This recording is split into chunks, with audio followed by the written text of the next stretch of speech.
Please go upstairs.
Dr.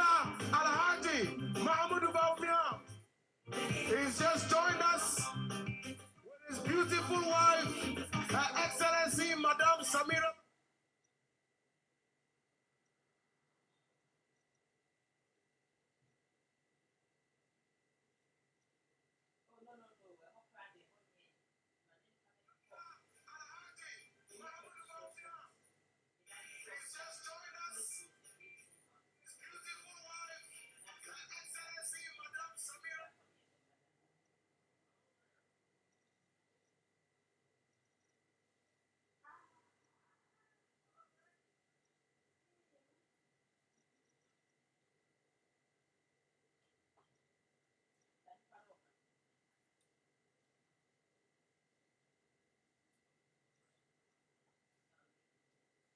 The chairman of the Council of Elders,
Muhammad.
Thank you very much. The leader of the party, the leader of our party, our candidate for the 2024 general elections is seated. We are waiting the arrival of His Excellency, the President of the Republic, the Commander-in-Chief, President Nana Addo Dankwa Akufo-Addo will join us in a few minutes. Right after that, this event will begin. We are live on all major networks in the country. We are live on all major handles in the country. We are live across the globe. We are live across the earth. Today is the MPP's day. It is a policy weekend, and we welcome you all from wherever you have come from across the 16 regions of our country. Thank you very much. As we await His Excellency, the President of the Republic, all movements in this hall will cease once His Excellency arrives here.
Let's do some politics now. The governing New Patriotic Party has constituted an 11-member committee to oversee the planning and execution of its 2024 manifesto launch, scheduled for August.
Thank you very much. Please be seated. His Excellency, the President of the Republic, led by the Regional Minister for the Western Region, His Excellency Nana Adodankwa Akufo-Addo. His Excellency Nana Adodankwa Akufo-Addo, President of the Republic of Ghana, is arrived. His Excellency is arrived. He's exchanging pleasantries. Japan. Honorable Joe Gate, Honorable Mark Meno, Dr. Akoto Friye, exchanging pleasantries with His Excellency, the President of the Republic. Yes, His Excellency exchanging pleasantries with Engineer Kwabena Ajepong. His Excellency exchanging pleasantries with Adenimo and Mr. Kojo Nsafu, Kojo Poku Nsafua. Thank you very much, His Excellency, the President of the Republic, as he takes time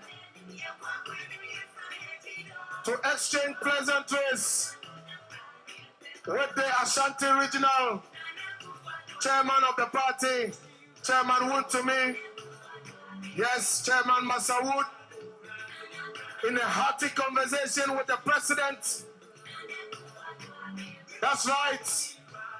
His Excellency the President in the House. Chairman Blay, Madam Kate Jemfua, Honorable Aziz Futa, all in a hearty exchange of pleasantries with His Excellency the President of the Republic. Yes, President and Chairman Sabonsu, President and Chairman of the Western Region in Dedesia, the Chairman of the Council of Elders, Hakman Owusu Jimai, the President and the leader of the Parliamentary Wing, Afenyo Marking, the General Secretary, the President and the running mates, Dr. Matthew Opoku Prempe, His Excellency, in a hearty conversation with Madame Samira Baumia, the Second Lady and the wife of the leader of the party. His Excellency exchanging pleasantries with Dr. Mahmoud Baumia. And once His Excellency takes his seat, we will take the national anthem, and all media houses, we will take the national anthem before the president takes his seat. Please, the national anthem.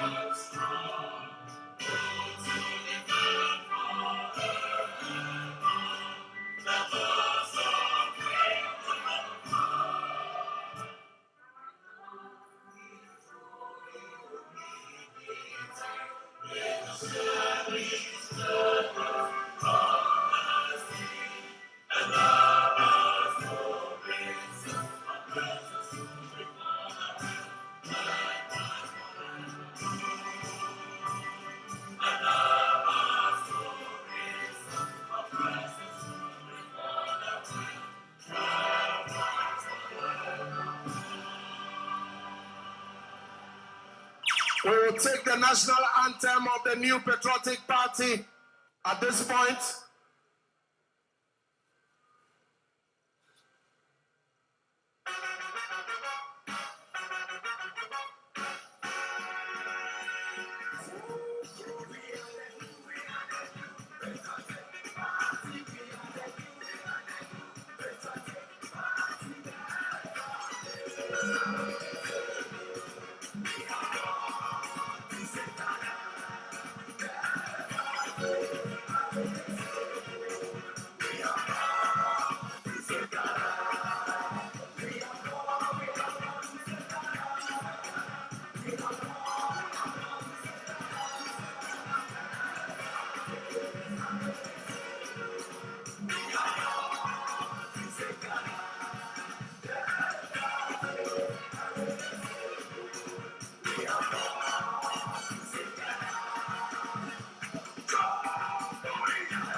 Thank you very much. Thank you.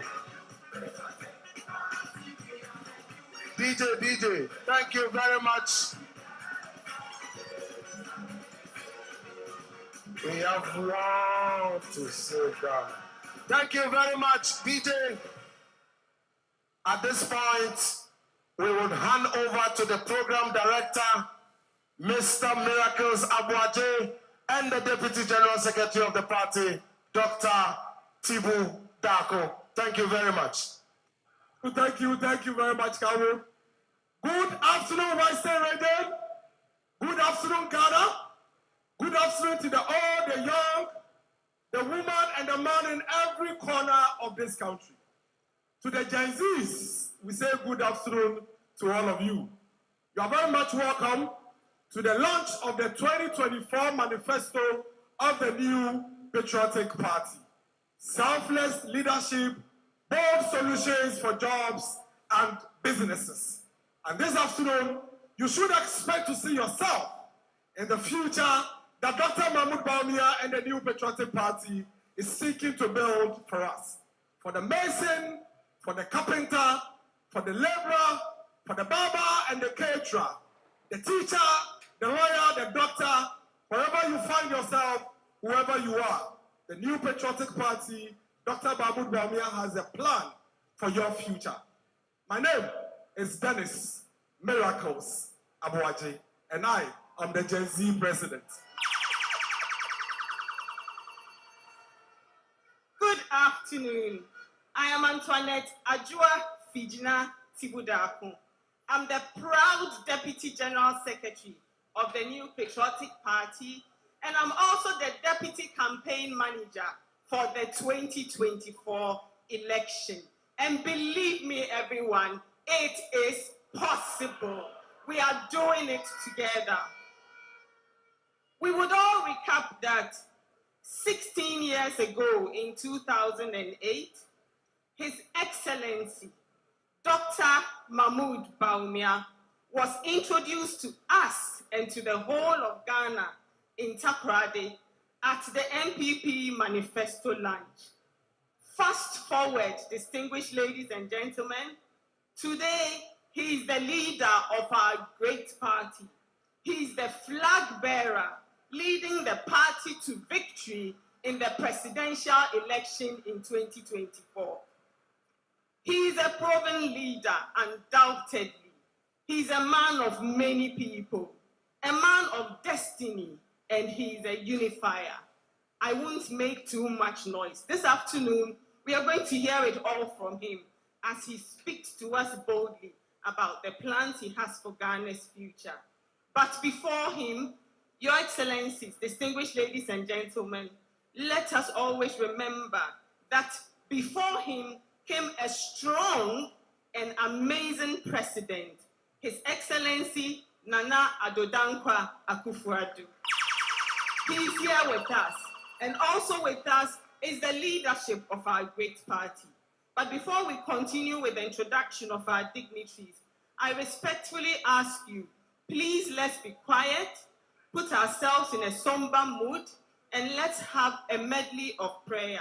We are inviting respective people from all faiths, and they would all pray with us together. So may I now kindly invite a traditionalist, Eja Enekum, the Takoradi Osahini Ketechie III, who would give us a traditional prayer.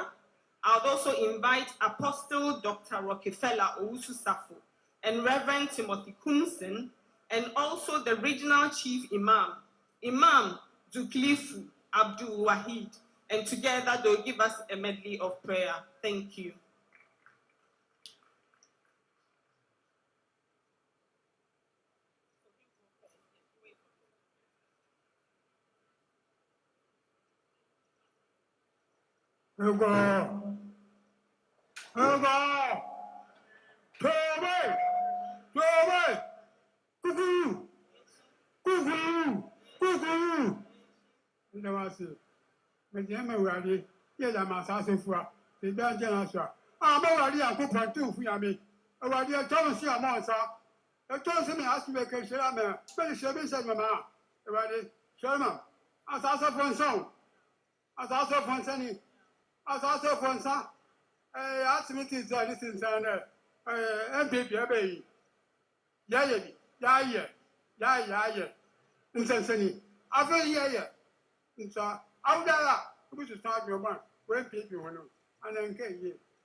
Ewadi, I'm just going to have more. Who expect you there? You may have in Sydney. As I your monster, your money person. I saw McGinney here. I saw McGinney here. And trust me, I can aha. Perfect, no fool now. I'm going to find work for tomorrow. I know party, work for tomorrow, and work for. Now I'm quite insanely. That one to see the morning person. That's it. Trouble! Cuckoo!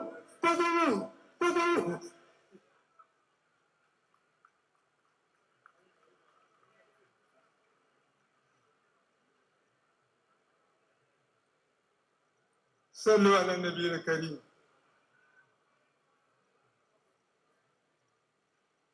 بسم الله الرحمن الرحيم. آمن الرسول بما أنزل إليه من ربه والمؤمنون كل آمن بالله وملائكته وكتبه ورسله لا نفرق بين أحد من رسله وقالوا سمينا وأطعنا غفرانك ربنا وإليك المصير لا يكلف الله نفسا إلا وسعها لها ما كسبت وعليها ما اكتسبت ربنا لا تواخذنا إن نسينا وأطعنا ربنا ولا تحملنا ما لا طاقة لنا به واعف عنا واغفر لنا وارحمنا أنت مولانا فانصرنا على القوم الكافرين. بسم الله الرحمن الرحيم. الحمد لله رب العالمين الرحمن الرحيم مالك يوم الدين إياك نعبد وإياك نستعين اهدنا الصراط المستقيم صراط الذين أنعمت عليهم غير المغضوب عليهم ولا الضالين آمين.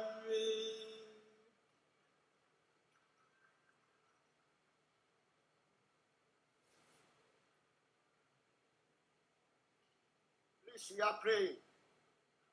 Our Heavenly Father, we thank you. Father, we give you all the glory for this special occasion today. Father, we thank you for the life of our President, His Excellency Nana Addo Dankwa, and his Vice President, His Excellency Dr. Alhaji Mahmoud Bawumia, now our party's flag bearer, who is going to be elected as coming president on the 7th December 2024. We also pray for his coming vice president, Dr. Matthew Opoku Prempe. Heavenly Father, we thank that this occasion will be an enormous occasion that will bring all the party members together, because together we stand, division will fall. Unity is our strength for this occasion. Father, we pray that whatever we are going to do here today will bring glory to you and the people here. We thank you that everything will come into mighty conclusion, so that at the end we will say, God, we bless your holy name. We pray for the traveling mercy for each and every one. If you pray, we finish this program. In Jesus' name we pray. Amen.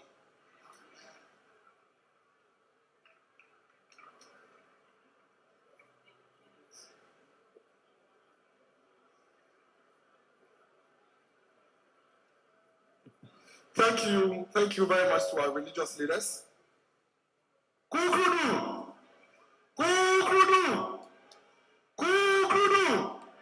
We'll quickly move to acknowledge all of us here, and we are not going to leave anybody out. We have thousands of people out there, part of the program as much as those of us here in the auditorium are enjoying it. And so let me acknowledge the presence of all polling station executives of the New Patriotic Party. Are you here? Let me hear you. Are you here? All the polling station executives. That's right. All constituency executives, are you here?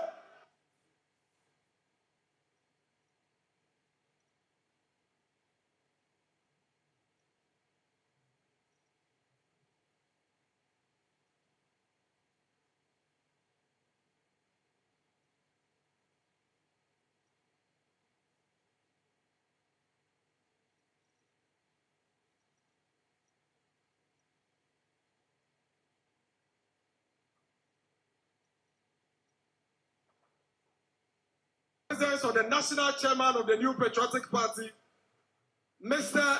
Stephen Ayesu. Please put your hands together for the national chairman.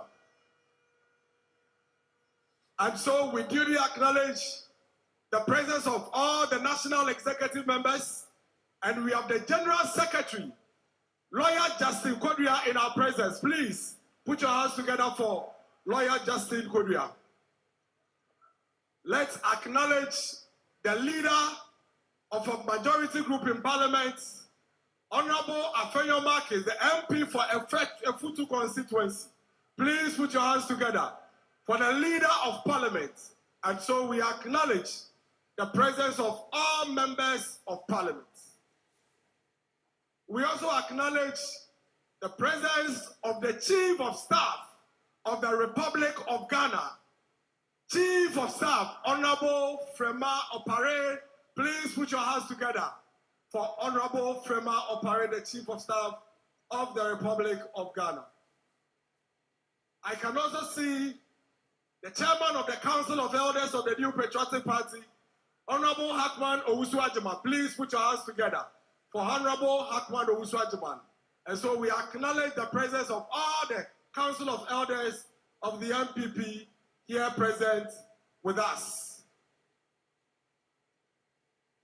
I also acknowledge the presence of the Chairman of the Manifesto Committee, MP for the good people of Swami, Honorable Oseche Mensabo. So please put your hands together for Honorable, for the good work he's done with himself and the committee members. Ladies and gentlemen, the biggest acknowledgement goes to the teaming members, sympathizers of the MPP across the length and breadth of this country. The woman watching us from Bando, the elderly woman in Busa South, the little child who is waiting to see what the future holds for him with Dr. Mahmoud Bawumia as president, and watching us from the Western North region, the millions of people watching us this afternoon in Ghana and across the world. We thank you for staying with us, and we can assure you this afternoon is definitely going to be a great one and a memorable one indeed. Distinguished ladies and gentlemen, in every territory, we will always have to pay due respect to the owners of the land. And as a great party and respecting our tradition, it is my honor to introduce to you the regional chairman of the New Patriotic Party in the Western region, Chairman Ndede Tia. Chairman, you are welcome. The chairman has been leading this party since 2015. His dynamic leadership has resulted in the strength of the New Patriotic Party in this region. Chairman, we would like you to share a few words with us. Thank you.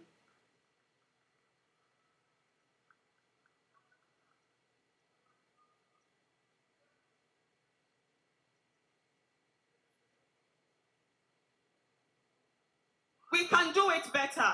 A round of applause for the regional chairman, Chairman Ndede Tia. Thank you, Madam MC. Kukudu! Kukudu!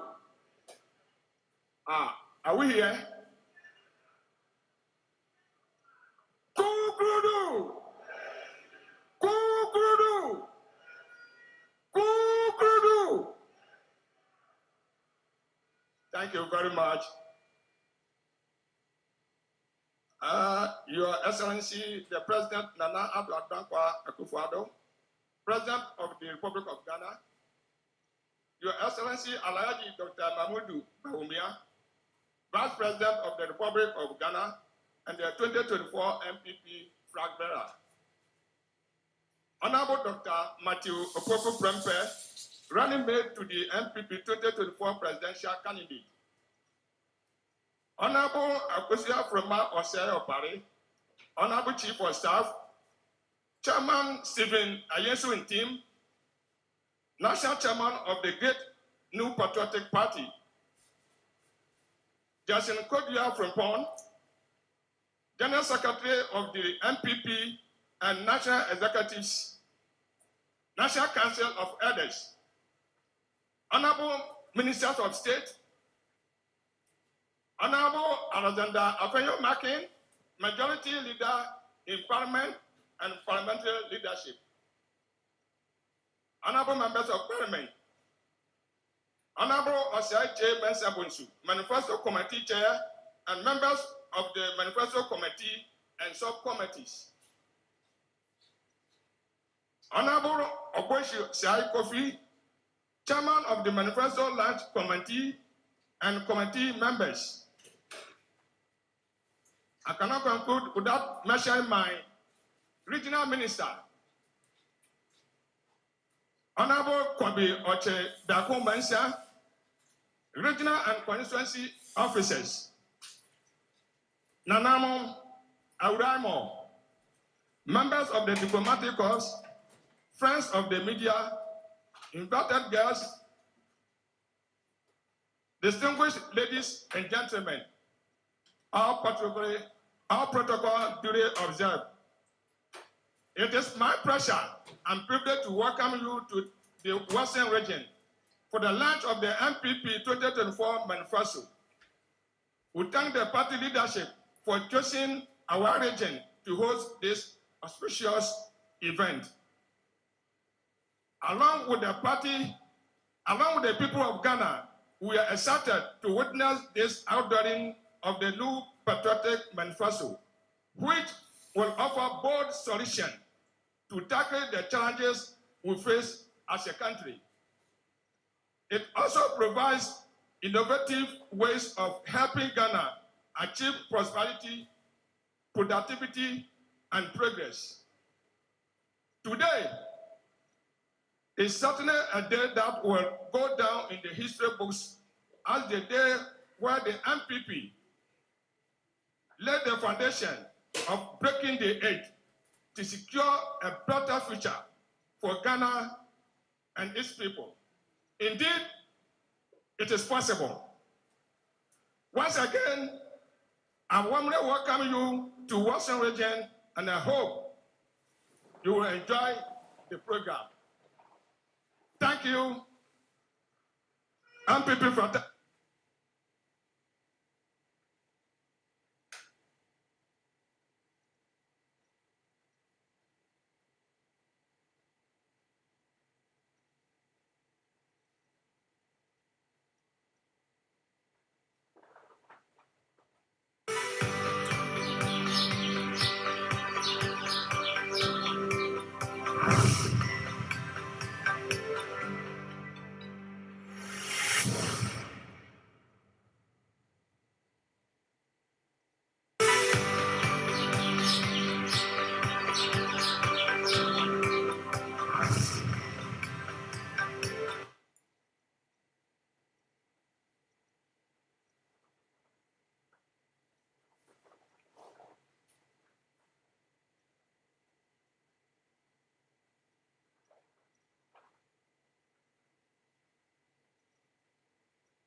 Selector.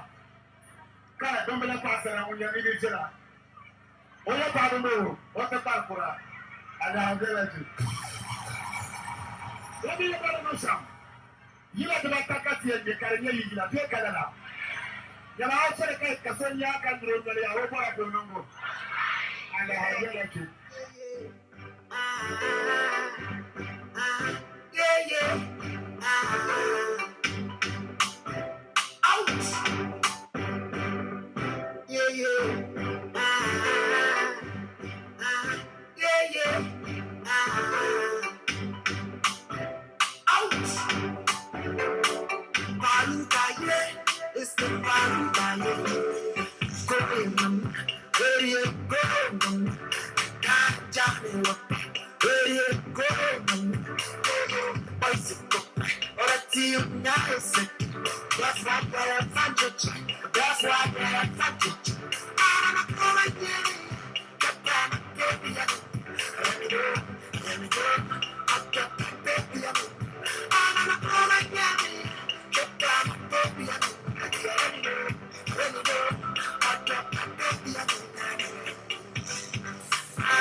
they believe that Dr. Bawumia is not consistent with his vision, they should stand up for a debate. It is only through a debate that they can expose Dr. Bawumia. If they run away from a debate, then they are the liars and the inconsistent leaders in the country.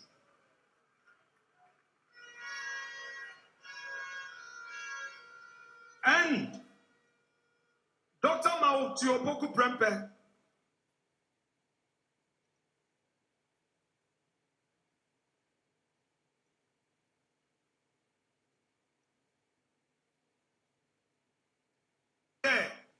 free SHS was impossible.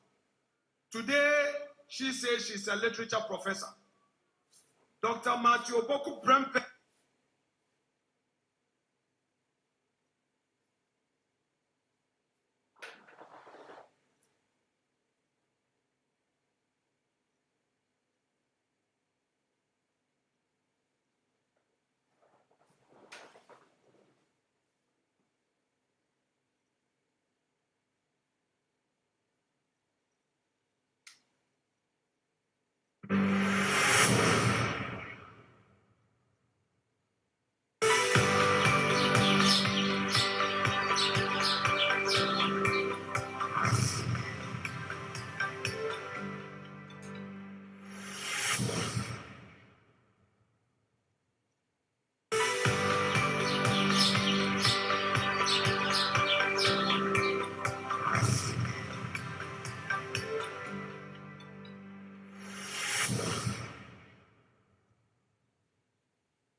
and we are working tirelessly to address these challenges. The solution is not to turn back the clock. These gentlemen and women are the same old people who could not transform this country. Is it Atu Forsen? Is it the Setekwe? Is it Asedun Katia? Or the one who is leading them?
In the fullness of time, all things are light.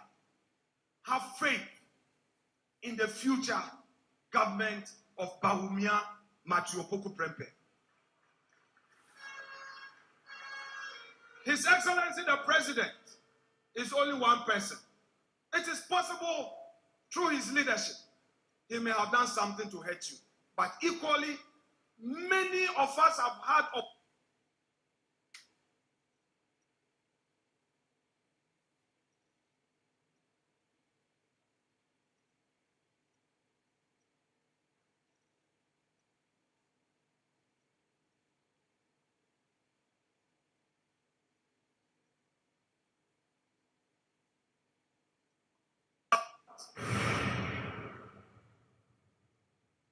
worked so hard, we have succeeded thus far.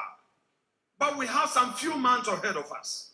I want to encourage you to please make yourself available to support the cause of government. Let's finish hard. Let's finish hard.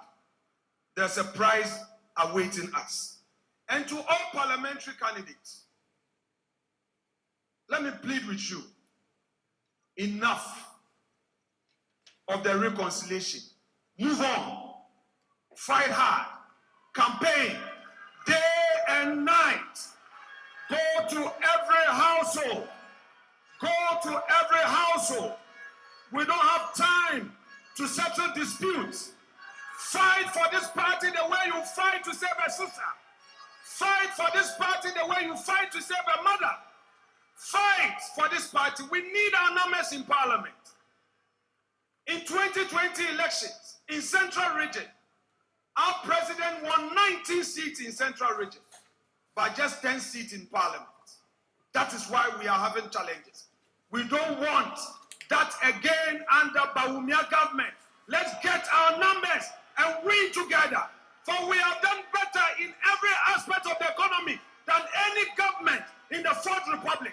God bless you. God bless us all. God bless our homeland Ghana and the New Patriotic Party. Thank you so much indeed. Thank you, thank you, thank you.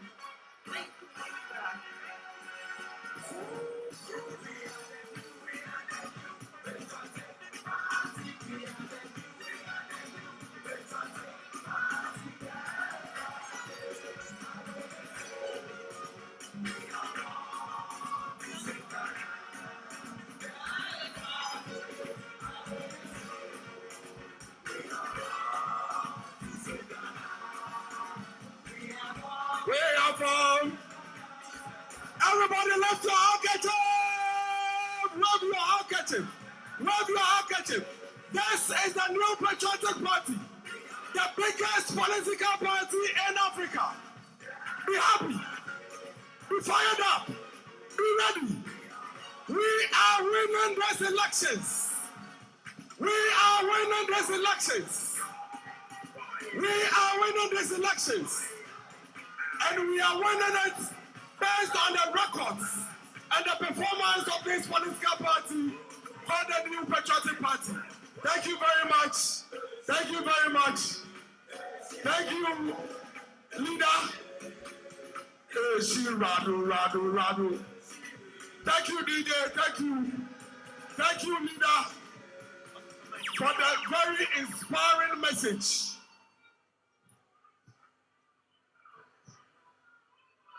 Please save the energy for the door-to-door and the house-to-house. It starts tonight. So let's save some of the energy. Thank you very much.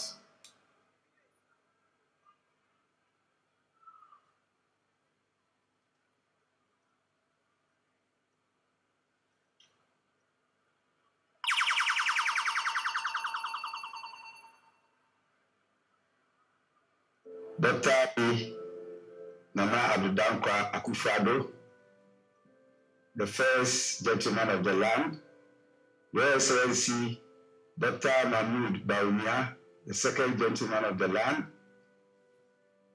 the Chief of Staff, members of Parliament, distinguished personalities here gathered, ladies and gentlemen, it is of great joy that today we see a lot of people coming to our school. In fact, we of the GSCS community are so much privileged to host you here. In the Akan adage you say, we do to four born a home hiano, na bushman is your calling prensa.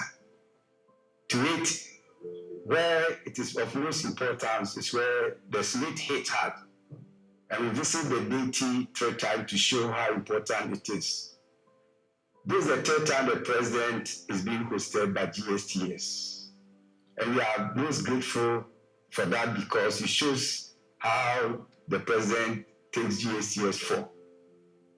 We are not privileged also to say that this building, the auditorium where the program is being hosted, was given to us by His Excellency Nana Adudankwa Akufo-Addo. And today, last year, October, he was here for the Ghana Teacher Prize. And today, he is also here for the launch of the MPP Manifesto. On behalf of my management, on behalf of the Board of Governors, the teaching and the student body, and the whole GSTS community, including the alumni, we want to express our sincere gratitude for being here, of all the schools and of all the places in the region. Choosing GSTS to us is a privilege. On this note, I wish you a successful launch of your manifesto. May God bless you. Thank you. Yes, sir.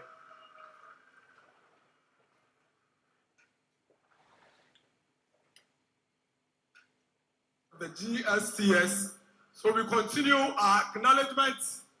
At this juncture, please let's put our hands together for all the traditional authorities here with us. Please put your hands together for our Nananum.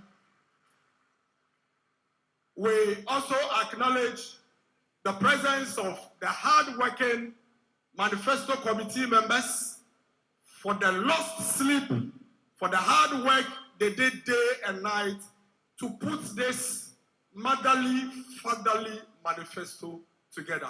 Please acknowledge the Manifesto Committee members. We also have here in our presence the national campaign team members who have been touring the length and breadth of this country with our flag bearer, his running mates, and all the gallant soldiers of the MPP campaigning towards election 2024. Please put your hands together for the campaign team. All CEOs here, we see you. CEOs, please give us a wave. All CEOs here, thank you for coming. Ministers and deputy ministers, please put your hands together for our ministers and deputy ministers. All our parliamentary candidates who have been given your marching orders by the leader, please put your hands together for our parliamentary candidates. So yesterday, somebody sent me a WhatsApp. I was asleep, but they woke me up. The WhatsApp simply read, "Hey, miracles. Hajia Samira is a very, very dangerous campaigner. Very, very dangerous campaigner. Ladies and gentlemen, please put your hands together for the second lady and the incoming first lady of the Republic of Ghana, Hajia Samira Bawumia."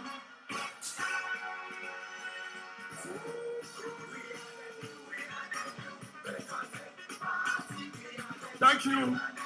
Thank you. Thank you. Thank you. Hajia, we appreciate you. We thank you. We see you. And we see all the good work you are doing for this party. The man of the moment.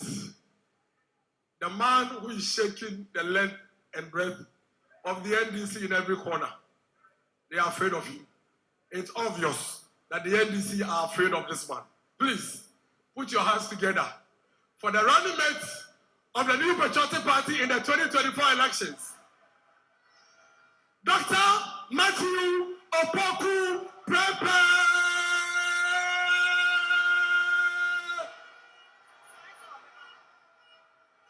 We thank you for the energy. We thank you for the inspiration. All we are saying is that don't stop. We are behind you. And we are all the way through this journey with you. Thank you.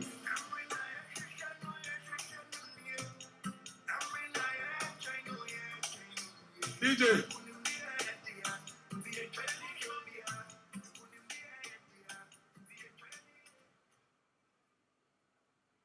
Today, whenever he stands behind the microphone to speak, the NDC are wondering what's next.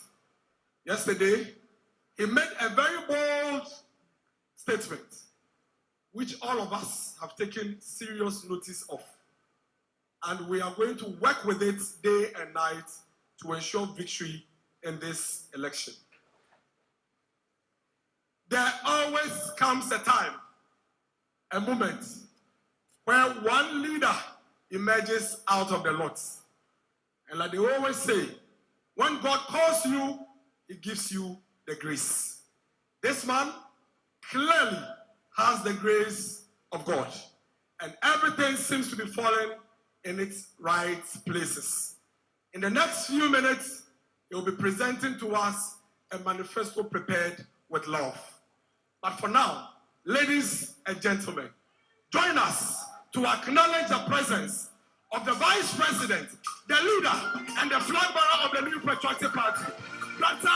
Mahamudu Bawumia, the digital man, the wasted, the economic messiah, the man who is leading us to election 2024 and to the victory ahead of us.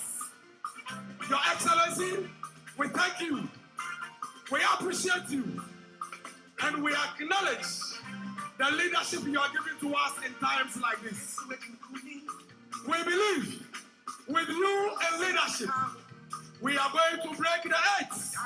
We are going to win a tight-term elections to move Ghana to the level we are aspire to say it. Thank you very much. Thank you, DJ. Thank you, DJ. Thank you. Kugrudu. Kugrudu. Kugrudu. Talk of boldness. Talk of innovation. Talk of creativity. Talk of a leader who cares about his people in times of difficulty in spite of the challenges. The man who will go down in history as one that has made life easy, made dreams possible for millions of Ghanaians across this country.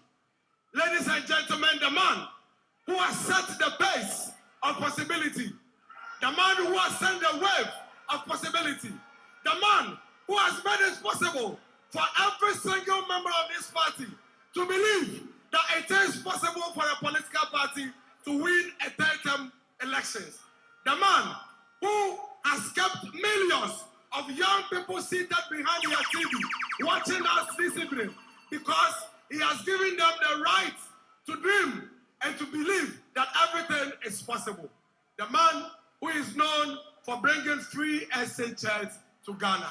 I introduce to you the President of the Republic of Ghana, Nana Addo Dankwa Akufo-Addo.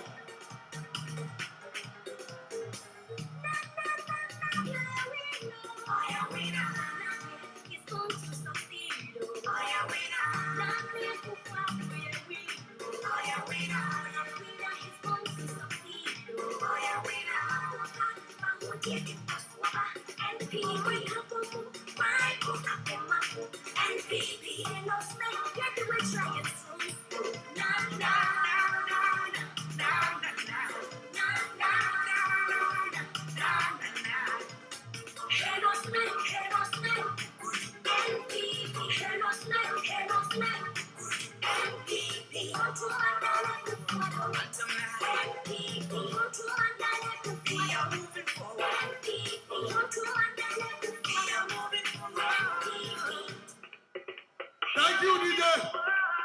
Dr. Mahamudu Bawumia, Robert Waso. Thank you very much. Thank you, DJ. Thank you. Please put your hands together again for the President of the Republic.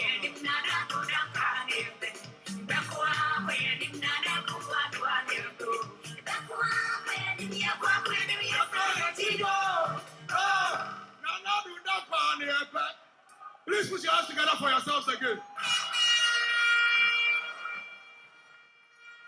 Thank you very much. Thank you, Your Excellency, the President. We appreciate you. We thank you for all the legacies you have put together for this country.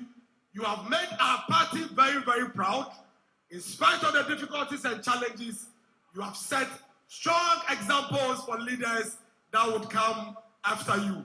And all of us in this room, we assure you, we will protect your legacy and will ensure that we build on this legacy for generations unborn.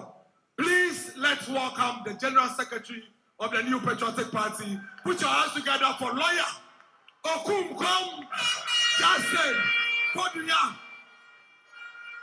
the Chief Executive of the New Patriotic Party. Please, make it louder for the youngest General Secretary we have in Ghana today. You're welcome, General. Your Excellency, the President of our dear Republic, Nana Addo Dankwa Akufo-Addo, Your Excellency, the Vice President, leader of our party, and our presidential candidate for the 2024 elections, permit me to stand on existing protocols. Today is a very important day in the annals of our party calendar. After successfully making history and proving doubters wrong by electing a Northerner and a Muslim presidential candidate,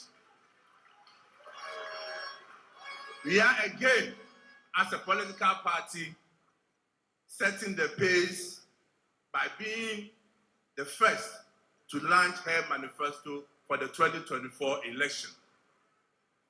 I am not surprised at all, because even in exams, students who don't prepare always want the good one to stand so they can copy them. So I will not be surprised that people will be copying our manifesto, because they are waiting for us, the good ones, to start. Your Excellencies, on my way to Takoradi yesterday, I made a stopover at Gomoa Central to do some party work. I met a young, beautiful lady called Afiba. She came to me when she was told that the General Secretary of the NPP was around. She gave me two messages. One to you, Mr. President, and the other one to our presidential candidate, Dr. Bawumia. To President Akufo-Addo, Afiba says, thank you.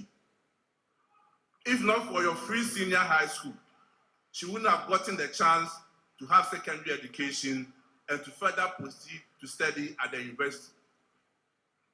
To our presidential candidate, Dr. Muhammadu Bawumia, Afiba says that she's completing university this year, and she wants to know how your manifesto, our manifesto, will create jobs for her and other youth who have benefited from free senior high school. Afiba, I know you are watching this manifesto, but trust me, Dr. Bawumia will answer your question. Ladies and gentlemen, I trust Dr. Bawumia, and I know that he will be a great president for us. A prominent man once told me that there are three kinds of leaders: an ordinary leader, an exceptional leader, and an incompetent leader. For an ordinary leader is the one who accepts challenges but does not have solutions. For an incompetent leader is the one who refuses to even admit challenges and takes delight in ridiculing the people with comments such as, I'm not a magician to create jobs. Such as, you have so many phones, that's why we have unstable electricity. Such as, I've cancelled nursing and teacher training allowances, even if it will cost my presidency. However, an exceptional leader is one who accepts that there are challenges, but continue to provide solutions to these challenges, such as introducing digitization, medical home delivery, gold for oil, and many more. Certainly, Dr. Bawumia is an exceptional leader. As for the incompetent leader, your guess is as good as mine. As a Ghanaian, I'm concerned about who leads this country in the next 4 years. And I know all well-meaning Ghanaians are equally concerned and will therefore choose a leader who will account to them after his 4 years stewardship, as opposed to one who, after just 4 years, will exit office. With Dr. Bawumia, Ghanaians will have the chance to evaluate his administration after 4 years and decide whether renew his mandate or not. Therefore, Ghanaians can hold him accountable to his manifesto. Thank you. God bless our homeland Ghana, and God bless NPP. Thank you very much.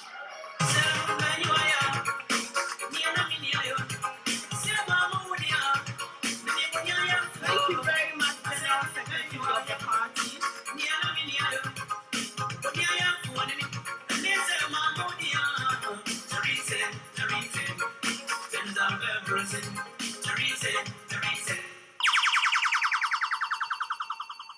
Distinguished ladies and gentlemen, I am proud. That is my boss, the General Secretary of the New Patriotic Party. I am going to invite our next speaker, and I'll give you a hint. This amazing, I wouldn't say old, I wouldn't say young, but he is the epitome of one word in our party: perseverance. And for me, I think he has taught us not just by word, but by example. Let us welcome the chairman of the New Patriotic Party, Chairman Stephen Ayesu Intim.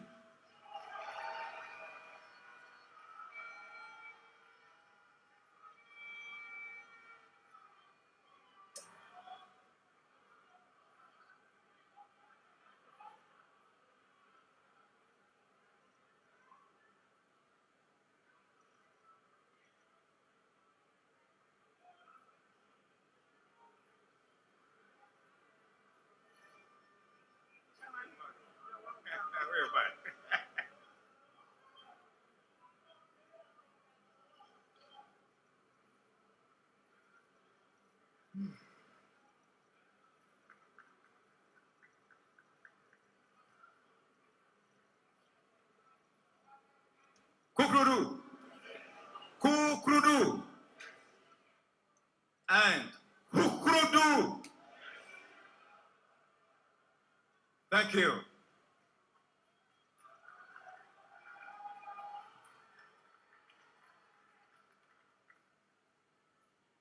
Your Excellency, Nana Addo Dankwa Akufo-Addo, President and Commander-in-Chief of the Ghana Armed Forces. Permit me to stand on existing protocols to deliver my message. Granted?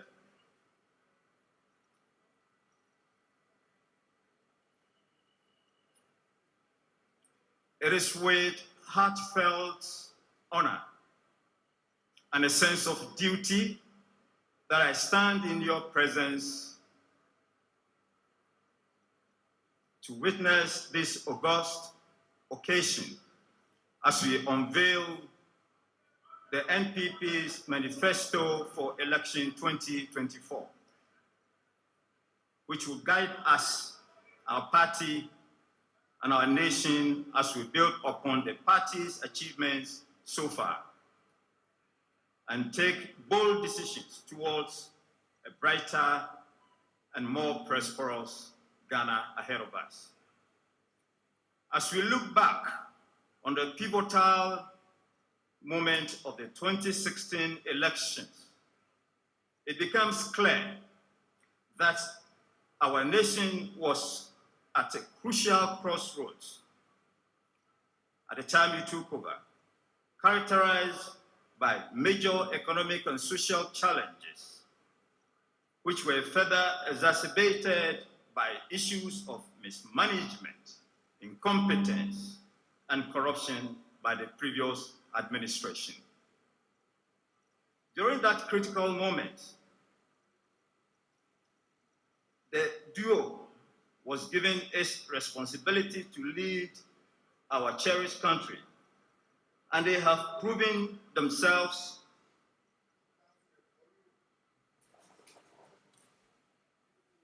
up to the task as a president and your vice president. After the past 8 years, under the visionary leadership of the president, Ghana has risen from the brink of despair. We are on the right path from where I sit towards economic prosperity and have embarked on far-reaching institutional reforms essential for good and accountable governance within a stable economic democratic society. Our achievements are many, including the successful implementation of the free SHS, STEM, and TVET schools, mobile money interoperability, there's transformative One District, One Factory initiative, significant development through the Infrastructure for Poverty Reduction Programs, IPEP, the Agenda 111 hospital projects, among many others. However, as we all know, the journey has not been without any challenges. The coronavirus pandemic and the Russian-Ukrainian war tested our resilience as a nation.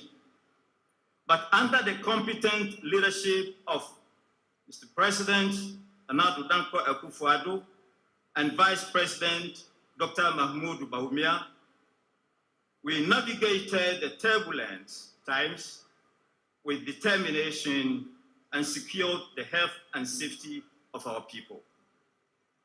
So, as the President rightly put it, during the turbulent days, we know how to bring the economy back to life. What we do not know is how to bring people back to life. And I quote, whilst working tirelessly to restore the economy from the clutches of the pandemic, these are the words that the President used to console us, and he delivered rightly on that. And all indications show that we are on the right path. Thank you, Mr. President. Today, we are not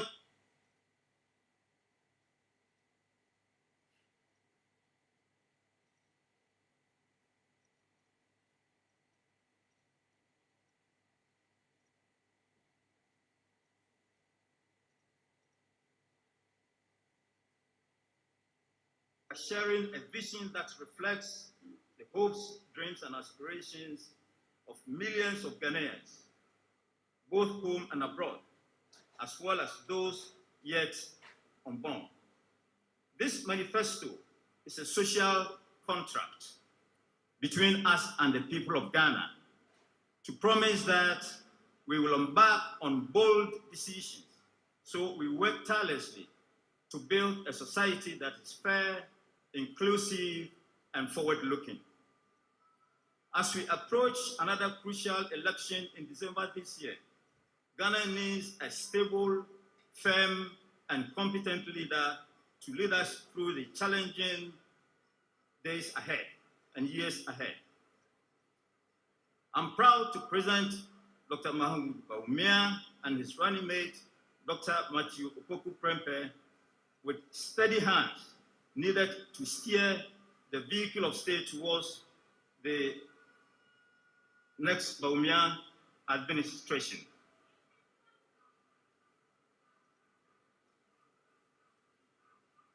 I humbly call on all Ghanaians, regardless of their backgrounds, to once again support the new Patriotic Party's flag bearer, Dr. Mahmoud Bawumia, and all our parliamentary candidates in the upcoming general elections. God bless Ghana, our homeland, and continue to make us great and strong.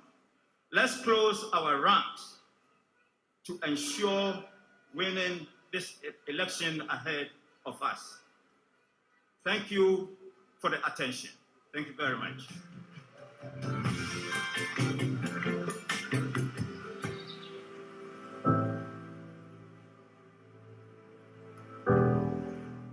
I never asked to be born in 2006 to a mother who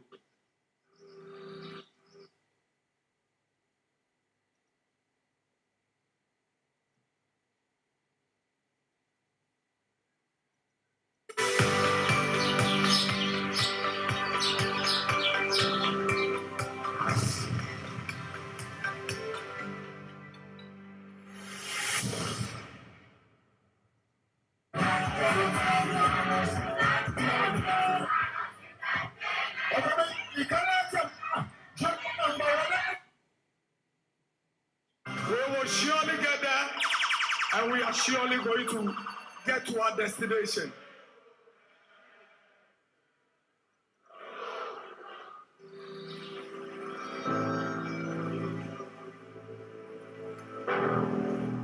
I never asked to be born in 2006 to a mother who believed in hope. But as fate would have it, here I am, having turned 18 and stepping into the world of decisions, convictions, and dreams. Registered to vote with a heart filled with gratitude. You see, my story begins with President Kufuor.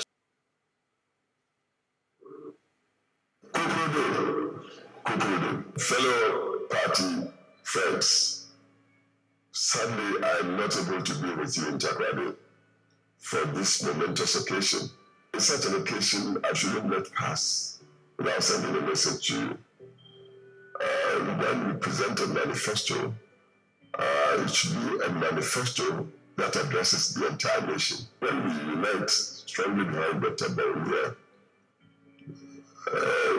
then the nation sees it. We shouldn't underrate anybody these days. There are no secrets anywhere. We are entreating the nation to give Bawumia a chance, because I said it before at UPS that I've known him for some time, and I see him as a man of destiny. And it's particularly for the moment we are in now as a nation. I believe he is the man of the moment. The whole world is talking digitalization. Then when you look around the world, leaders must be imbued with a innate understanding of geopolitics. Bawumia seems cut for the moment, cut for the occasion. Custom made, he's been exposed internationally. It has to do with finance. He's an international banker. He's studied politics. In fact, he was born into politics. And it's because of his loyalty to the tradition that the party gave him the chance to be the candidate.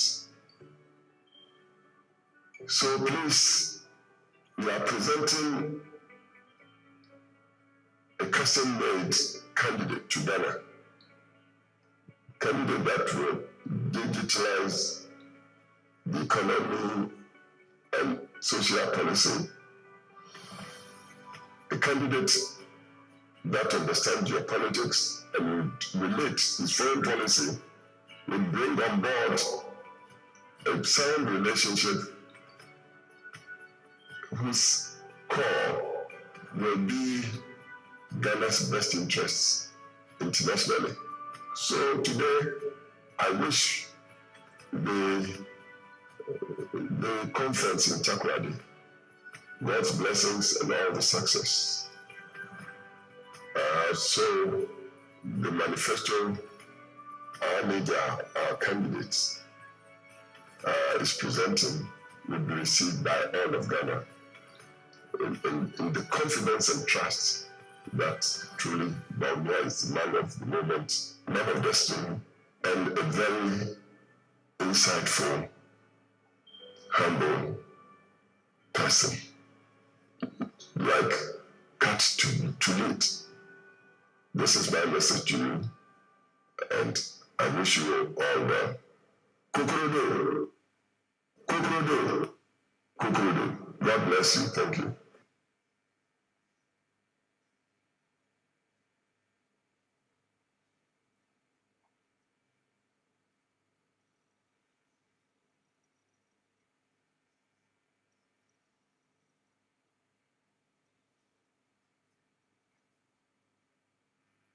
He's the first president to have won elections for the new Patriotic Party in the Fourth Republic.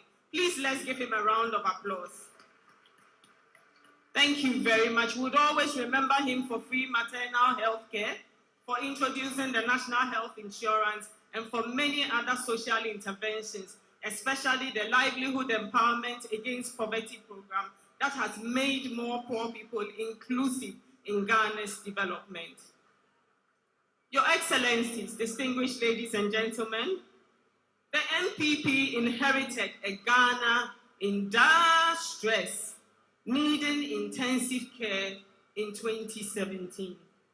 However, the party rallied together, just as we did during His Excellency, the former President John Ejekum Kufuor's era, and we turned things around. Between 2017 and 2019, there was evidence of growth, and the economy we held together grew by 7%. We created jobs, we introduced PSHS, and we did a lot of positive things for our people. The digitization drive especially was in full swing. We acknowledge the difficulties that we've had to go through in recent times. But once again, we have seen and recognized the resilience of Ghanaians, and by the grace of God, who makes all things possible, we will turn things around again. We have started, and we have a firm belief that the strong legacies we have built will be the foundation for this. Your Excellencies, distinguished ladies and gentlemen, and all party faithful here, please stay with us as we share with you excerpts of the strong legacies that will be building Ghana's future on. Thank you.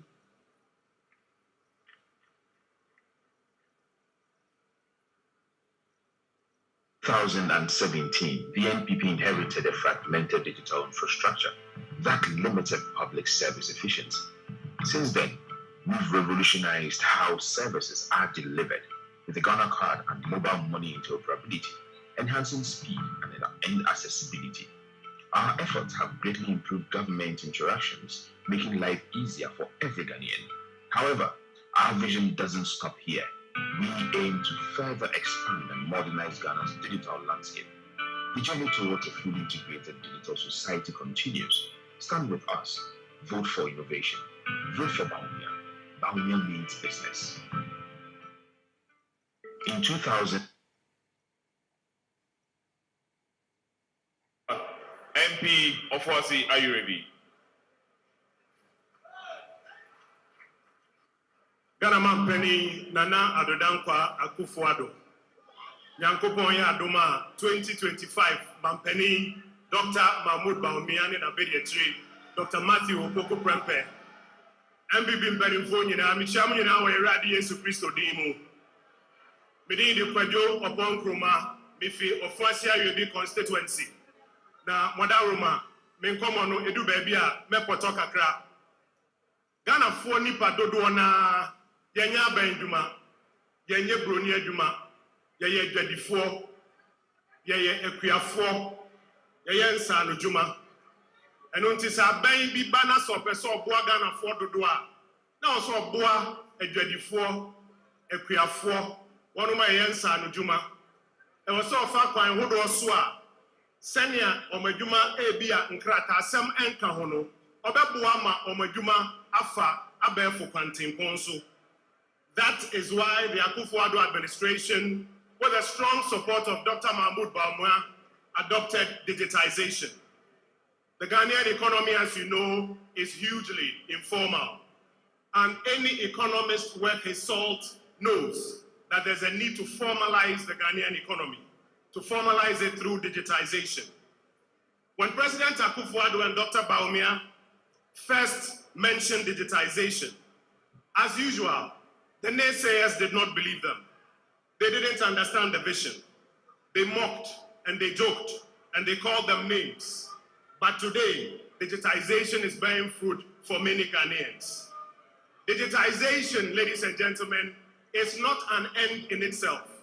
It is a means to an end. Digitization is designed to ensure that people can access government services faster and with more efficiency.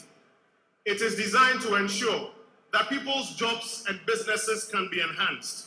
And that is why from 2017, a number of interventions were introduced. First, overhauling the Ghana National Card and National ID system. Second, introducing a robust mobile interoperability system. Third, ensuring that every address in Ghana had a digital ID system. Additionally, drones were introduced to ensure that essential medical supplies could move to various parts of the country. And it was also a delight of His Excellency the Vice President to ensure that several government services can be applied for online. What has been the outcome? Today, there has been a boost in e-commerce and deliveries, creating jobs for thousands of Ghanaians. Today, there has been an increase in access to credit because it is easier for credit agencies and lenders to identify people and to identify where they live. Today, there's high efficiency in government services because you can sit at home and apply for various government services. You can renew your national health insurance card, you can apply for passports, you can participate in tax and pension services. Today, the Ghana card has reduced the number of ghost names on our payroll and in return, saved the Republic millions of Ghana cedis. And by linking the Ghana card to the eSIM registration, identity fraud and mobile money fraud has been reduced. Thousands of lives have also been saved because of the drugs, the blood, and the essential services that have been delivered by drone. Nana Addo Dankwa Akufo-Addo and Dr. Mahmoud Bawumia have laid a firm foundation for digitization. And now, Dr. Mahmoud Bawumia and Dr. Matthew Opoku Prempeh will build upon this digitization foundation moving forward. Ghana's economy requires the next level of formalization. And you can be sure, I said you can be sure that Dr. Mahmoud Bawumia and Dr. Matthew Opoku Prempeh will take us there. We require selfless leadership, bold solutions, and innovative ideas for the future. Digitization is just one of them. And Dr. Bawumia and Dr. Prempeh will deliver when you give them your vote to move Ghana to the next level. I thank you for your attention.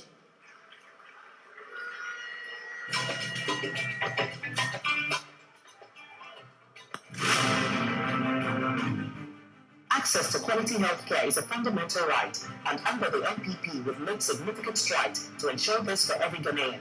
Two key initiatives like Agenda 111, which has built new medical facilities across the nation, and the establishment of the National Vaccine Institute with greatly enhanced healthcare infrastructure and capabilities, with empowered healthcare workers with better training and tools, leading to a noticeable decrease in mortality rates and improved immunization coverage. But our work isn't done.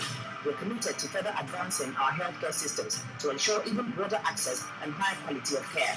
Join us as we continue to invest in a healthier future for all. Vote for Bawumia. Bawumia means business.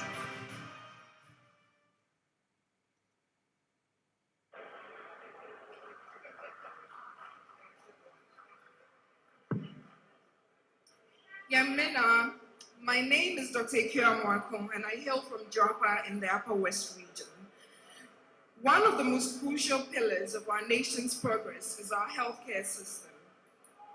Healthcare is not just a service, it is the very foundation upon which the well-being of our citizens is built. A healthy population is essential for a thriving nation, and over the past years, we have made significant strides to ensure that every Ghanaian, regardless of their location, has access to quality healthcare. First, let's talk about infrastructure. We have embarked on an ambitious journey to expand our healthcare facilities, making healthcare more accessible to more Ghanaians now than ever before. In the past 8 years, we have completed over 47 hospitals, clinics, and healthcare projects. We have renovated and completed 428 CHIPS compounds and 230 health centers.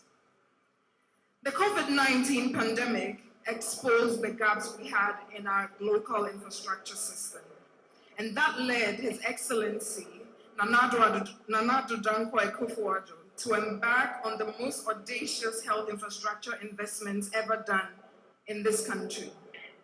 Through the Agenda 111 project, we are constructing 111 hospitals across the country, including districts, regional, as well as psychiatric facilities, which have been overlooked over the past. These investments are ensuring that no community is left behind. We are bringing healthcare right to the doorstep of the citizens. But infrastructure alone is not enough. We understand that timely medical interventions can mean the difference between life and death, especially in our remote areas.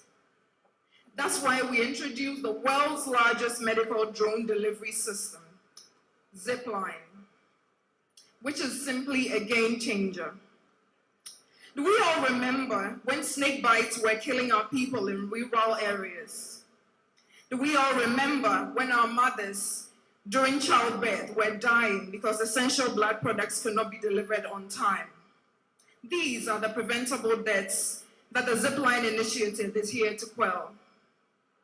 With over 2,600 health facilities onboarded, we are delivering essential medical supplies, including blood products and vaccines, to the most remote areas of our nation. This innovation is saving lives daily and ensuring that healthcare is truly universal in Ghana.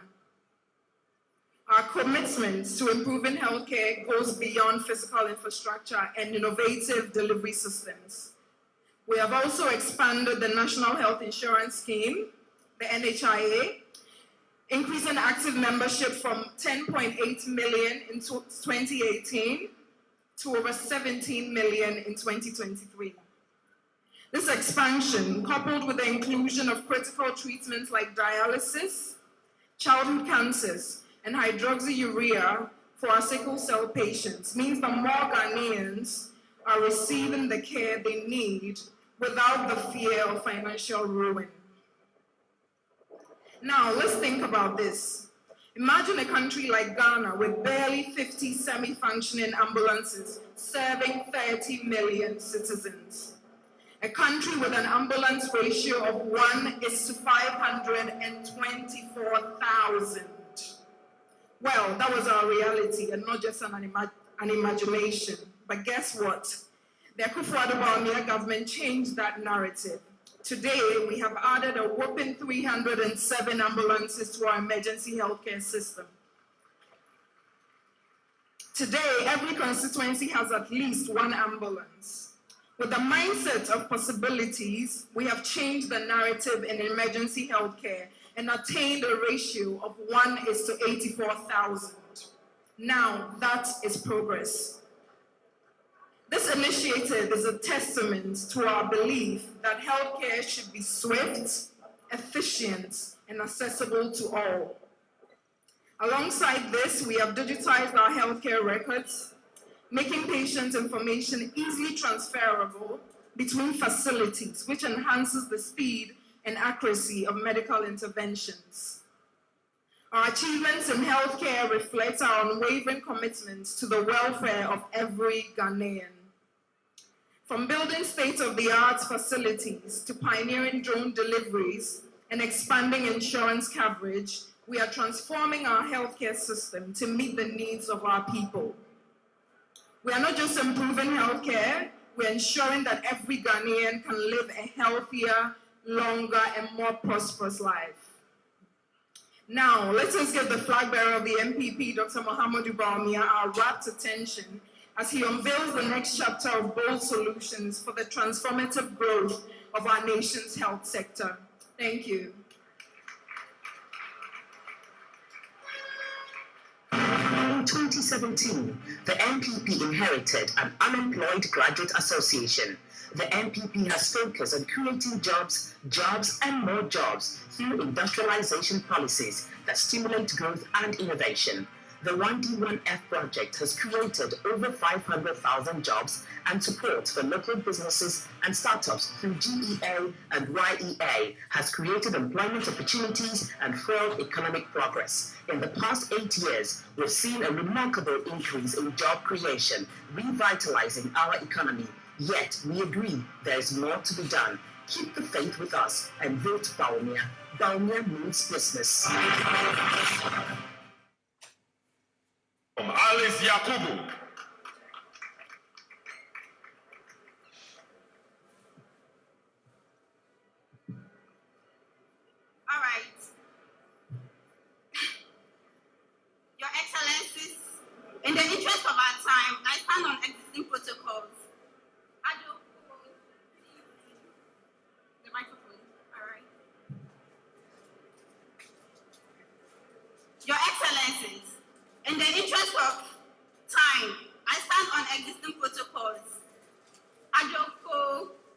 evening.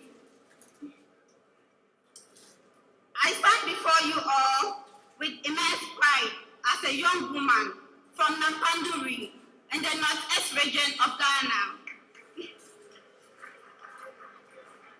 I am a student from University of Ghana, a level 400 student reading BSc IT. My academic journey has been deepened by the appreciation of the digitalization drive led by His Excellency Dr. Mahamudu Bawumia. Thank you. A visionary leader who has inspired not just me, but the entire generation of Gen Z. I was born in 2000. The same year, our former president, H.E. John Ajekum was elected. I have witnessed the resilient story of His Excellency Nana Akufo-Addo, emerging as our leader.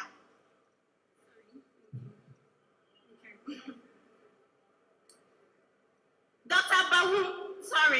Bawumia focus on digitalization has actually helped us on how we interacted with government and also managed our lives, from accessing service, online trading, and transforming financial transactions. Already, our MPP government has created about 21 million jobs, which is already a remarkable achievement, especially in the face of global challenging economy, which has already caused the COVID-19 and the Russia-Ukraine war. The public sector has recruited over 1.2 million people, while the private sector has created a lot of jobs, nearly about 975,000 jobs. We have seen a lot of significant increments, with numbers more than doubling in some of our areas. The MPP government has established the Nation Builders Corps and has recruited more than 100,000 graduates with 34,000 NAPCO training, circulating payments, employment. But the journey has not been just that.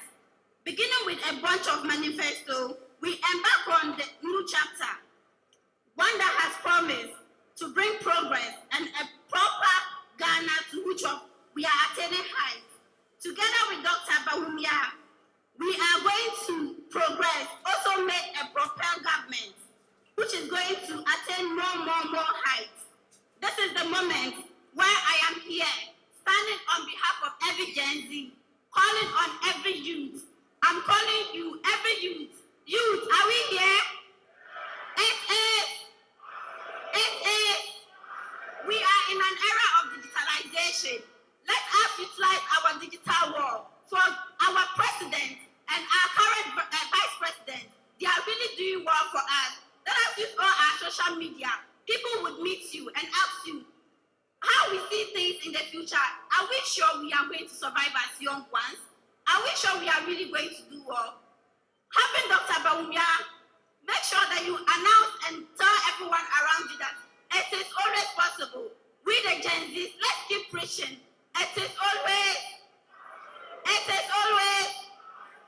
time for all the youth to come out and rally for a better person who would give us all opportunities, access to jobs, and everything. Thank you. In 2017, the NPP inherited an infrastructure network in need of renewal. We've since focused on building modern, resilient infrastructure, expanding roads, railways, and housing through strong partnerships with the private sector. As we enter the next chapter, a revitalized public works department will need maintenance, with local government enhancing district roads. We're committed to expanding railways and upgrading airports to connect Ghana for a stronger future. While much has been achieved, there's still more to do. Vote for Bawumia. Bawumia means business. Akosia Asa Menu.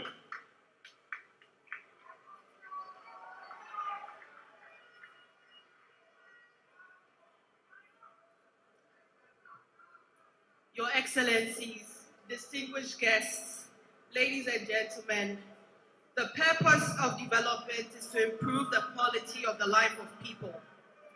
It demands putting in place the institutional and infrastructural means to work together to raise productivity. Productivity comes from speed and excellence in innovation. That is why over the past 7 years, the NPP administration, under the leadership of the President, Nana Addo Dankwa Akufo-Addo, has invested heavily in public infrastructure. Roads in the thousands of kilometers and multi-level bridges, which have changed the skylines in our cities. We have modernized our seaports and opened new airports. The NPP has increased the road network from 78,000 kilometers to nearly 100,000 kilometers, including 2,000 kilometers of asphalt overlay and rehabilitation and maintenance of 11,674 kilometers of roads. These network improvements have included the construction of not 1, not 2, not 3, not 4, not 5, not 6, but 12 multi-tier interchanges in Accra, Tema, Kumasi, Tamale, and Takoradi, 6 of which have been completed with another 6 under construction. We have initiated and overseen the construction and rehabilitation of more railways than any other government since 1992.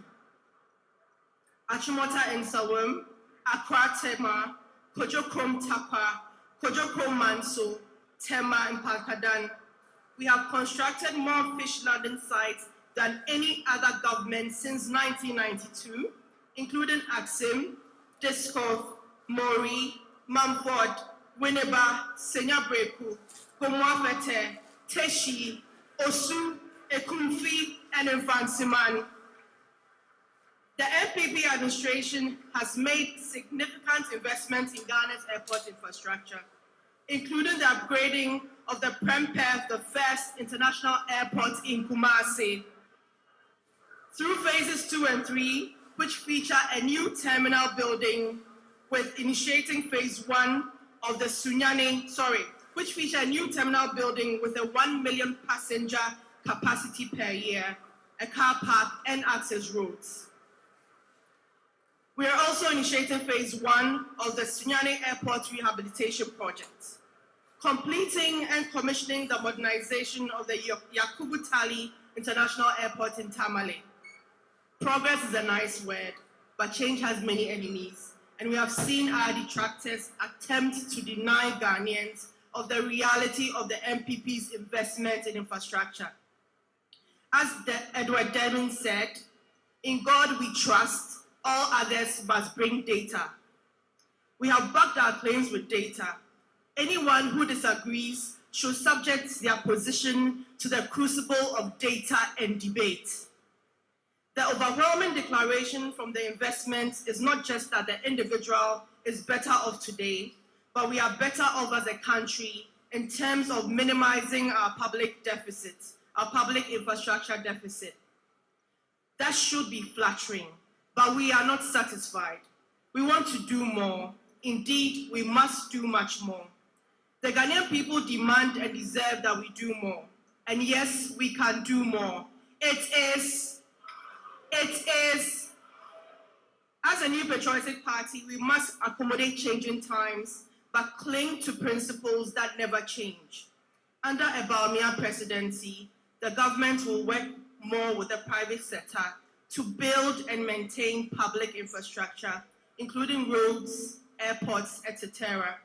As Dr. Bawumia puts it, to lead is to solve. Now more than ever, Ghana needs bold solutions to its challenges. As Ghana stands at the threshold of a new era, we must recognize that the leadership we need for the future is about vision, innovation, and the ability to adapt to emerging challenges. As a Vice President, Dr. Bawumia embodies the perfect blend of continuity and transformation. With his youthful energy, digital savviness, and proven track record of driving progress, he is uniquely positioned to take the baton from the current generation of leaders and steer our nation towards a brighter future. Let us choose the right leader for a brighter tomorrow, we are voting Dr. Baumia and the MPP for a future of hope, growth, and prosperity. Thank you.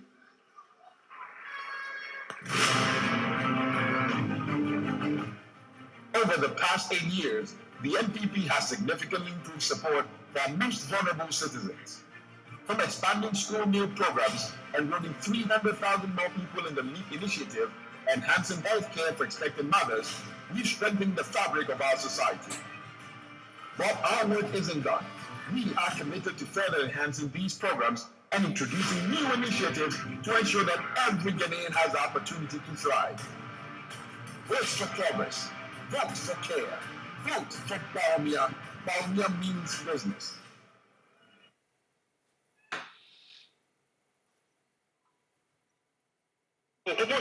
Kofi.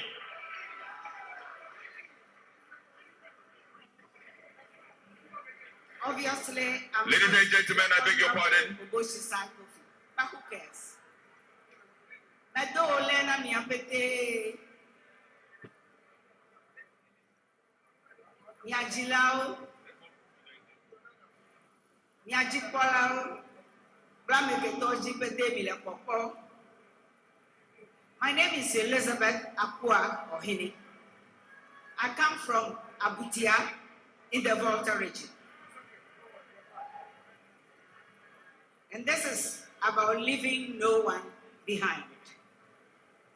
The new Patriotic Party has a proud record of identifying the vulnerable sections of society and putting up safety nets to ensure no one falls through the cracks.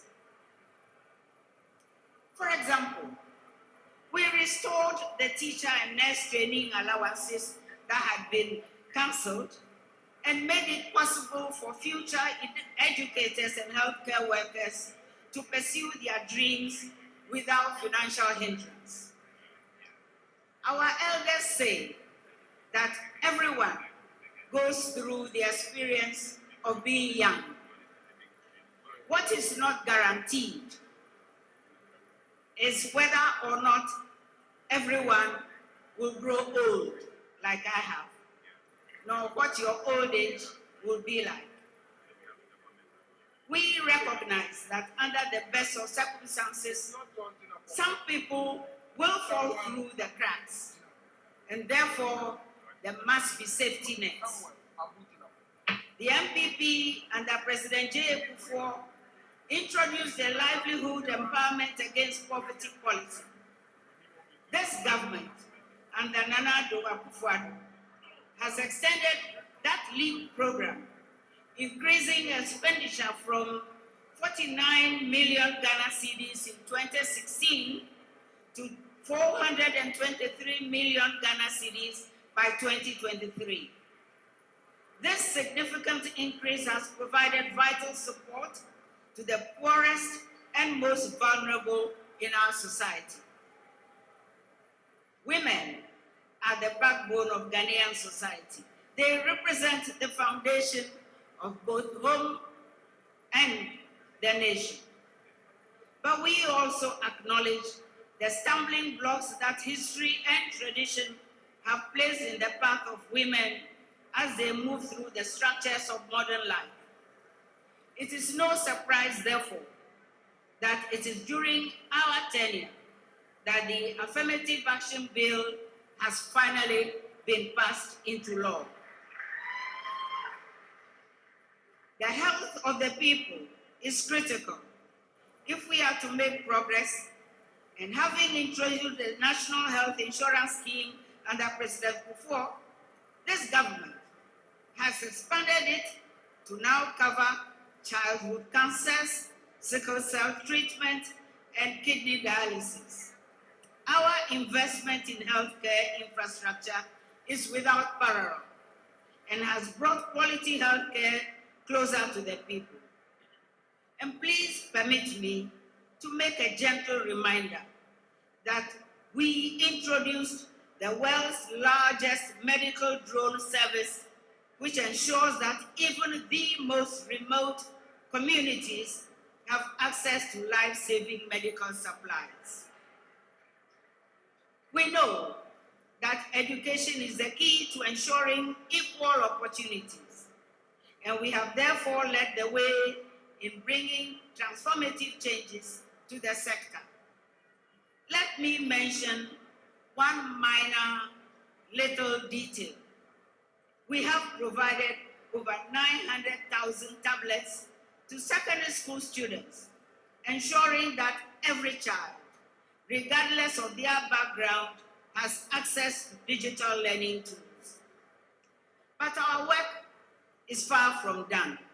We must continue to identify the cracks and introduce and enhance social intervention programs that address the evolving needs of our society. We are committed to expanding such initiatives to ensure that every Ghanaian has access to the basic necessities of life in housing, education, healthcare, and more. The MPP government has a strong and unwavering commitment to inclusivity, equity, and justice.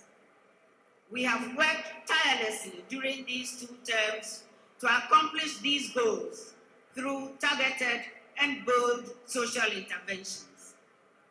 By enhancing existing programs, by restoring those that have been lost, and introducing new initiatives, we are building a society where every citizen, regardless of their circumstances, can live with dignity and hope.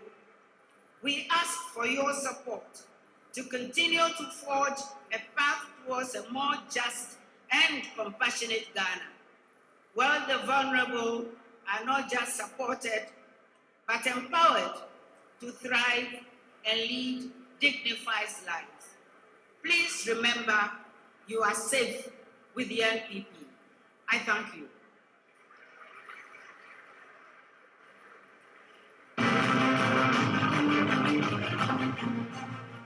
Education is the cornerstone of our future, but the MPP inherited a Ghana where a lot of young Ghanaians were dropping out of school at the JSS level.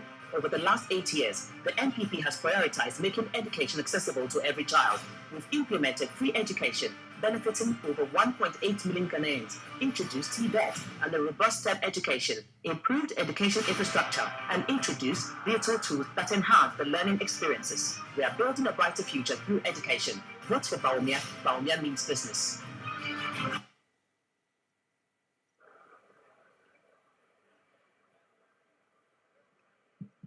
Ladies and gentlemen, let's welcome Dennis Labi Ampofo.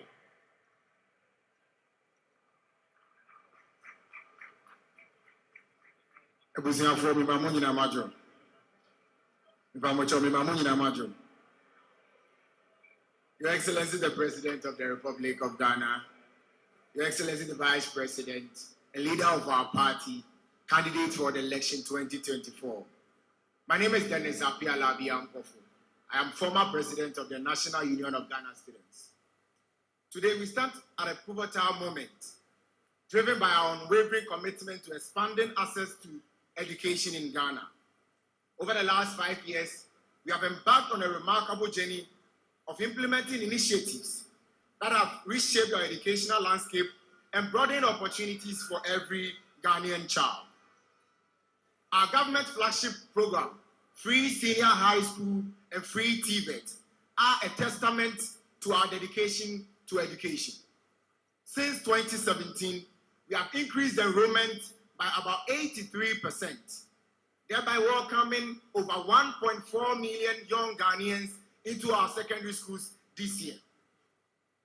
This enrollment surge reflects not only investment in infrastructure and resources, but the fact that we believe every young Ghanaian deserves access to quality education, regardless of their background. The emphasis here is regardless of their background. The results speaks for themselves. The highest ever first-year enrollment in our schools and the best WASI performance since 2015. The lawyers amongst us will say, Reps ipsa lecotor. However, our commitment goes beyond numbers. We have absorbed examination fee for BEC and WASI candidates. thereby alleviating the financial burden that falls on family and become a financial constraint to many students. Those of us who attended public schools will attest to how many young Ghanaians drop out of writing their final exams because of examination fees. Additionally, by removing the no guarantor system, we have doubled the number of recipients for student loan in Ghana, thereby empowering many young Ghanaians to pursue higher education. Your Excellency the President, this is not a tale that I read or heard. This I saw with my own two eyes, standing right beside the Vice President in Kumasi whilst he launched the no guarantor policy. We recognize that education is not just about access. It is about creating an environment where students can thrive. That is why we have procured over 900,000 tablets for young Ghanaian students, bridging the digital divide and ensuring that students have the tools that they need to succeed. What this means is that the young girl from Manso Akwesiso does not need her parents to borrow money before she can have access to personal computers. We have distributed over 2,700 vehicles to educational institutions, improving access and reducing inequality in our country. I'm sure we've all seen the various buses, the big ones, with the inscription donated by Get Fund. Our commitment to education forms part of a very broad vision that includes constructing more and more public libraries than any government since 1992. We have moved our public libraries from 61 since 2017 to 115 in 2023. Ladies and gentlemen, that is a staggering 54 public libraries in just 7 years. These are various measures that create spaces where students can grow and innovate. In transforming education, we are building a foundation for a brighter future. A future where every Ghanaian child has an opportunity to their full potential. This is our vision, and this remains our mission. A mission anchored on a legacy of creating a better future for generations.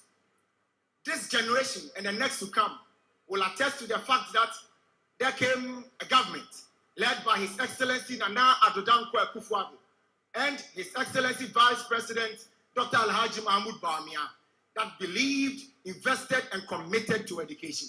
Thank you very much. Medamu Nyamase.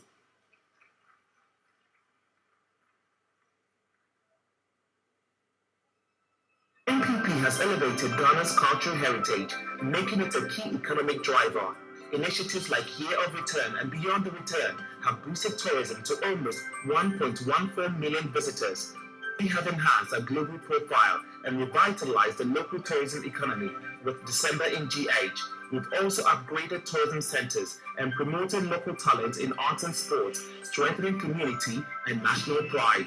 Let's continue this momentum. Vote NPP. Vote Bawumia for a future where culture drives growth and unity. Bawumia means business. Let's make welcome Prince David Osei.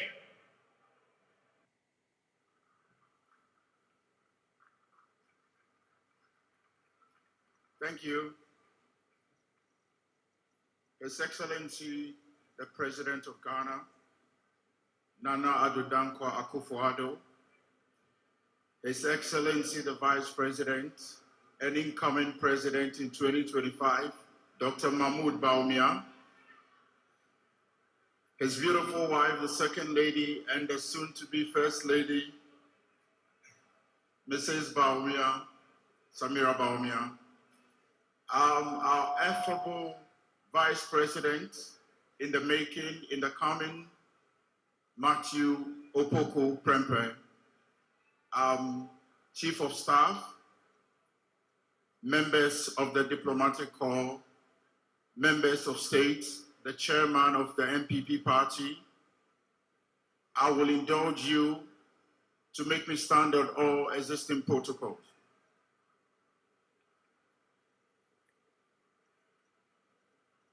My name is Prince David Osei, and 7th November, no retreat, no surrender.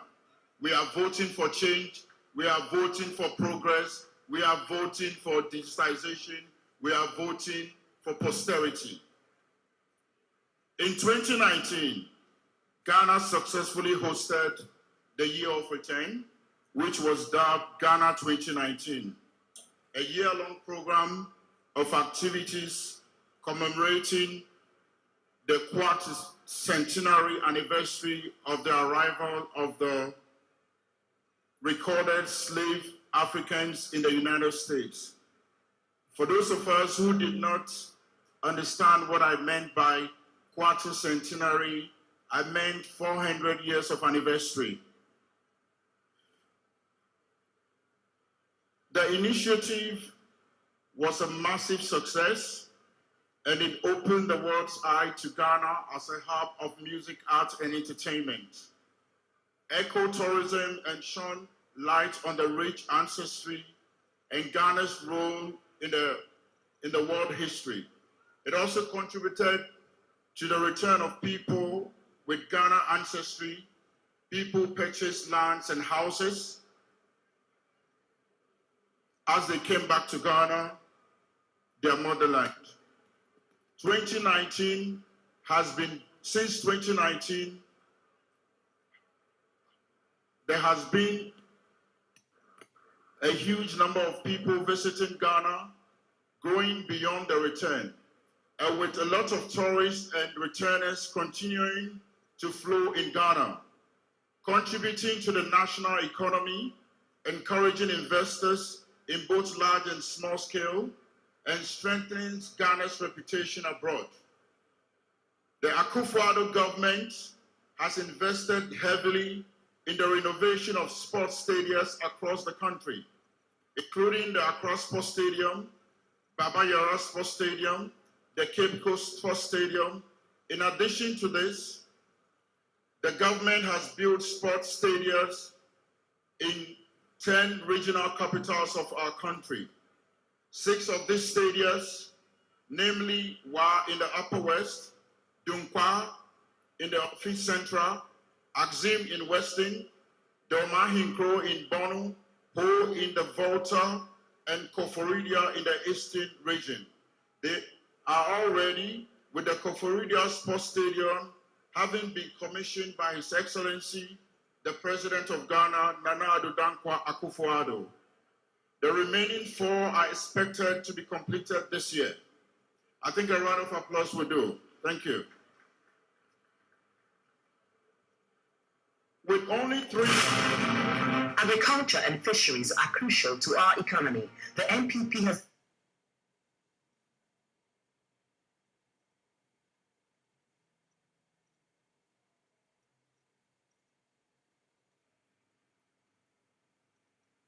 various communities across the country.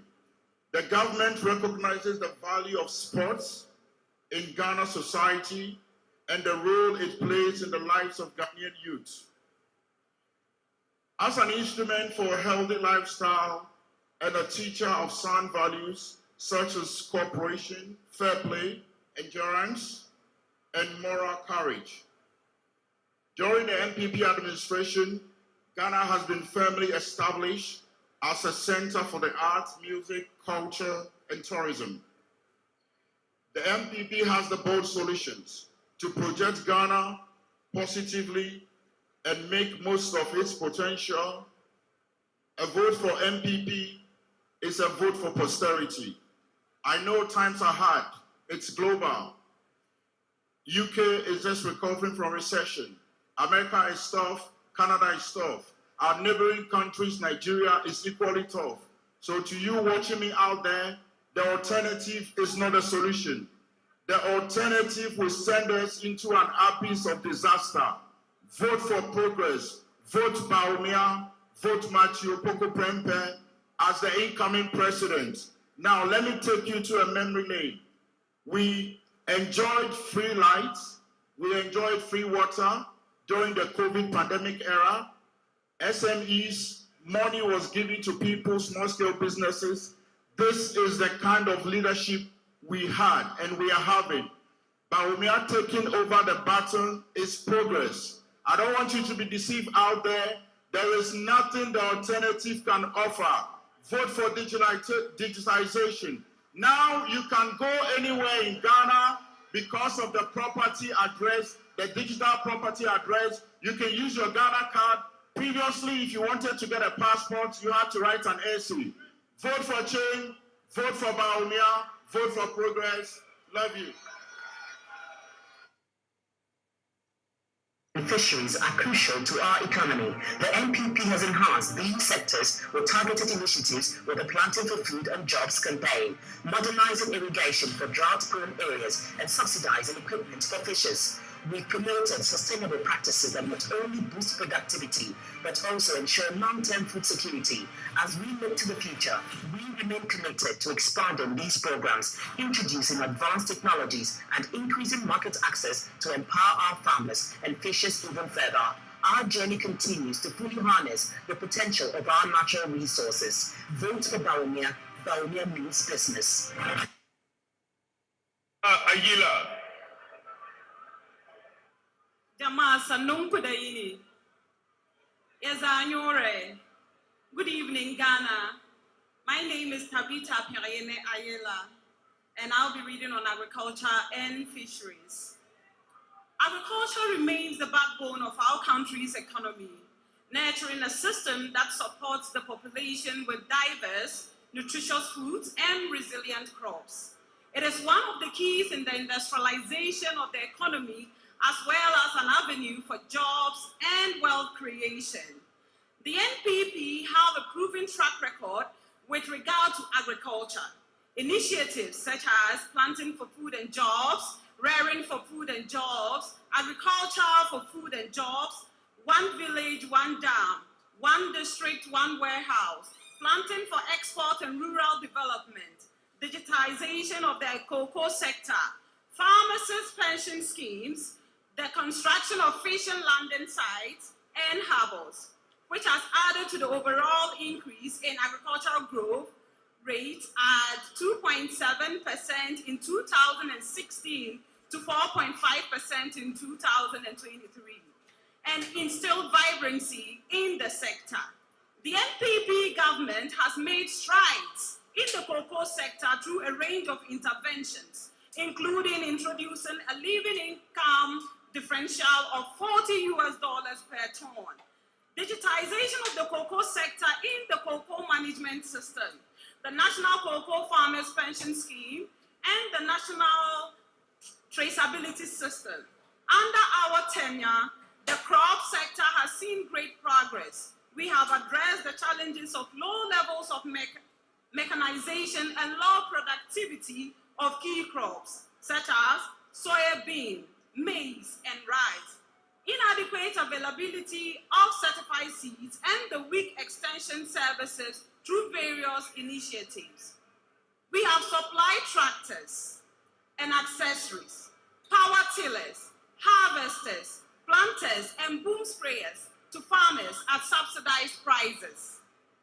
Targeted specific crops such as maize and soybean to increase productivity to meet domestic and export demands. We have also recruited officers to improve the agriculture extension service provision. Under the NPP government, fisheries and aquaculture has improved and expanded through programs such as Agriculture for Food and Jobs, the construction of harbors and landing sites, and the rehabilitation of hatcheries and aquaculture demonstration centers. Under the NPP, fish production has increased from approximately 435,098 metric tons in 2016 to 657,472 metric tons in 2022. The value of fish imports has almost halved from $146 million to $74 million in the same period. We are a farmer and fisher-centered party. We understand the needs of the farmers and fisher folks and the needs of the customers. We can be trusted to build on the successes and the progress of agriculture and fisheries. We are willing to take bold steps and to provide bold solutions for agriculture and fisheries. Thank you very much.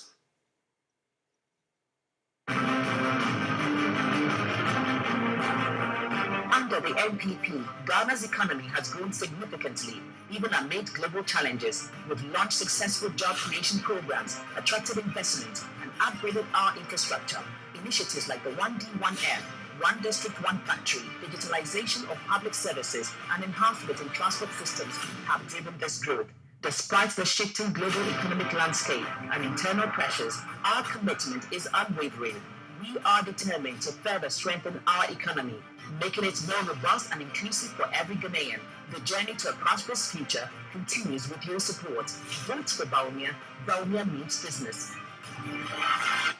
Ladies and gentlemen, with a resounding round of applause, let's make welcome the Honorable Ejapa Mesa.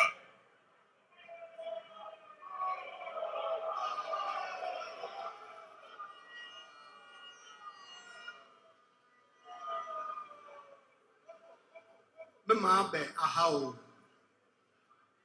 Me win na aha. Me just one gem ahenwa. Good afternoon, ladies and gentlemen, His Excellency the President. The new patriotic party inherited a broken economy and a country in crisis, and from day one went to work to rebuild and restore Ghana. The Akufo-Addo government did not request a honeymoon. Between 2017 and 2020, Ghana saw strong, consistent growth in the economy until COVID-19, a global pandemic, happened in 2020 and brought the whole world economy to its knees. The pandemic, which ravaged many lives across the world, required a decisive yet empathetic leadership to manage. President Akufo-Addo rose to the occasion and engaged the Ghanaian people in his famous fellow Ghanaians addresses, and aptly stated on one occasion that while he, quote, knows how to bring the economy back to life, he does not know how to bring people back to life. His government's priority from the very outset and through the duration of the pandemic was to save Ghanaian lives and prevent the spread of the disease. The president received global acknowledgement and praise for his handling of the COVID-19 pandemic. As soon as it was safe to do so, he once again turned his attention to rebuilding the economy, to restore and repair the damage caused by the global financial crisis and the supply chain disruptions that were the direct consequence of the pandemic. The economic restoration efforts were significantly impacted by the Russian invasion of Ukraine. Despite the pandemic and despite the massive impact the war in Ukraine had on the world economy in general and Africa in particular, the NPP administration has managed to rebuild the Ghanaian economy and bring about sustainable change to the nation. This has been achieved through bold, decisive, and some very difficult but necessary decisions. Over the past 7 years, this government has inter alia restored macroeconomic stability, brought inflation down, growth up, interest rates down, and the exchange rate depreciation under control.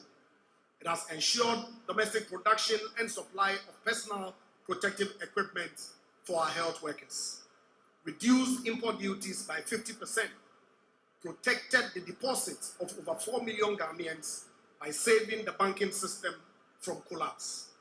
A leader is not lauded for the disasters that were avoided, but the Akufo-Addo-led administration has successfully managed some of the most challenging times in living memory. And while there is no reward for a crisis avoided, we can be sure that had this administration not been in place, our country would be much worse off today. The NPP knows how to steer the country through challenging times and rebound the economy. Ghana's economy is safe in our hands.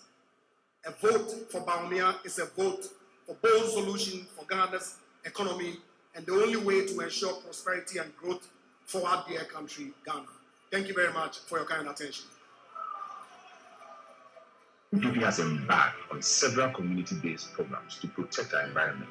The NPP initiated a large-scale tree planting campaign dubbed Green Ghana, to combat deforestation and restore green spaces across the country.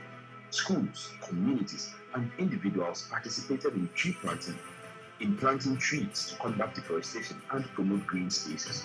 Over 70 million trees have been planted under this initiative. Safety in our communities is a priority. We've strengthened security measures to protect our borders and citizens. The security forces have been retooled with equipment, and the police have benefited from investment in housing. We are committed to a safe, prosperous future for generations to come. Vote for Bawumia. Bawumia means business. Let's make welcome the Honorable Samuel Abujidapo.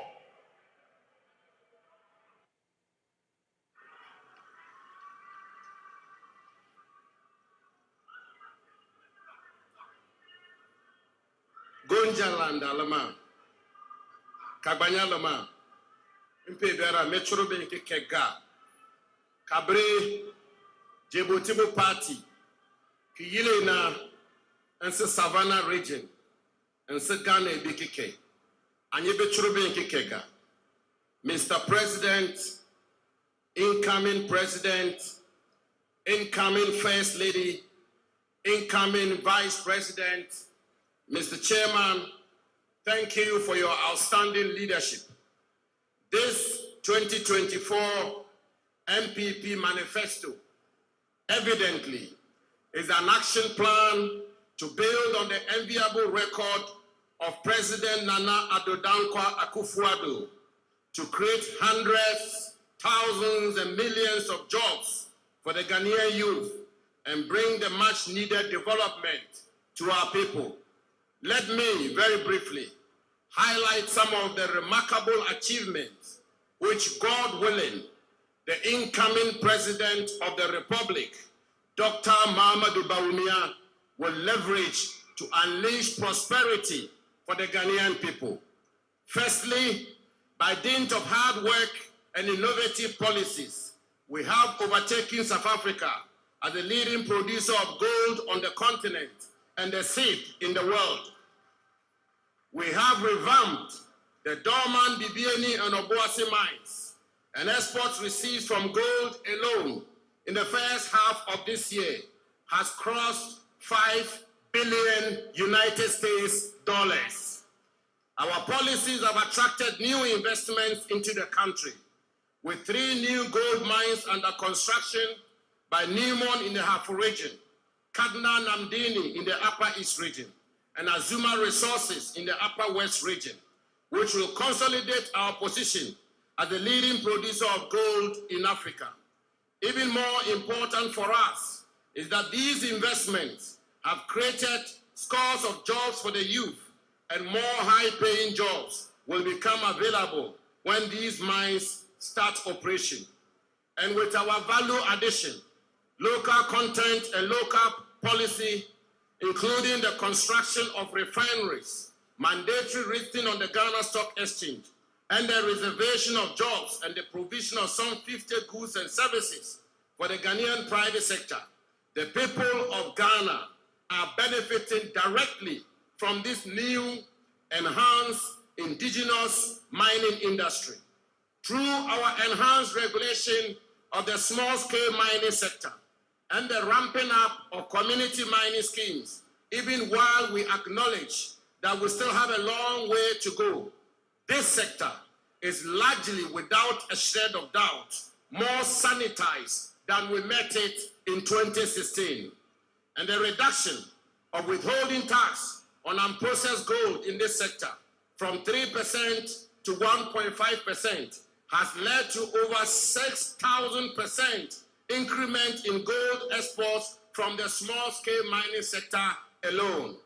Through the domestic gold purchase program, Ghana's gold reserves have increased from 8 tons since independence to 17 tons in just 5 years. And the Gold for Oil program has contributed to stabilizing the prices of petrol at the pump. President Bawumia, with this manifesto, will establish the Novel Minerals Development Bank. It will be jobs, jobs, jobs for the Ghanaian people. Large and small-scale mining will flourish, thereby creating jobs for the teeming youth of our country. Secondly, through our policies in the forestry sector, Ghana has become a global leader in forest management and nature-based climate action. Green Ghana alone has resulted in the planting of 52 million trees in just 4 years.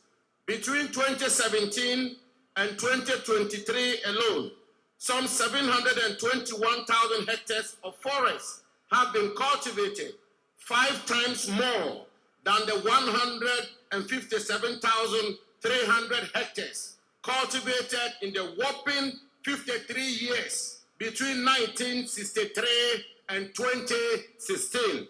We are protecting our environment indeed. And we are digitizing the records of the Lands Commission to ensure effective and efficient land service delivery. And thirdly, we have kept a well-equipped armed forces and secured our borders for the past 8 years. The Akufo-Addo government has settled 13 million United States dollars arrears owed to peacekeeping personnel and increased their allowances from $30 to 35 United States dollars per soldier per day. Phase 1 and 2 of the Barras Regenerative Project, the transformation agenda of the military housing project for the Ghana Armed Forces, the 583 housing units constructed to support the accommodation needs of security services personnel of our country, the 933 vehicles, the 4,202 motorbikes, and the 3 helicopters provided to the Ghana Police Service, aside increasing the number of personnel by almost 40%, are just a few of the interventions made to secure our safety and security through our gallant men and women in uniform. In these 2024 elections, we, the youth, have a clear choice to make, like never before in past elections. A choice between 8 years of tangible and impactful achievement against 8 years of broken promises, doomsday, and an era of unemployment association of Ghana. A choice between this well-thought-through 2024 MPP manifesto, fashioned to expand opportunities for Ghana's private sector and create jobs for the young people of our country, and one which has been tried, tested, and failed woefully. Total failure it was. And above all, a choice between a smart, hardworking, youthful, and problem-solving leader of enormous personal integrity who will work for you day and night, and those who have been tried, failed, and are desperately attempting to recycle themselves. Never again. Let us therefore, young men and women, from Laura to Sekendi, from Hohoi to Asantimampong, from Saboba to Kintampo, and of course, from my beloved constituency of Damango, rally behind Dr. Mahamadou Bawumia and Dr. Matthew Opoku Prempeh and the new Patriotic Party, a game changer for the youth of Ghana. And so, my friends, fellow young Ghanaians, in all humility and modesty, I say to you today that this 2024 MPP manifesto will be strictly and sacredly implemented to the fullest by our outstanding and visionary leader, and by the grace of Almighty God, the next president of our republic, the man with bold solutions for the future, His Excellency Dr. Mahamadou Bawumia. A vote for DMB, a vote for DMB, and Napo is a vote for the youth, a vote for DMB, and Dr. Matthew Opoku Prempeh is a vote for jobs, a vote for DMB, And a vote for NAPO is a vote for bold solutions for the future. Fellow patrons, I am the term speaker and the final speaker. And therefore, on this auspicious note, let me introduce to you the spectacular legacy of the outstanding president of our country, the president of the movement, the president who has built Ghana to this point, the president of compassion, the president, the fatherly president, and the president of our country, His Excellency Nana Addo Dankwa Akufo-Addo. And it is my honor,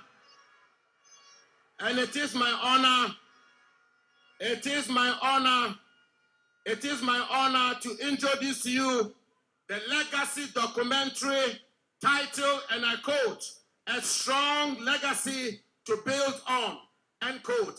Enjoy it. We are moving forward. We are firing forward. We are moving from north to east to west to south, and the new patriotic party is marching on to victory to make Bawumia the next president of this republic of ours. Thank you.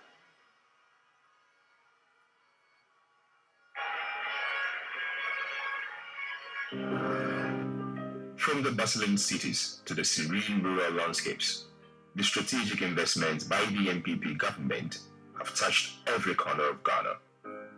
Since January 2017, under the visionary leadership of President Nana Addo Dankwa Akufo-Addo and Vice President Dr. Mahmoud Bawumia, Ghana has embarked on a transformative journey guided by a commitment, progress, people development, and prosperity. Join us as we delve into the story of this remarkable journey. Education is the foundation of any thriving society, and the new patriotic party, the NPP government, recognizes that the future of Ghana rests in the hands of its youth. Since 2017, the government has undertaken bold and visionary steps to reshape the educational landscape of our nation, ensuring that every child, regardless of background, has the opportunity to succeed. The Free Senior High School SHS policy stands as a testament to this commitment. The establishment of science, technology, engineering, and mathematics STEM schools across the country is preparing our youth for the challenges and opportunities of the 21st century. Technical and vocational skills training TVET centers have been revitalized, ensuring that those with talent in technical fields have the tools they need to excel. Over 2,400 students are currently enrolled in STEM programs. Healthcare and infrastructure are the lifelines of any nation. This groundbreaking initiative aims to construct 111 new hospitals across the country. The government's investment in over 300 ambulances distributed nationwide has revolutionized emergency healthcare. Under the NPP government, road construction and rehabilitation have reached unprecedented levels. Major highways, bridges, and feeder roads are being upgraded and expanded, ensuring that every corner of Ghana is connected. Railways are experiencing a revival, with significant investments aimed at restoring and expanding the rail network. Airports, too, have seen significant upgrades, positioning Ghana as a key hub in West Africa. The Planting for Food and Jobs initiative has been at the forefront of this agricultural revolution. The groundbreaking program has provided farmers across the nation with access to high-quality seeds, fertilizers, and modern farming techniques. The impact is clear.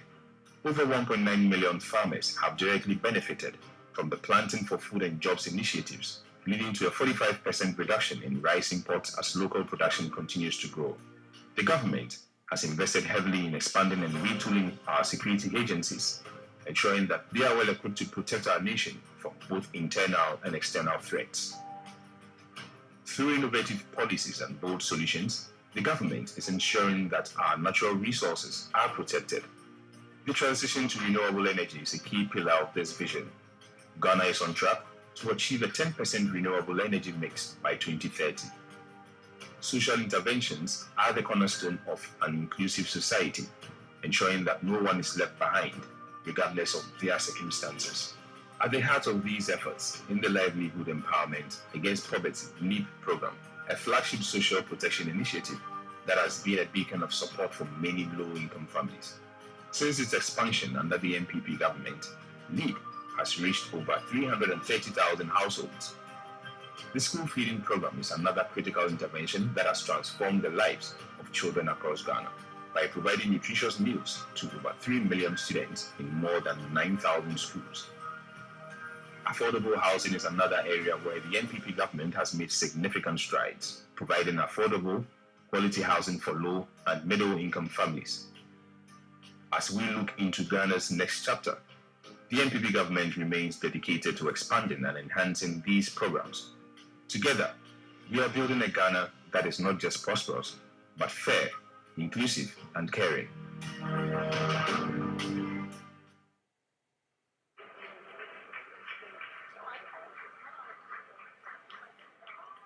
There you have it. A manifesto developed with love, which is daring to build on the legacy of a government that has passionately led the development of this country. Ladies and gentlemen, it's been a long listening period, but it tells you there are a lot more to talk about as a government. At this juncture, we should all take note that the manifesto that is about to be unveiled is one that has been done based on wide consultations, talking to the Ghanaian people from across this country, from the north to the south, to the west and the east. The women along the shores and the coast of this country, our farmers in the cocoa farming area, our brothers and sisters in the mining area, our uncles and fathers in the business area inside of Osiokai, our lawyers and doctors have all been engaged. And this is a manifesto that is going to lead us into the next phase of Ghana's development. Let's listen to the chairman of the Manifesto Committee.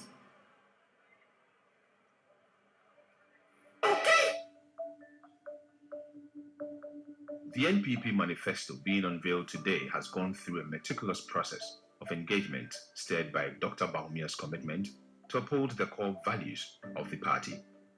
At the helm was the Manifesto Committee, whose chairman ensured that every discussion was infused with a blend of the party's ideology and the unique persona of the presidential candidate. Across the length and breadth of the country, different groups were engaged, their inputs providing a careful balance that lays bare the foundation of a document that reflects a shared vision, but also resonates with the aspirations of the people. Dr. Bawumia himself sat in for his vision to be put to strict test and scrutiny. The chairman is thankful to all the various committees. This manifesto reflects the needs and aspirations of Ghanaians and is fueled by the vision and dynamism of Dr. Bawumia. The manifesto is the social contract of the party, but in particular, the presidential candidate of the party, with the generality of the citizenry. The person who is leading the party, and of course you know that the party has its own ideology, private sector enterprise-led or free market enterprise party.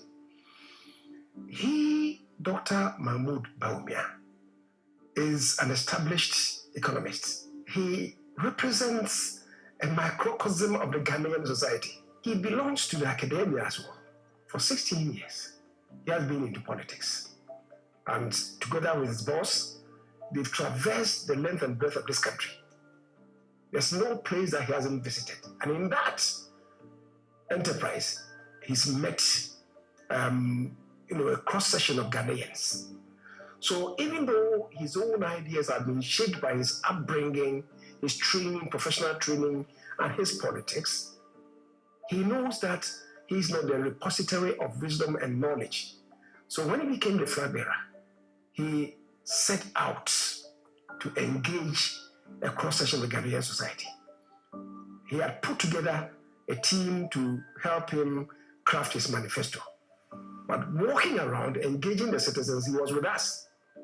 Wherever he went, he presented his own vision, and then asked the people that he had met, professionals, market women, artisans, farmers, policemen, lawyers, engineers, and so on. He met all of them. And then when he had spoken to them, he also asked them to speak to him. We listened and took out salient matters that they brought out to fertilize his own vision. And it is the combination of this that we have put together so that his own vision then will respond to the concerns, the needs of the Ghanaian society. That is what we have done. That is what the Manifesto Committee has done.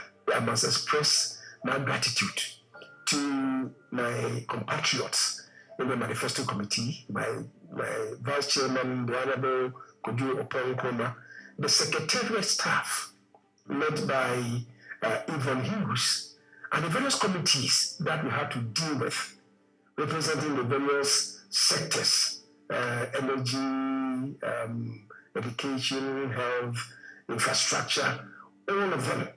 And I would say that together we fashioned a document that the people of this country will be proud of.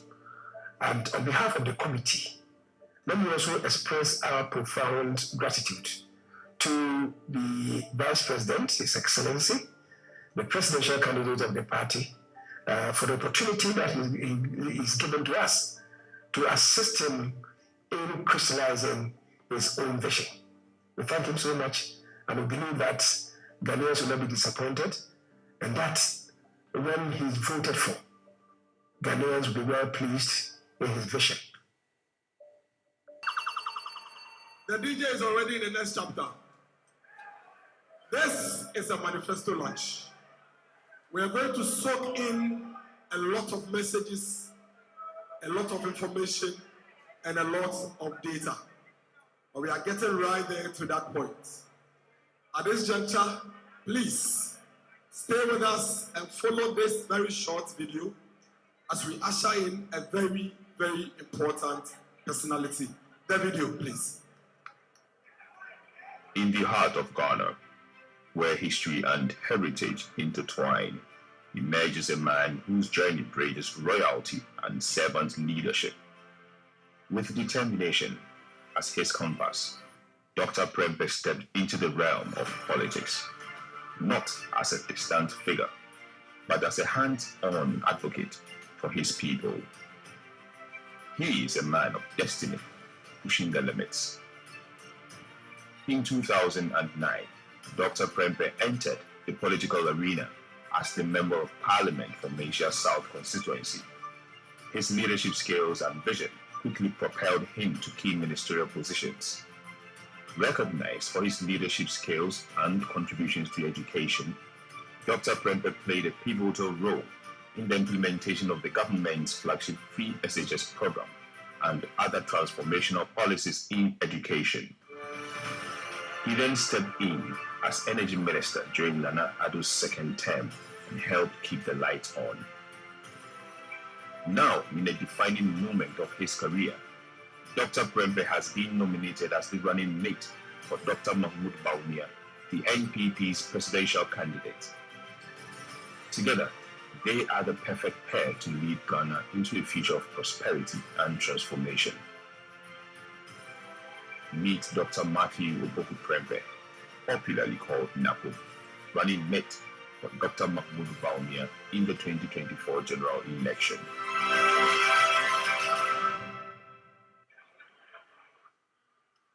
Ladies and gentlemen, the running mates of the New Patriotic Party, let's put our hands together for the incoming Vice President of the Republic of Ghana, Dr.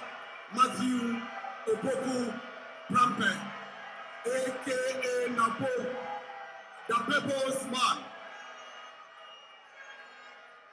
the Member of Parliament for the good people of Malaysia South. Please put your hands together. Let it be resounding. Make a lot more noise. Make a lot more noise. The man of the moment, Your Excellency.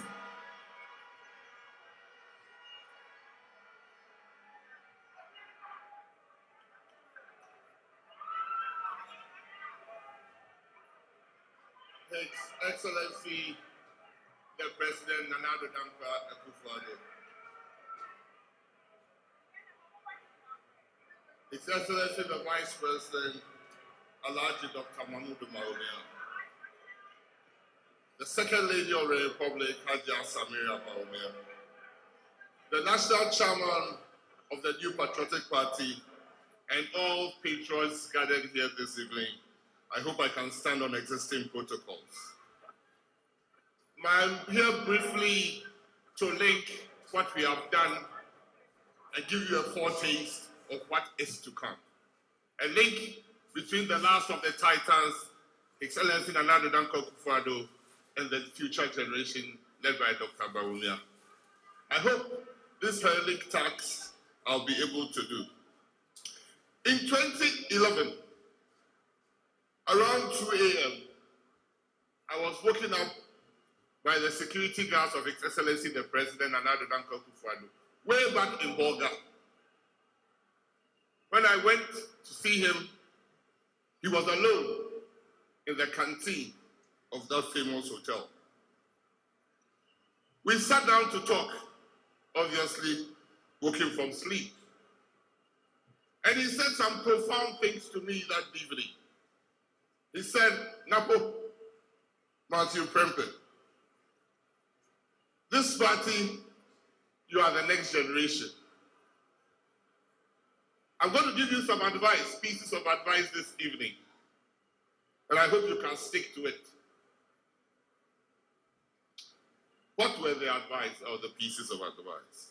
He said, my whole aim is to make sure when we get into government, we succeed ourselves. And I can only leave the party to one of three people. He proceeded to mention who he felt comfortable in 2011 to leave the party when he exits office. He's our second presidential candidate who is offering 8 years of competent leadership. 8 years of delivery. I can say, without any converting, that 2 of the 3 are represented and coming after him. That is Dr. Mahmoud Bawumia and my good self, Dr. Matthew Opoku Prempeh. Leadership is born and made. His Excellency Nana Addo Dankwa Akufo-Addo, who himself was the man of the moment in 2007, and who himself we have listened to his crowning achievements. Today is about leading us, but it is ensuring that we succeed ourselves in breaking the 8 with Dr. Mahmoud Bawumia. Since my nomination as the vice presidential candidate of the New Patriotic Party, I've spent a considerable time in Western region. I believe, apart from our mother regions, Ashanti and Eastern, the region that is akin to making the MPP the national governing party forever is the Western region. I've spent considerable time here. I've been through Amenfi, Wasa. I've been through Disco. I've gone to Jura. I've gone to Zema. I've gone to Ahanta. I've been to Esekado, meeting chiefs and leaders in all these communities. And I'm overwhelmed by the love and warmth of the people of this region. I've been everywhere with the chairman of the party and the regional minister of the region. And I can only say thank you for the good work you do on behalf of MPP. Patriots, we have a general election to win. We have a general election to win. And this general election, we will win. With God, it is possible. This is a call to duty. This is a call to duty. And today's Manifesto Launch is a show of our contest of ideas and policies that is going to serve as a guiding light for His Excellency Dr. Mahmoud Bawumia. When, by God's inshallah, 7th January when he assumes office. He promises us that he needs no honeymoon, and from 7th January, he's going to start working for and the people of Ghana. The MPP which he represents, which he leads, and when he says to lead is to solve, has a record of delivery. In 2016 and 2020, the MPP delivered on this manifesto. I do recall His Excellency Dr. Baumia calling me to come and account for what we are doing and what so far we have done in education. That led some of us to think deep. Mr. President, your work has been shown that you are a man of Seadio Oka Oye. Based upon the work that you have done, I'm sure Ghanaians are going to give us the mandate to continue from where we are. Mr. President, what you did in education has not been even demonstrated here. In 2016, it was a contest of ideas. When you talk about free SHS and free TVET, you didn't stop there. From early childhood care and new nurseries you developed, you made sure that in the era of IT, every school gets a school laboratory, and it is in progress.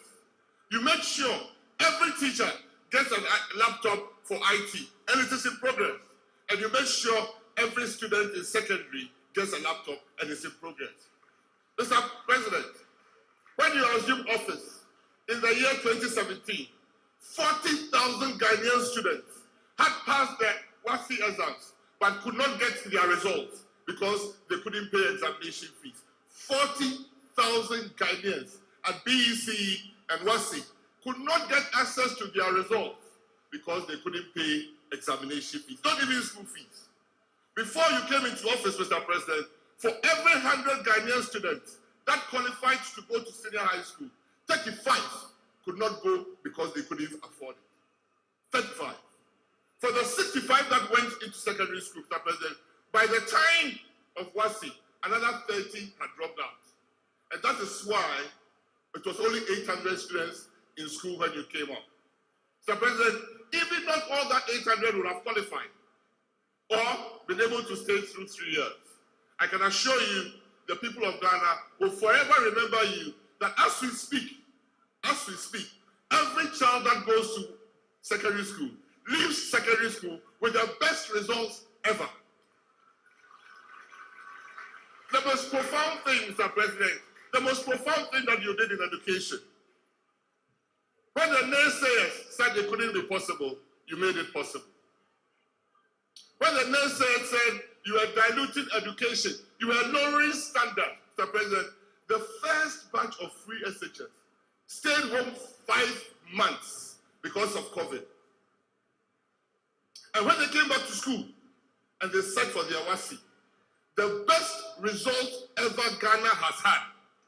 68% of all A18, aggregate A1, 8 subjects happened for that group.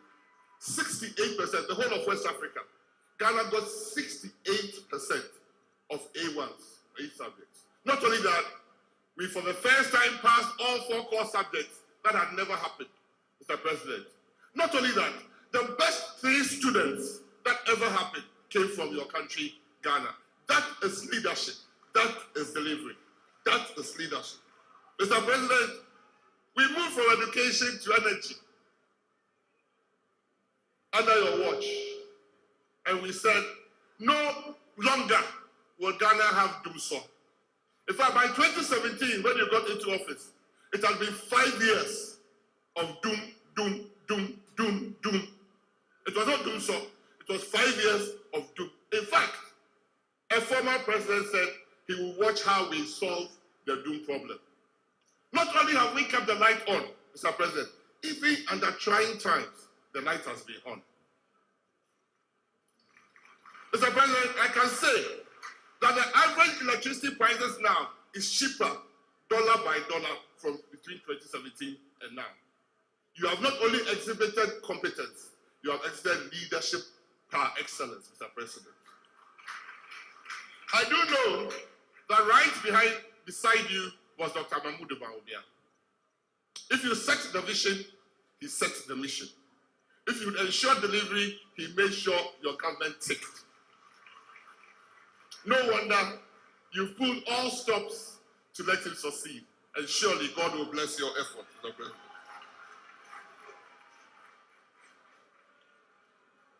I am a strong believer, Mr. President, after listening to your record.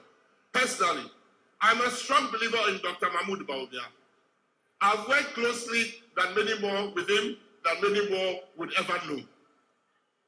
I believe in his ability and his knowledge, and surely he's the man of the moment.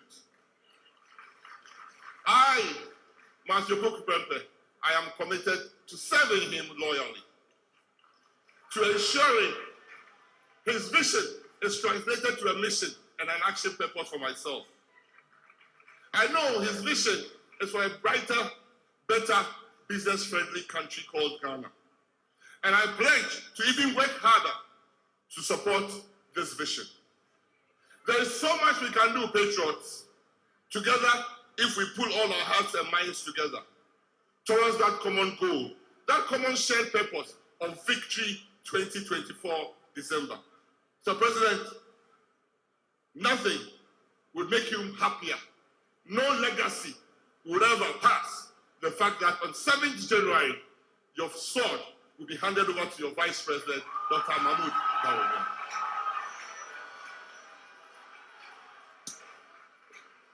You've given the next generation, ample time to study and to work and to serve. It is our time to deliver. Dr. Mahmoud Bawumia is a man of vision. He's a man on a mission. He's humble, but he's firm. He's affable. He is respectful. He's honest, and he's loyal. He is a problem solver and a very hard worker, a man of integrity and a go-getter. He's destined to take Ghana to the next level. Before I take my seat, His Excellency the President, let me say this, and I'll say it again. I know Dr. Alhaji Mahmoud Bawumia. He is not corrupt.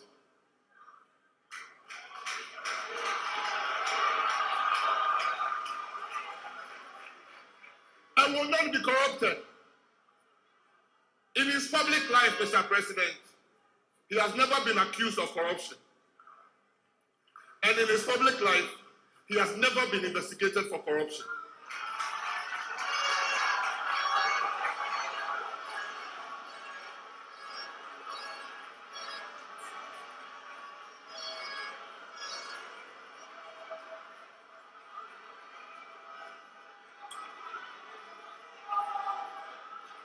I am sure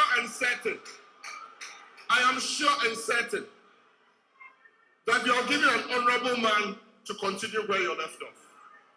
No matter what the naysayers say, Mr. President, he is not corrupt. He has never been accused of corruption. And he has never been investigated for corruption. And he will never be corrupt.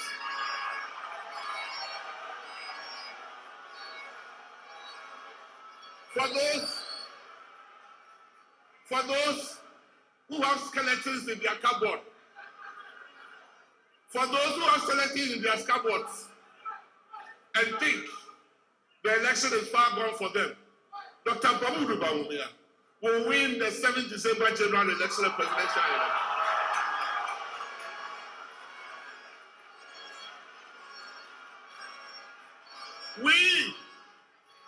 We, crocodiles, will fight from room to room, house to house, village to village, community to community, that never again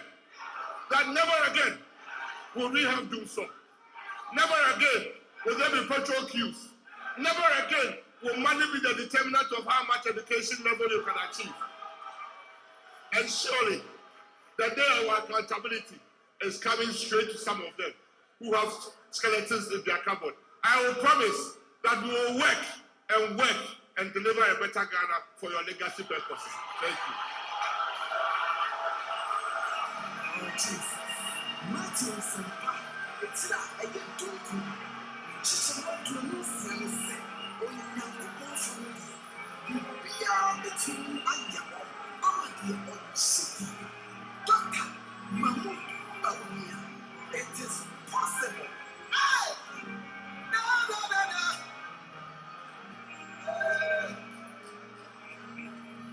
Nidia, Onyakopodia to one. Ayomaiga na puntiontia. Anoti Abrana Sosa. Ubadi wa Miami. Ay! Achadia, Asuria to one. Doctor Mahmoud Bawumia. Ayomaiga na puntiontia. Anoti Abrana Sosa. Neba, Ubadi on my Doctor, yeah, Dr. Mahmoud Bawumia, yeah, Niptiania Kukwadro, our Brazilian Kabamunti, oh my God, from Farewell, Doctor, yeah, Dr. Digita, yeah, Dr. Mahmoud Bawumia, yeah, we look like the other one, we have a snow and the problem here. And you're getting off from Doctor, yeah, I would have been to your breaking, and you know, I'm people breaking, and you know, some rather go far than the free so deliver the Israel so you did. I would have never to me, you are free one wallet. With God, all things are possible. This is how we think of our baby in free way. Mani Bakum Gloria Tedia. I would have never to me, you are free one wallet. Doctor, with God, all things are possible. It is possible. Yes, it is possible. With God, my God, all things are possible. It is possible. With God, it is possible. My God, you are God. All things are possible. I hear so catch it, David said, we are of fraud. Goriati ya wachina waniwe. Wakufiti ni mafrasi. Enti David ni wunu chumi. Na David kachira wa hili so se. Papa urade de liba shaminsa. Urade di Goriati mamutuni eba shaminsa. Na so ka se. Ko na urade ebe diwachi. Enedai neba Dr. Mahmoud Bawumia. Insuro na me asafo urade.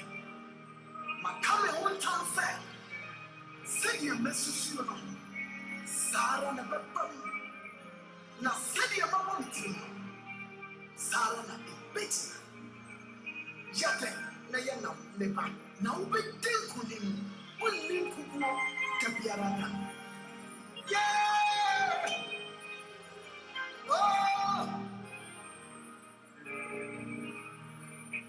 Doctor yeah Dr. Mahmoud Bawumia yeah Niptiani Akukwadro our Brazilian Kabamunti Ghana Mabrina from Farewell Doctor yeah Dr. Digita yeah Dr. Mahmoud Bawumia yeah we look like the only one yanti we nyami sino and the problem here Akrafanyina Frafro Doctor Yehia for funny now. Yelly animal come funny now. Yeah, but one also funny now from okay. Yeah.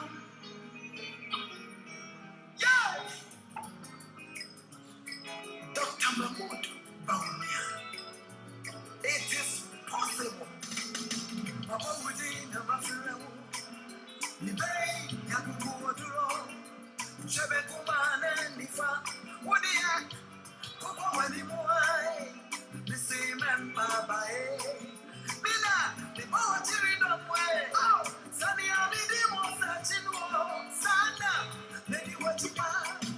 Mama within a mafia. Mama Mia Kukuaduro. Oh, Shebekuman and Nifa. Wodia. Coco Wanimuai. The same and Baba. Hey, Mina, the poetry don't way. Sunny Abidi just what you do. Sana. Lady what you do. The ring I want, doctor, the ring power. Now me, I can be one say. Me, I'm a boy, listen to my little team and Baba. Me, the power to read up way. Sunny, I'm in the just what you know. Sana, let you watch it. Me, the ring I want, me, got the fight, the ring power. Come on, me, I can be one way.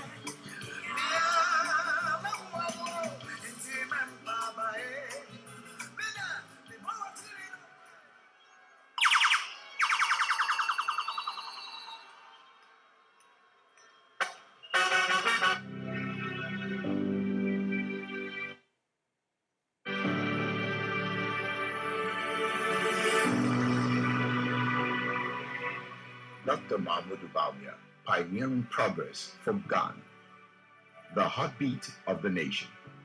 Ghana stands at the threshold of the next chapter, and at its helm stands Dr. Mahmoud Baumia, a leader of vision who embodies the fusion of heritage and progress.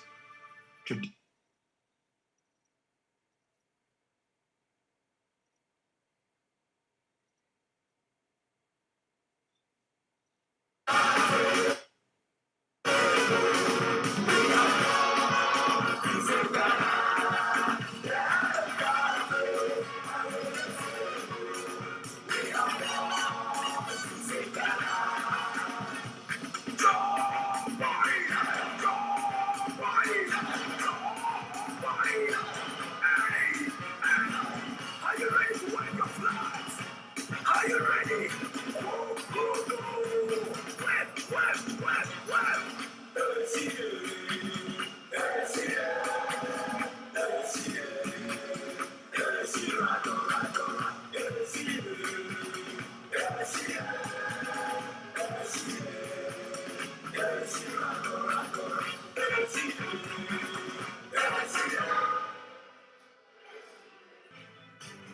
The people's leader. Beyond economics and innovation, Dr. Baumia feels Ghana's pulse. He listens, truly listens to the people. Their needs, struggles, and dreams drive him. He's not distant. He is deeply connected, advocating tirelessly for their well-being. As the sun sets on Ghana, Dr. Mahmoud Baumia stands.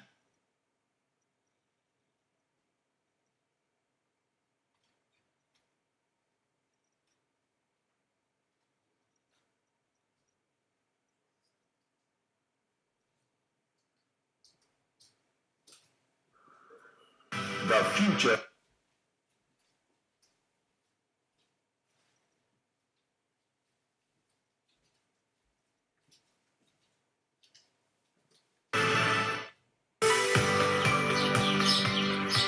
President of the Republic of Ghana, the leader and flag bearer of the new Patriotic Party, the man who is renowned to be the most active and best performing vice president we have seen in the Fourth Republic. Please welcome Dr. Mahmoud Baumia, the next president of the Republic of Ghana.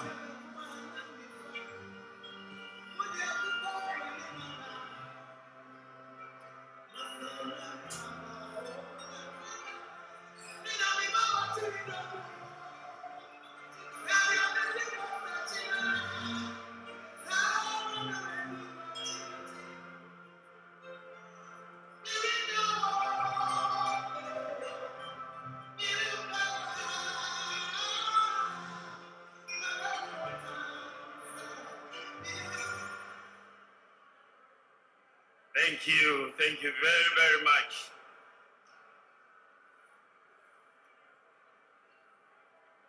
His Excellency, the President of the Republic of Ghana, Nana Addo Dankwa Akufo-Addo, former President of the Republic, John Agyekum Kufuor, I know he's watching from home.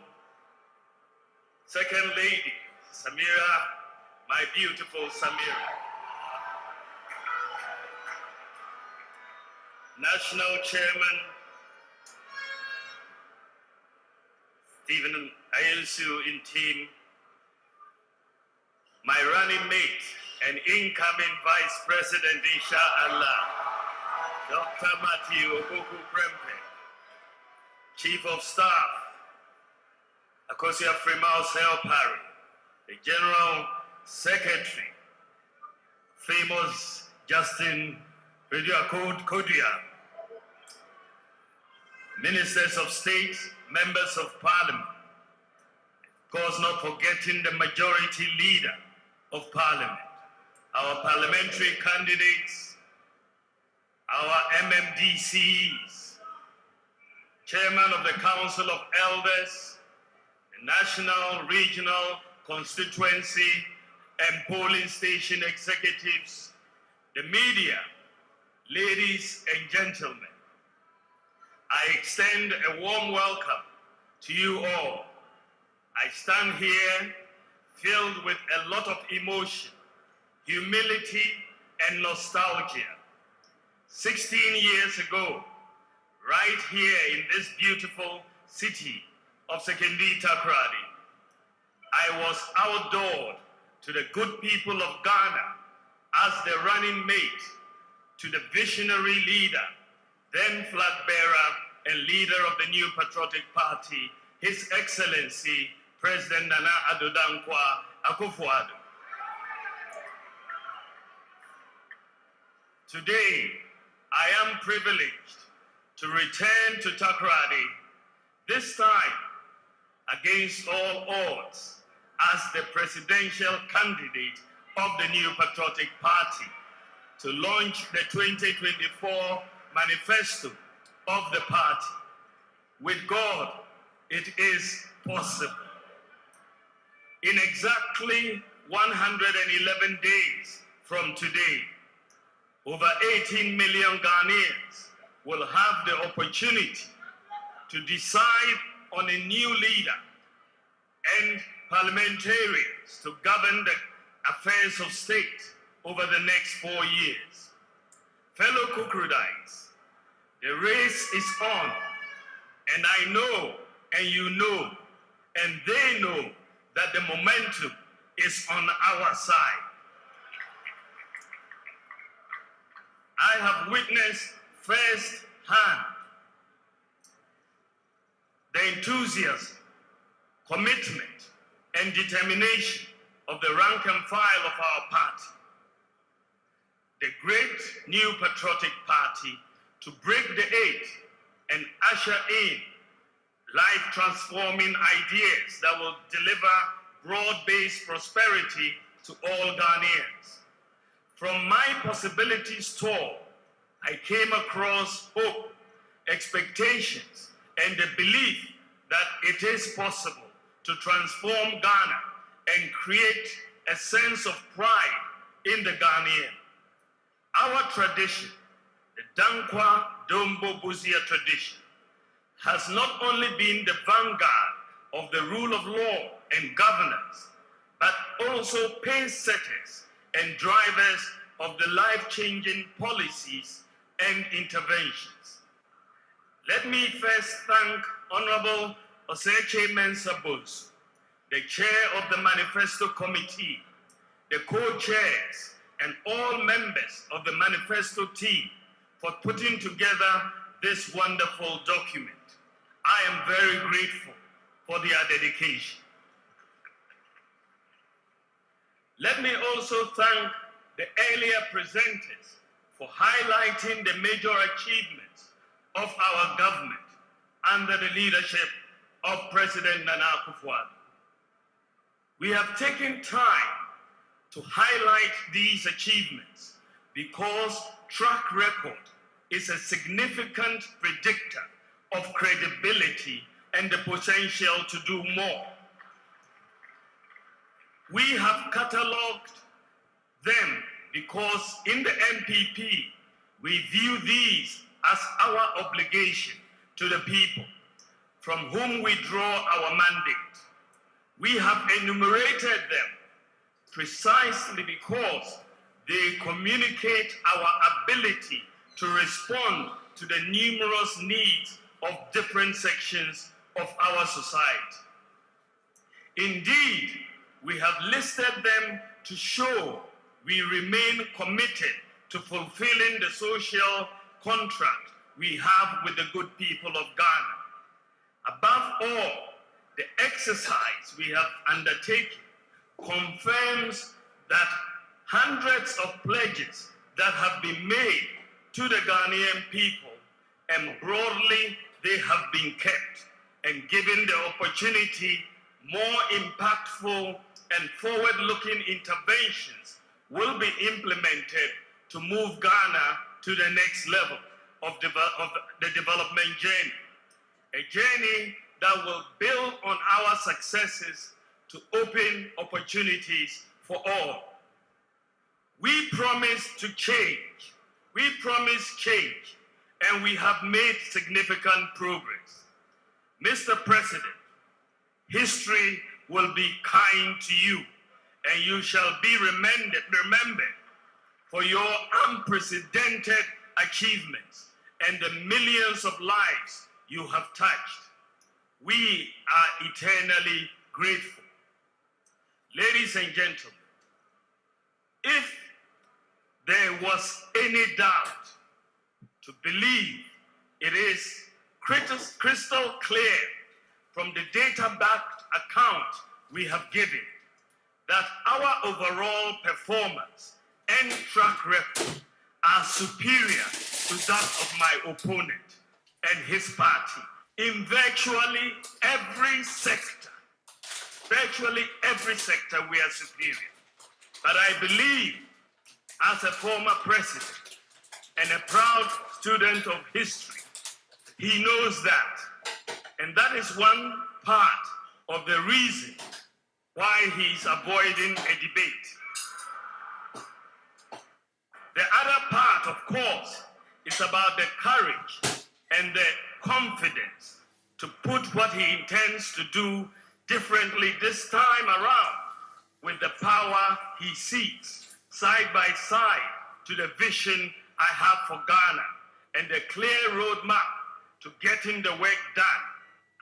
That is the choice we are presenting to you, the Ghanaian voter, on December 7th. Ladies and gentlemen, notwithstanding our superior performance, there remains the fact that between 2020 and 2022, we experienced severe challenges triggered by the pandemic, which brought the world and our country to a thundering halt. The world experienced the greatest economic depression since the 1930s, with most countries recording negative GDP growth. Supply chain disruptions and the rising price of oil resulted in major increases in the prices of fuel, freight, and food across the globe.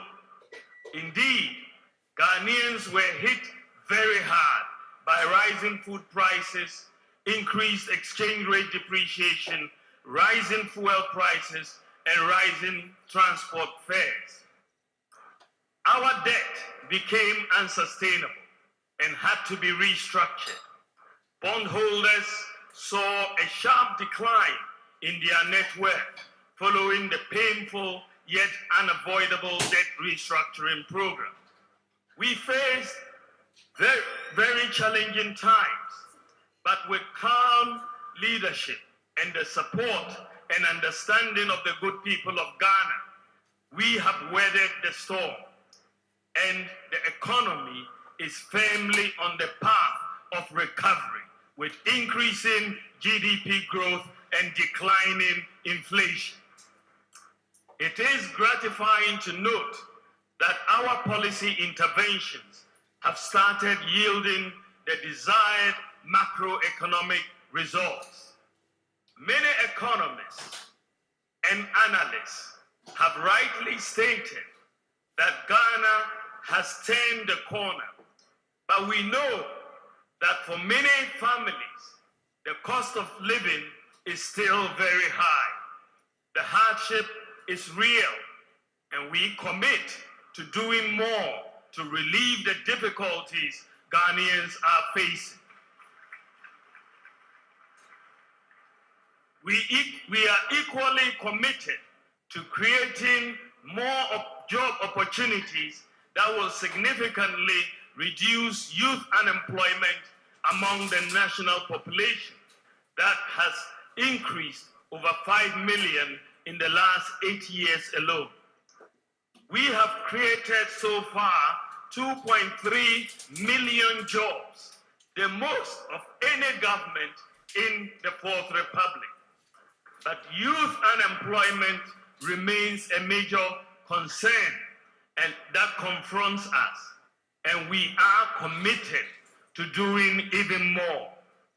This is why, ladies and gentlemen, it is better to continue with a party that has created more jobs than any other in the Fourth Republic than go back to a party and a leader who, after 4 years of doom so, created more unemployment than any government in the Fourth Republic.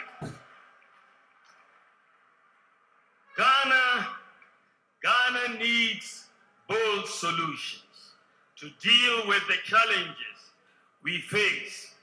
And that is what I am offering in asking for the mandate of the Ghanaians. This manifesto that we are launching lays out our comprehensive plan to take Ghana to the next level of growth, prosperity, under a selfless leader with bold solutions for jobs and businesses. Ladies and gentlemen, my vision, as I have stated, is to create a tent big enough to accommodate every Ghanaian, to tap into the resourcefulness and talents of our people, irrespective of our different ethnic, political, and religious backgrounds, to channel our energies into building the kind of country that assures food sufficiency, safe, prosperous, and dignified future for all Ghanaians, to create sustainable jobs with meaningful pay for all, and for Ghana to participate fully in the Fourth Industrial Revolution using systems and data. To realize this vision, we must collectively have a mindset of possibilities, not impossibilities. There is a critical failure of mindset that manifests itself in the absence of core values, patriotism, and principles within our society. We need to invigorate the can-do spirit of Ghanaians to believe that we can even do better than we have ever imagined if we put our minds to it. For example, students from Mamfi Girls and Prempeh College have won international robotic competitions against their peers in the US, Germany, South Korea, and so on. Recently, Dr. Angela Tabiri from Ashaiman was crowned the world's most interesting mathematician after a global competition with some of the best mathematicians in the world. The mindset of possibilities must be inculcated in our children from home and school. This is why we are going to introduce a growth mindset curriculum in our schools to help students build critical skills such as problem solving, risk taking, opportunity spotting, and design thinking. Ladies and gentlemen, we have experienced a major economic crisis, and with your support, weathered the storm. But we are not yet where we want to be. It is therefore very important to protect and expand our rebounding economy, to attain and sustain macroeconomic stability with low inflation, low interest rates, exchange rate stability, and low budget deficits. Fiscal discipline and private sector empowerment will be the key to realizing our commitment to job and wealth creation. To sustainably reduce the budget deficit and interest rates, my government, inshallah, will enhance fiscal discipline through an independent Fiscal Responsibility Council enshrined in the Fiscal Responsibility Act. The Fiscal Responsibility Act will also be amended to add a fiscal rule that requires that budgeted expenditure in any year does not exceed 105% of the previous year's tax revenue. This will prevent the experience of budgetary expenditures based on optimistic revenue forecasts which do not materialize. Ladies and gentlemen, furthermore, my government will reduce the fiscal burden on government by empowering the private sector to do more. Fundamental to building any modern, prosperous society is ensuring that access to education and health is available to all, and that there is a safety net for the most vulnerable. Under the two-term administration of His Excellency Nana Addo Dankwa Akufo-Addo's government, I can say without any fear of contradiction that no past leader has done more to uplift the poor and the vulnerable in society than my boss. We put in place new ones and expanded existing social policies and programs for the masses across Ghana, like the free senior high school, free TVET, Agenda 111, one constituency, one ambulance, expanding school feeding, national health insurance care for childhood cancer, sickle cell patients, and kidney dialysis, and so on. I pledge to you that my government will protect and deepen all these programs that several millions of you depend on. From my interactions with the people, the three top major concerns of Ghanaians are the cost of living, jobs, and roads. The 2024 manifesto of the new patriotic party prioritizes what you, the Ghanaian people, say are your priorities. The manifesto lays out a clear path of how we plan to solve these major problems, among others.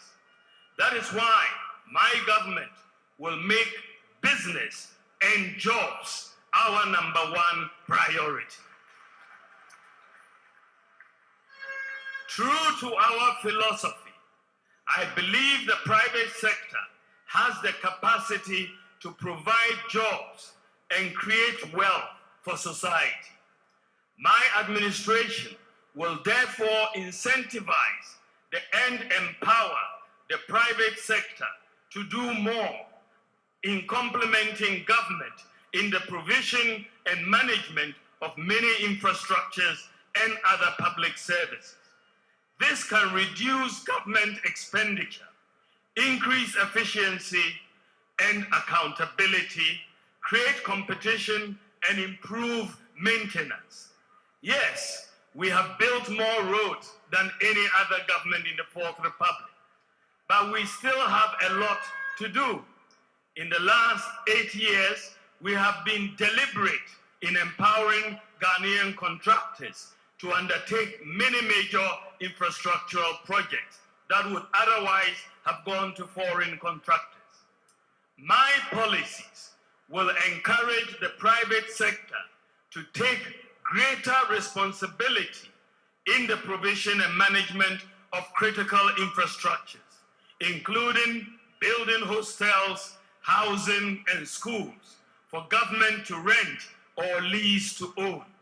The demand for roads construction is massive, and this has historically placed a huge burden on the budget. I will make it more attractive for the private sector to also finance construction, management, and maintenance of roads through PPP concessions. Also, I want to change our procurement culture drastically to tackle waste and corruption. My government will move towards leasing rather than outright purchase of goods such as vehicles, printing equipment, and so on. The private sector will have the responsibility for the maintenance of the equipment. With this approach, the budget can save very significant amounts in outright cash expenditure annually from various items across different ministries, departments, and agencies. The policy will energize the private sector to invest in their expansion and create many jobs.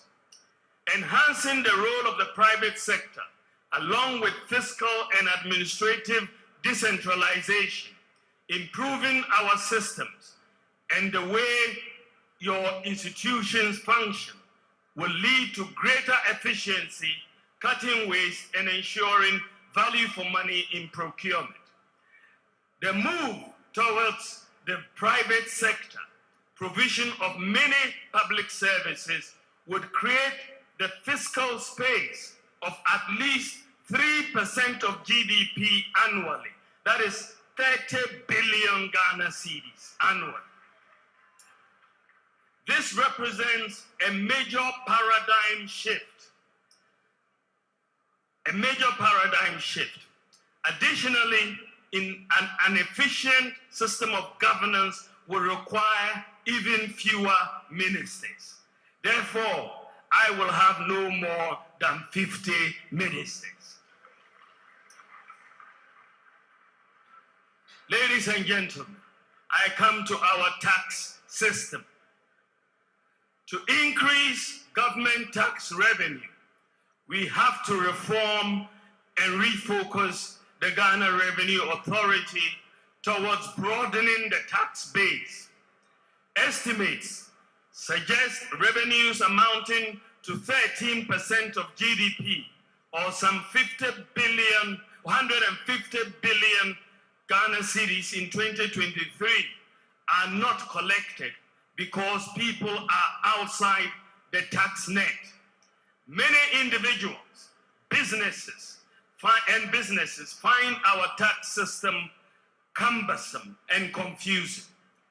We want a tax system that is easy to understand, easy to comply with, and easy to enforce, softer on the taxpayer, and that is not subject to so much discretion. The next MPP government will introduce a very simple, citizen-friendly, and business-friendly flat tax system.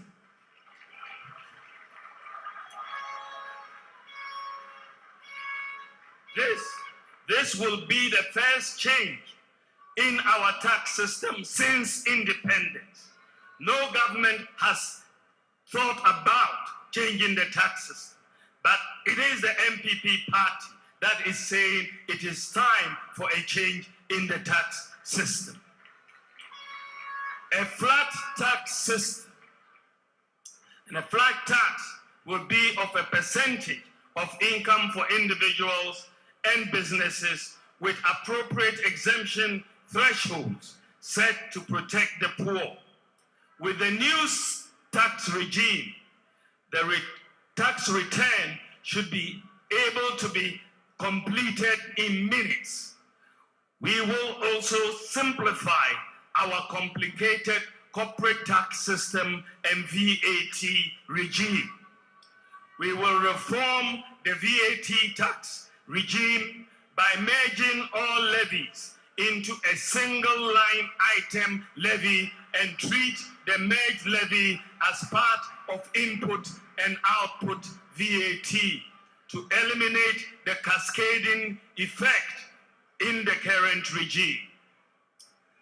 To start the new tax system on a clean slate, my government will provide a tax amnesty, that is a complete exemption from the payment of taxes and the waiving of associated interest and penalties up to a certain year to individuals and businesses for failures to file taxes in previous years, so that everyone will start afresh on a clean slate.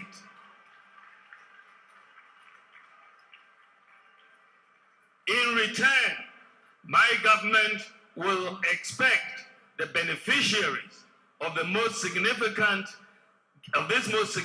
gesture and such savings to be directly used in creating jobs. Our ultimate goal, ladies and gentlemen, is to move Ghana to a lower tax regime with broader coverage to stimulate greater economic activity and generate more revenue to the state. For this to succeed, tax digitalization will be implemented across all aspects of the tax administration. Everyone will be required to file tax, a very simple tax return, electronically through their mobile phone or a computer. There will be no manual or paper filing of taxes anymore. Faceless assessments will provide transparency and accountability. There will be no need under this new tax regime.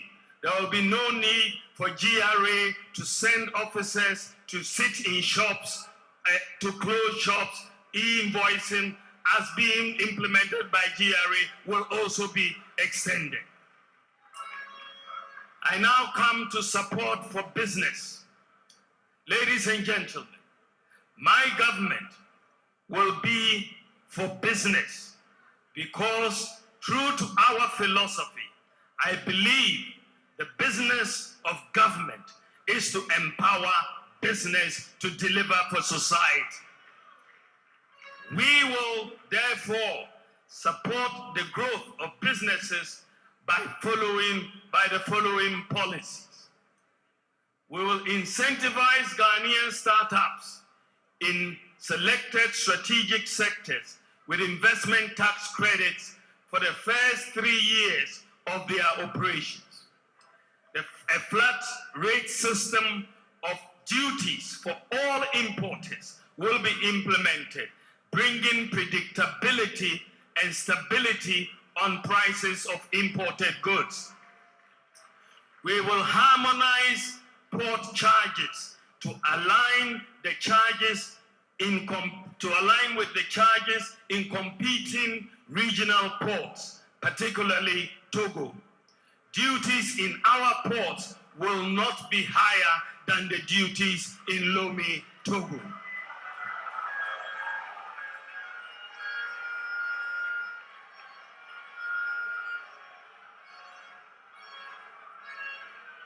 Ladies and gentlemen, very importantly, we will use the government's purchasing power to stimulate industrial expansion and business growth. This will help create jobs by rolling out a Buy Ghana First policy, under which all goods and services procured by the public sector will first be filled by goods and services produced locally. And we will back this by legislation. We will implement a shift in electricity tariffs to the electricity tariff structure to a regime in which commercial rates are either equal to or lower than residential rates, never higher, to power our industries and businesses. Ladies and gentlemen, we are also going to establish an SME bank to meet the special financing needs of small, medium, and small-scale medium enterprises, which will employ over 80% of Ghanaians. We will also complete the digitalization of land titling and registration to allow owners of landed properties to use their properties as collateral to raise capital for their business growth and expansion. We will create special economic zones in collaboration with the private sector at Ghana's major border towns such as Aflao, Paga, and Elubu to enhance economic activity, increase exports, reduce smuggling, and create jobs. Ladies and gentlemen, I come to the cost of living, reducing the cost of living. Another major priority of my government will be to reduce the cost of living. The world is facing what is commonly referred to as the global cost of living crisis. Even though the inflation has dropped by half this year, prices remain high. I want a Ghana where we can attain food security through the application of technology and irrigation to commercial large-scale farming. We will also promote the use of agricultural lime to reduce the acidity of our soils, enhance soil fertility, and get more yield from the application of fertilizers. Ghana has an abundance of limestone to do this. I will prioritize the construction of the Pualugu Dam by using the private sector financing to crowd in grant financing. Ladies and gentlemen, we will also ensure food security by stabilizing the prices of food produced locally through financing and guarantees from the Development Bank Ghana and the Ghana Incentive-Based Risk-Sharing System for Agricultural Lending, also known as GESL. This will mainly involve upscaling the production of staple foods, investing in the preservation of staple foods, meat, poultry, and fish products, and establishing agricultural enclaves which will have irrigation, processing, and storage facilities in each region for crops or grains in which the regions have a comparative advantage. We will reduce the cost of transportation by promoting and supporting electric vehicles for public transportation.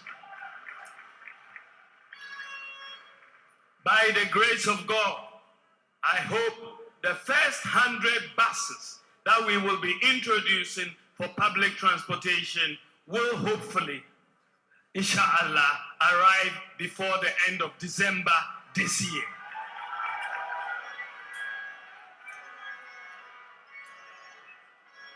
We are also going to expand the Gold for Oil program to continue stabilizing the price of fuel. Stabilizing the price of spare parts through the flat rate duties for all importers policy, which will bring predictability and stability on prices of imported goods. Ladies and gentlemen, we are also going to make your driver's license valid for 10 years and extend the renewal period to 5 years.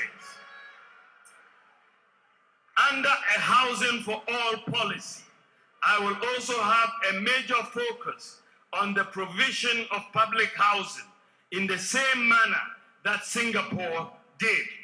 We will partner with the private sector to build large housing estates without the government having to borrow or spend. Also, the National Rental Assistance Scheme, which has worked so well with thousands of beneficiaries, will be enhanced to deal with the problem of the demands of rent advance of 2 years or more.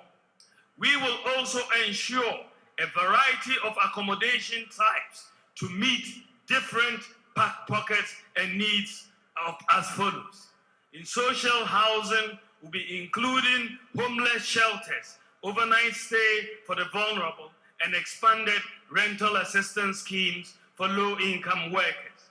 In the area of affordable housing, we'll be including district housing projects through incentives to the private sector, real estate industry, as well as expanding the services of the revived State Housing Company and the Tema Development Corporation and the National Home Ownership Fund, and improving housing finance through an expansion of the mortgage lending market, as well as rent-to-own schemes.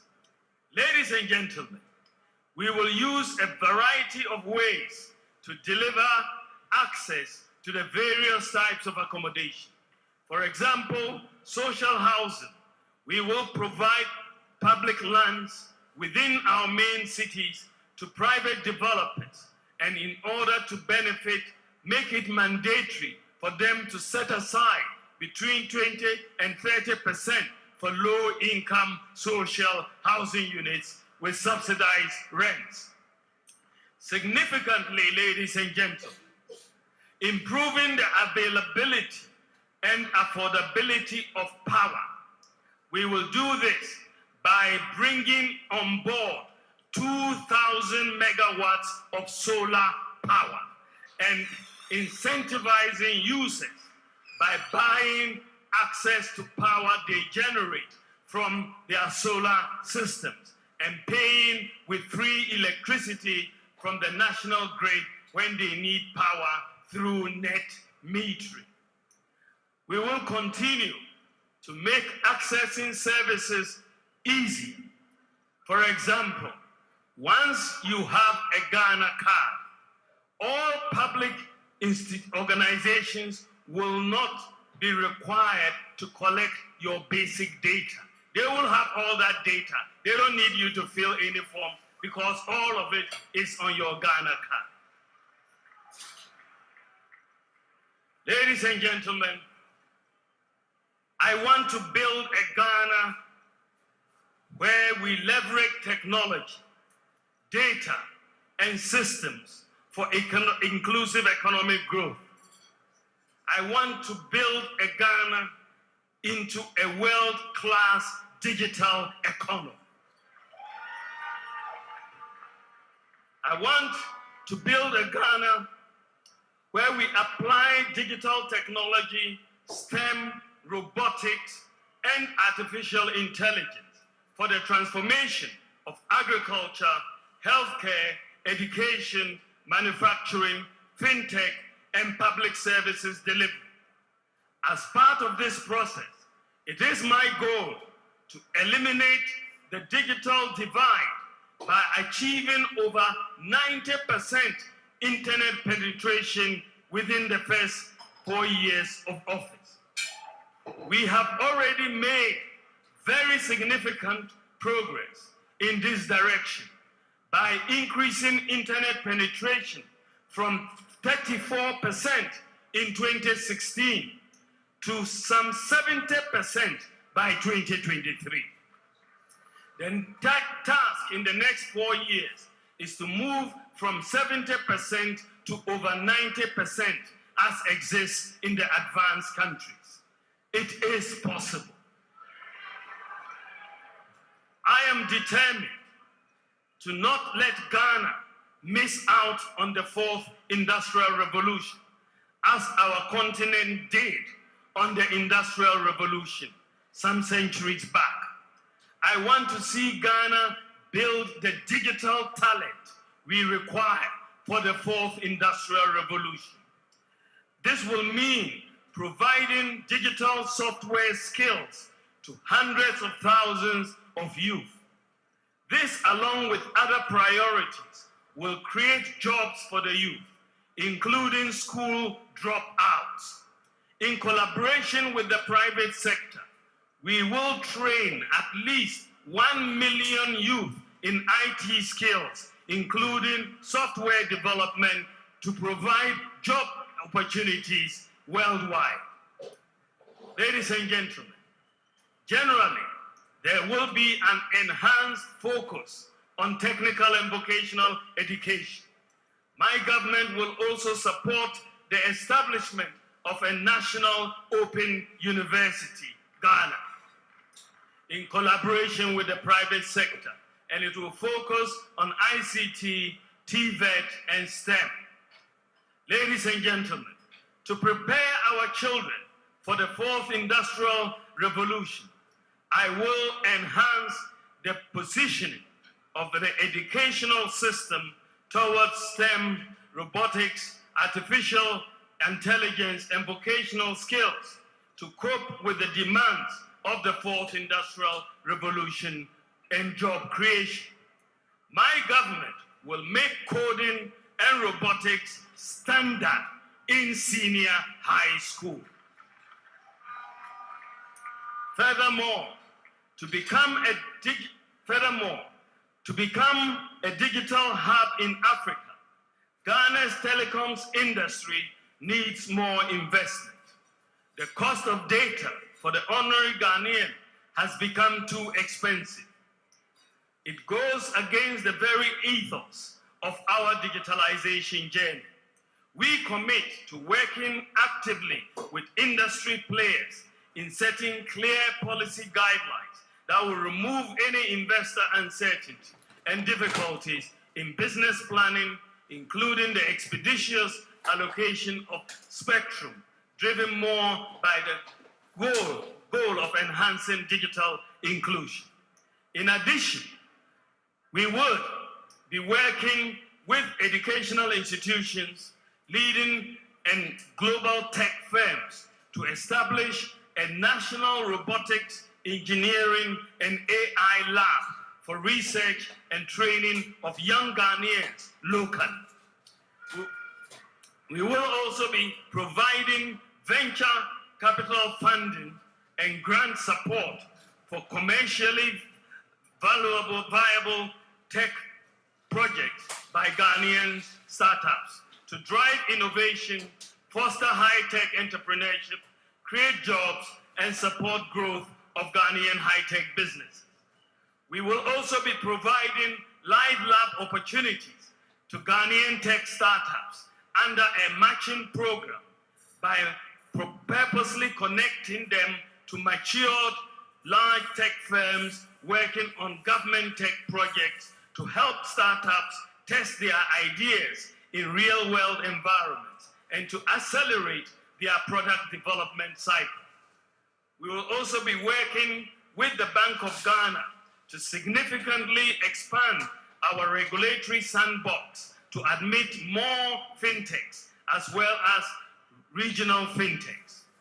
This will position Ghana as a multi-regulatory, multi-jurisdictional sandbox for financial payments interoperability. We will also be establishing a fintech fund with a seed capital of $100 million US. That is about 1.5 billion Ghana cedis to attract additional private sector funding and to support Ghanaian startups developing payments and financial services solutions, especially focused on region-wide explorable solutions. Ladies and gentlemen, we will also be implementing a digital residency, that is e-residency, for businesses and individuals in tech firms to register and operate within Ghana. We are also going to be implementing a 5-year digital nomad visa and work permit to attract global tech talents to domicile and work from Ghana, appointing also, ladies and gentlemen, a digital ambassador whose role will be to develop new external markets for Ghanaian digital talents and products and facilitate the export of our digital services. Ladies and gentlemen, we'll also be implementing comprehensive data interoperability across government platforms to enhance transparency and streamline services.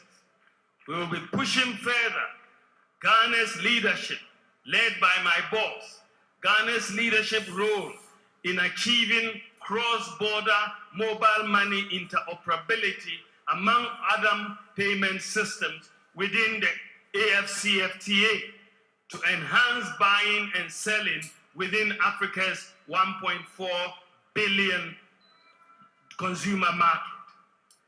Ladies and gentlemen, we will also be creating a marketplace to streamline public sector procurement. As a result of the increase in fiscal space from the tax and expenditure measures we are going to undertake, we will be in a position to enhance the digital economy by abolishing the e-levy as well as taxes on mobile phones. We are also going to ensure in this digital economy that we are building that the Ghana card will not be required, that for any person who holds a Ghana card, you will not be required to fill a form to get a passport. You will just be required to pay your fee because all the information is on the Ghana card. Ladies and gentlemen, working with industry players, we intend to make Ghana a world-class digital economy and a digital hub of Africa. I now come to our natural resources. Ladies and gentlemen, as president, the next MPP government will usher Ghana into a golden age for the maximization of the benefits of our natural resources like gold, lithium, bauxite, and so on. The key to doing this is value addition and Ghanaian ownership. As we have started with lithium, we need a new paradigm in a natural resource contract that sees more of the benefit accruing to Ghana. Some of the key policies that we will implement to maximize our benefits from our natural resources include formalizing and regularizing and regulating environmentally sustainable small-scale mining. Our goal would be to help grow the small-scale mining companies into large-scale mining companies with a capacity to building and assisting them to access financing to acquire equipment. In line with this, we will license all miners doing responsible mining. District mining committees, including our chiefs, will provide initial temporary licenses to the miners. Every Ghanaian in small-scale mining will register under the Ghana Small-Scale Miners Association with their Ghana card. We will, in collaboration with the large mining companies, convert abandoned shafts into community mining schemes. We will also open new community mining schemes, and district mining communities would be responsible for reclamation and replanting. We will also set up state-of-the-art common user gold processing units in mining districts in collaboration with the private sector. We will also conduct an audit of all concessions with various licenses and new applications. This will allow government to know licenses that have expired and non-compliance with the existing license conditions are in non-compliance. My government will establish, in collaboration with the private sector, a minerals development bank to support the mining industry. My government will also reduce the minerals export tax to 1% to discourage smuggling and encourage more production. We will establish, through the private sector, a London Bullion Market Association certified gold refinery in Ghana within the next 4 years. Following the establishment of this refinery, all the responsibly mined gold in Ghana produced by the small-scale sector will be sold either to the central bank, PMMC, or MIF.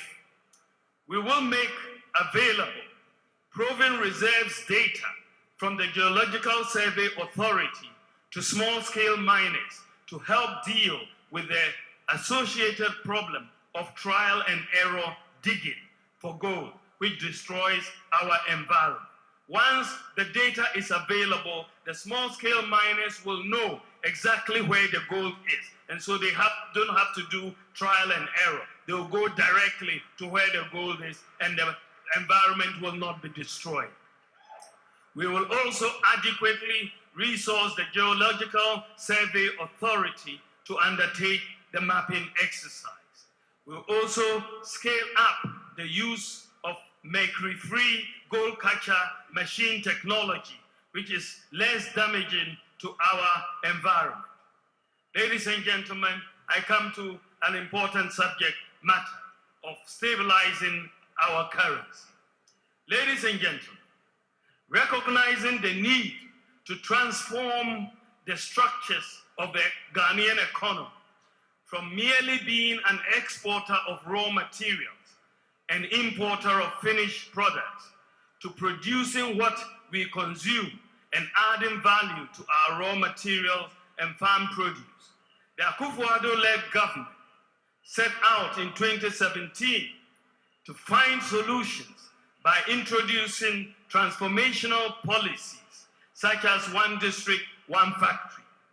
While industrialization remains the long-term solution to macroeconomic stability and shared prosperity for Ghanaians, the vulnerabilities in the structure of the Ghanaian economy remain and were heavily exposed by the global crisis of 2020 to 2022. The crisis hit us really hard, but you may wonder why, unlike previous times when the city faced severe pressure, this time around, we have never experienced queues at our fuel stations or doomsday as we did in 2015. Let me tell you a short story about that. I approached my boss when we had this crisis, as I saw our foreign exchange reserves continually dwindling. I approached my boss and suggested a novel way as a solution to the shortage of foreign exchange. I proposed that we leverage on gold to produce directly in exchange for the essential goods we import. He gave me the go-ahead to pilot the one critical import, petroleum products, the shortage of which would have completely derailed our economy. And that is what resulted in gold for oil.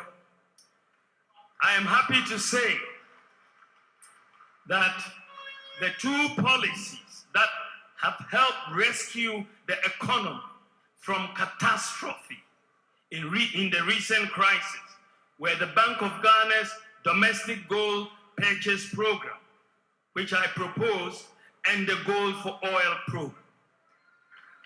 The pilot, these two policies, the pilot has worked for a number of companies and has worked for the countries. Some companies which wanted to repatriate dividends and couldn't do so because of foreign exchange constraints have suddenly been able to do so because of the gold purchase program. We have thus found a solution in the midst of this crisis and bringing together the pilot of this gold for oil and gold purchase programs. We have thus, through this crisis, we have suddenly found a solution to the profit repatriation problem that many businesses had without destabilizing our local currency. This also brings major comfort to foreign investors operating in our country. I believe from the success of the pilot scheme, we can confidently say that we have found a solution to the age-old foreign exchange problem that successive governments have struggled to contain, and which invariably led to inflation and other macroeconomic challenges. My government will completely institutionalize what I will call the Gold for Forex program, even as we intensify efforts to transform the structure of the Ghanaian economy. Simply put, the domestic gold purchase program is a policy which allows the Bank of Ghana to boost our foreign exchange reserves by buying locally produced gold with cedis. Gold purchases from this program alone amounted to $5 billion in the last couple of years. With Ghana's unexplored gold reserves estimated at 5 billion ounces, with a market value of 10 trillion US dollars, my government will ramp up the gold purchase program to cover all major forex demands. We will cover all major forex demands with the gold purchase program. Put simply, if, for example, a company wants dollars, we will take their cedis and we will buy gold and we will give them their foreign currency. The gold purchase program will therefore provide the anchor that our local currency has always lacked. Ladies and gentlemen, going forward, I want to build with your support, I want to build a credit system for Ghana. In the advanced economies, workers are able to easily access credit to purchase items such as televisions, cars, mobile phones, and houses. They are able to do so because the credit system over there works, and it is supported by individualized credit scoring by the credit rating agencies. In the advanced countries, people are able to obtain mobile phones for free under a contract arrangement with the telephone companies.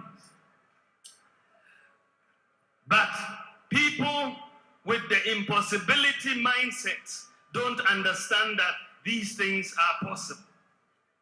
In Ghana, such a credit system is yet to develop, and therefore life is harder for our workers. It is our goal to make it easier and cheaper to access credit by leveraging our data and our systems, such as the Ghana Card, the Ghana Post GPS, mobile money interoperability, MOMO accounts, DVLA, GRA data, bank accounts, and so on, to build an efficient credit system and a mortgage market in Ghana underpinned by an individualized credit scoring system and the digitalization of land titling and transfer. We look forward to starting individualized credit scoring in Ghana this year in 2024. And this will make it easier for Ghanaians to access credit at lower interest rates.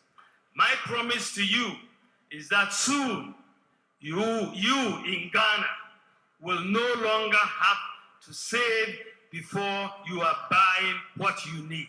You can buy it on credit and pay small, like they do in the advanced countries. In the area of public infrastructure, we will, to reiterate, partner the private sector to finance, build, and rent or lease to own to government public infrastructure, including schools, housing, water, and roads, as well as equipment.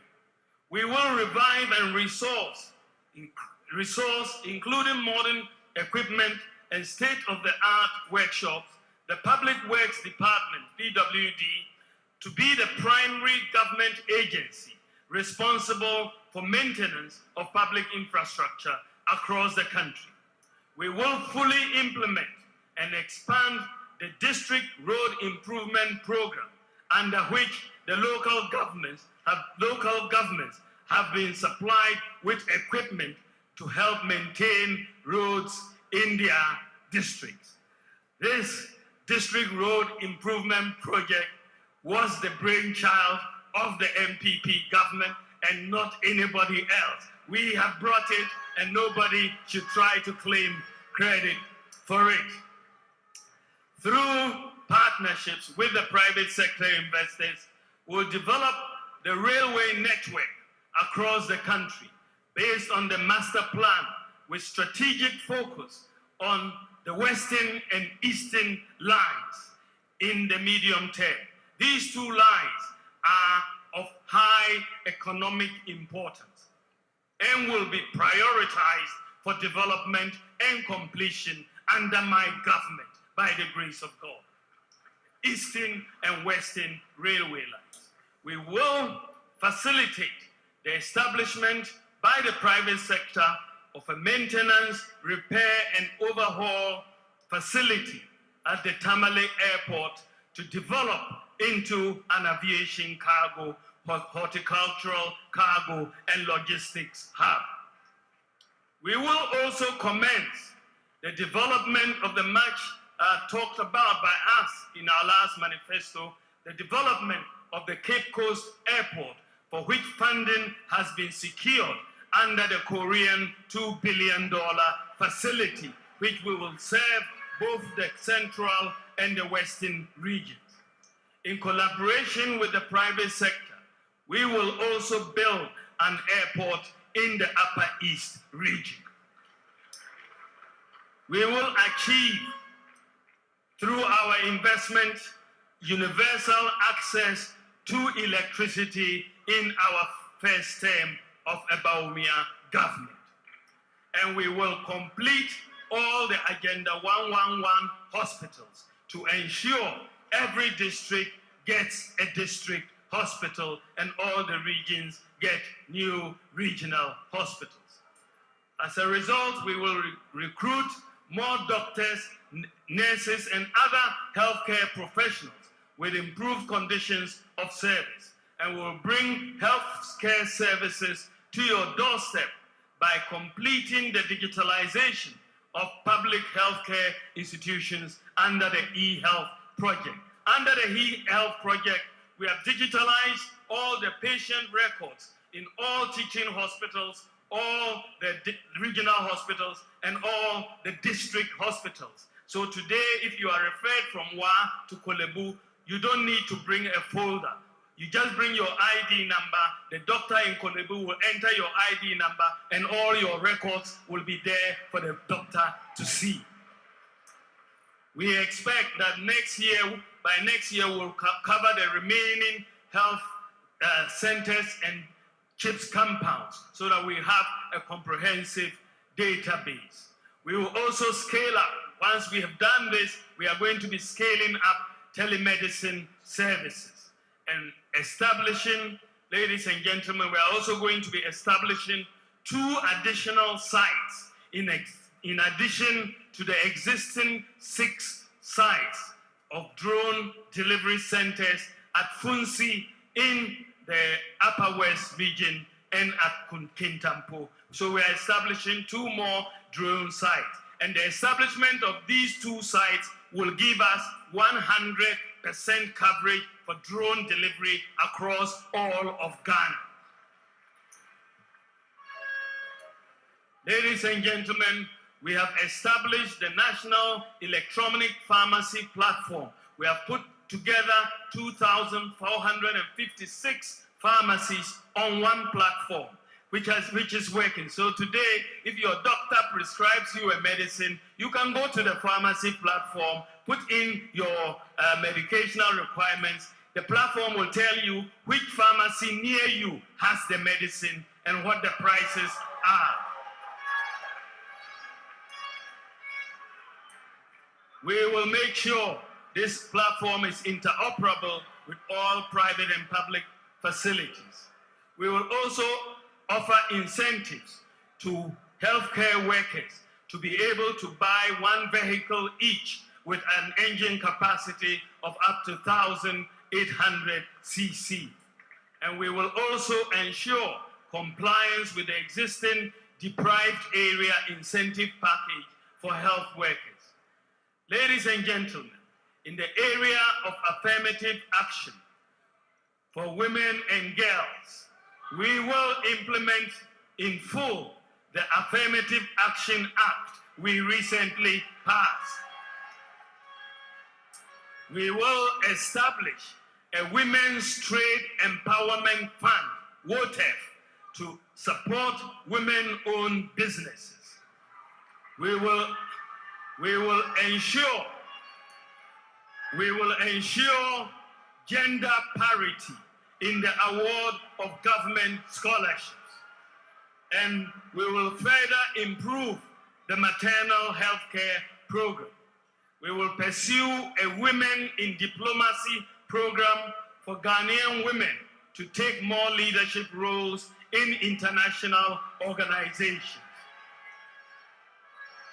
And we will ensure that existing sexual harassment laws are strictly enforced.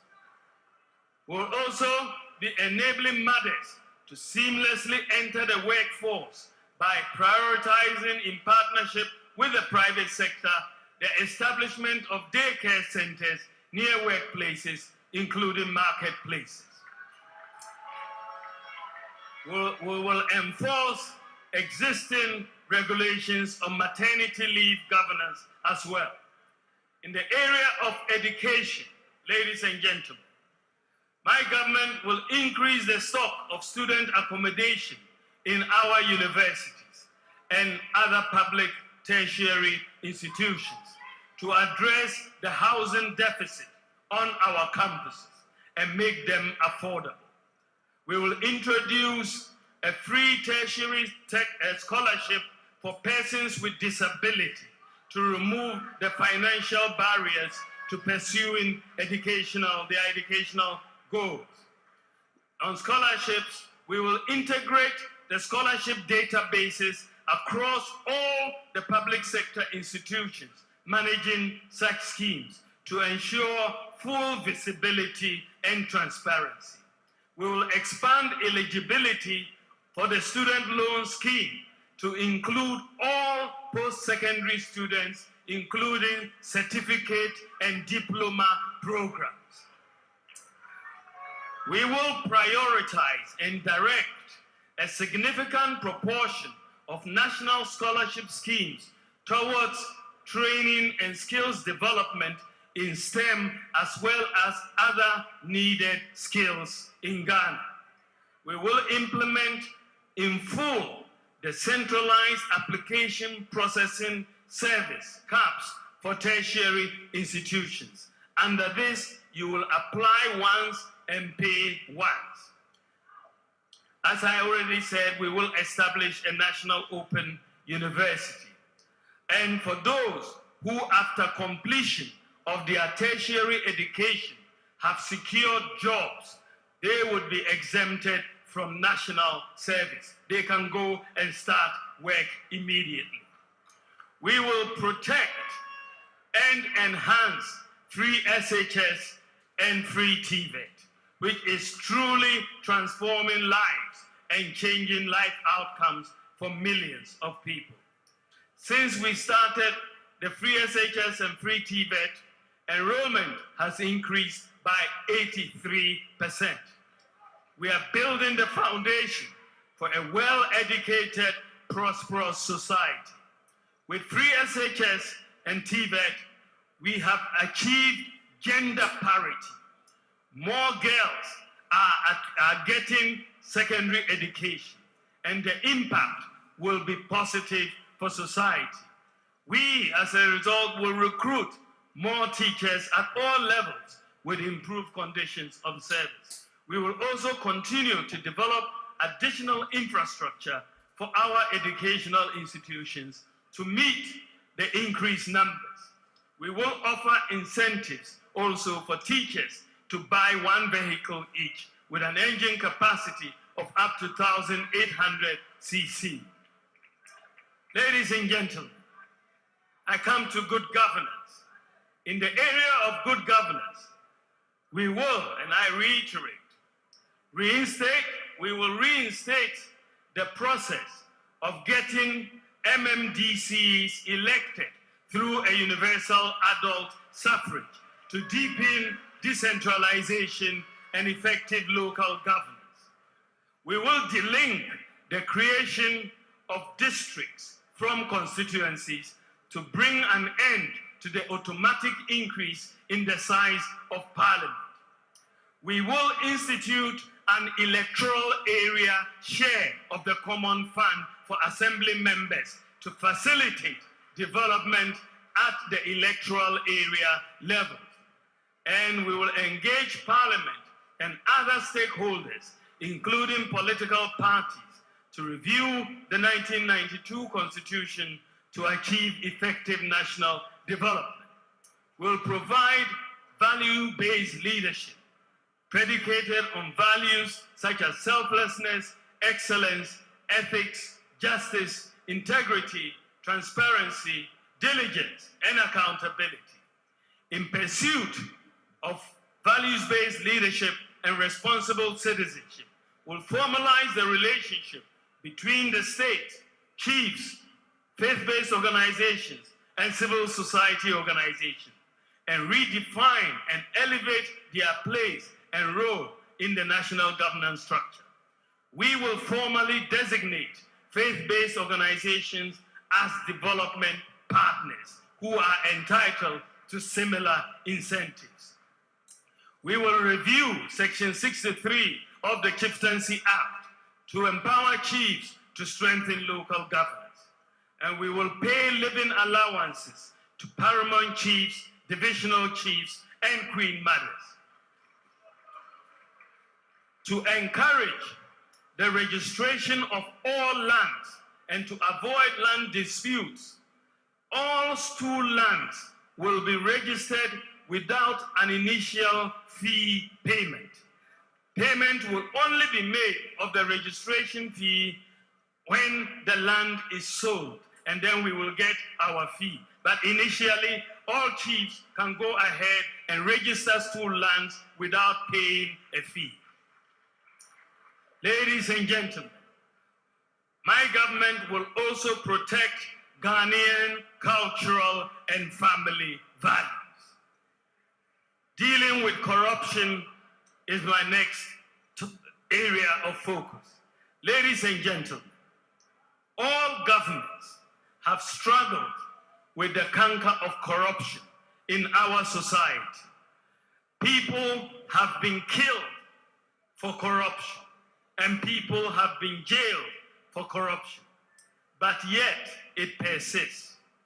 My view is that corruption operates in darkness, and we need to deal with it through openness and transparency and through digitalization. Our approach so far has been to deal with corruption after it occurs. My approach to deal with corruption before it occurs. Digitalization is the vehicle. The Ghana card has enabled us basically to eliminate ghost workers from the Controller and Accountant General payroll, also from the SNIT payroll and the National Service payroll. Using the Ghana card and the elimination of ghost workers in SNIT and the National Service scheme, we have saved 800 million Ghana cedis in just these two institutions. One of the most potent weapons against corruption is transparency. Many corrupt activities are cash-based. Apart from the obvious benefits of moving in the direction of a cashless society, the literature does indicate that more electronic payments are used in transactions as opposed to cash. The more that is done, the more there is traceability, and therefore the less corruption. I would like to bring Ghana close to a cashless economy in the shortest possible time. So far, the Bank of Ghana has made a lot of progress in this direction by putting in place a lot of payment systems and infrastructure. These include mobile money interoperability, merchant interoperability, the universal QR code payment system, the GH-Link debit card, eSwitch, Ghana Pay. We have put in place the necessary infrastructure to go cashless as a country. Recently, the Bank of Ghana has completed a pilot of the digital version of the Ghana cedi. It's a few weeks or so. This is known as a central bank digital currency, or the e-cedi. The e-cedi is designed to work online and offline and will be launched by the Bank of Ghana in due course.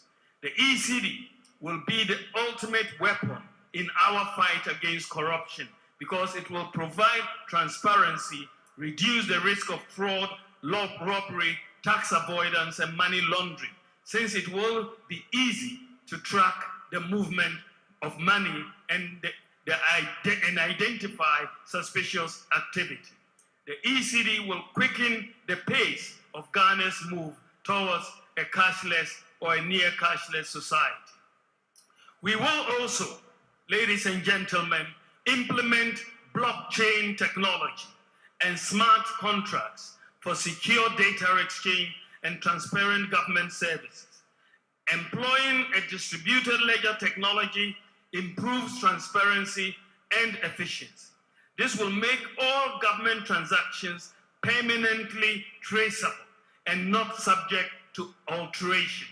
I want Ghana to be the first country in Africa and one of the few in the whole world to become an all-government blockchain government. Ladies and gentlemen, in the area of care for the elderly, we will pass the An-Aging Act for the care and protection of the elderly. We will promote geriatric care training programs to address the growing need for elder care. We'll implement policies on the establishment of home care, nursing homes, and rehabilitation services, including assisted living and old age community living. We will create elder-specific social assistance schemes to cover those not currently covered by existing programs such as LEAP. In the area of the environment, ladies and gentlemen, we will enhance the protection of our forests and biodiversity hotspots. We will restore our forests through a reforestation program by targeting 30,000 hectares of degraded areas for reforestation and plantation development annually, establishing 1,000 hectares of bamboo and rattan plantations annually for watershed protection and plantation development. We are also going to be providing tree seedlings and plantation suckers in a minimum of 1,000 communities to enhance national reforestation and plantation development programs.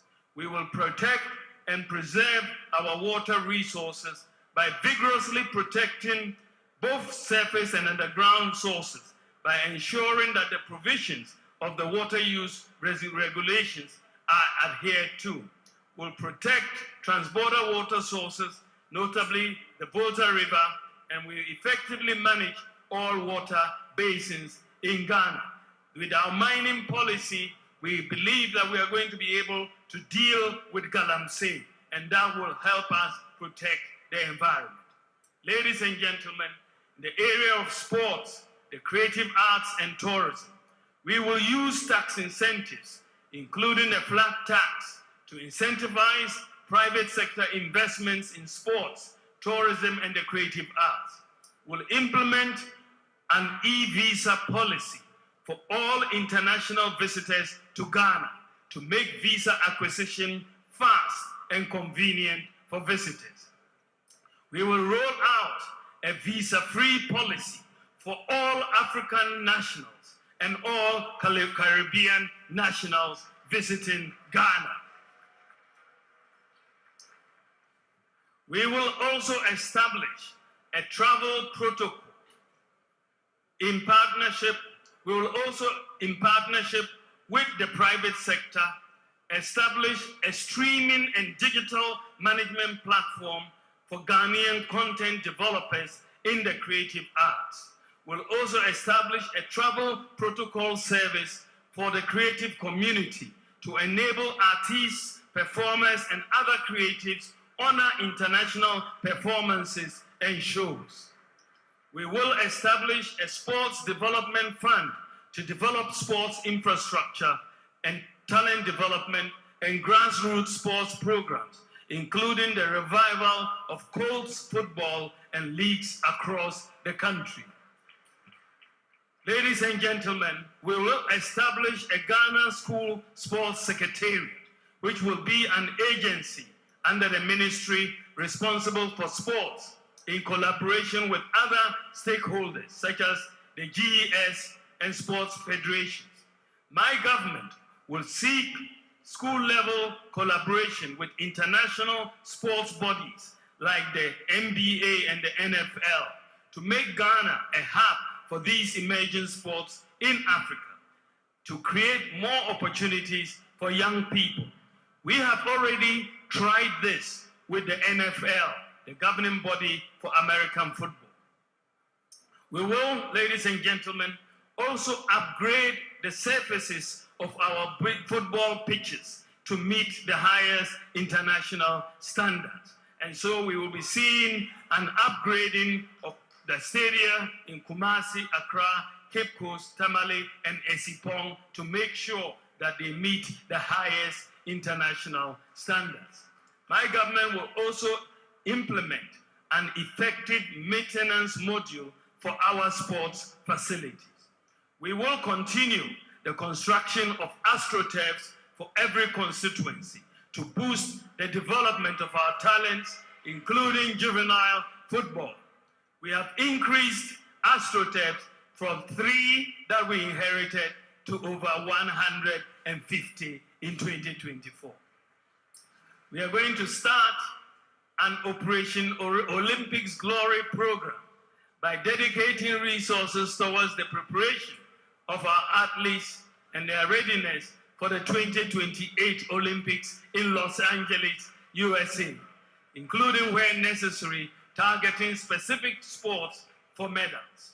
We will support the revival of the Premier League and clubs to improve commercial viability and create related jobs by directing policy through the National Lotteries Authority and the Gaming Commission to establish and fund a sports employment module to assist premier clubs fund operational expenses, including player remuneration. And also we will provide a bus to each Premier League club.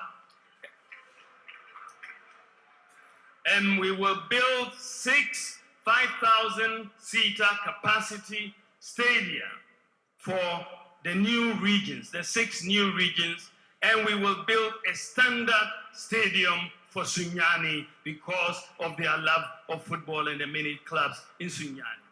We will promote school sports by establishing a Ghana School Sports Secretariat to create more opportunities for young people in sports and collaborate with international bodies, as I said, to make Ghana a hub for emerging sports. Ladies and gentlemen, in the area of protecting our borders, we will not compromise on our efforts to ensure Ghanaians feel safe and are free to go about their daily lives. We will therefore continue to keep our borders protected, our communities and neighborhoods also safe.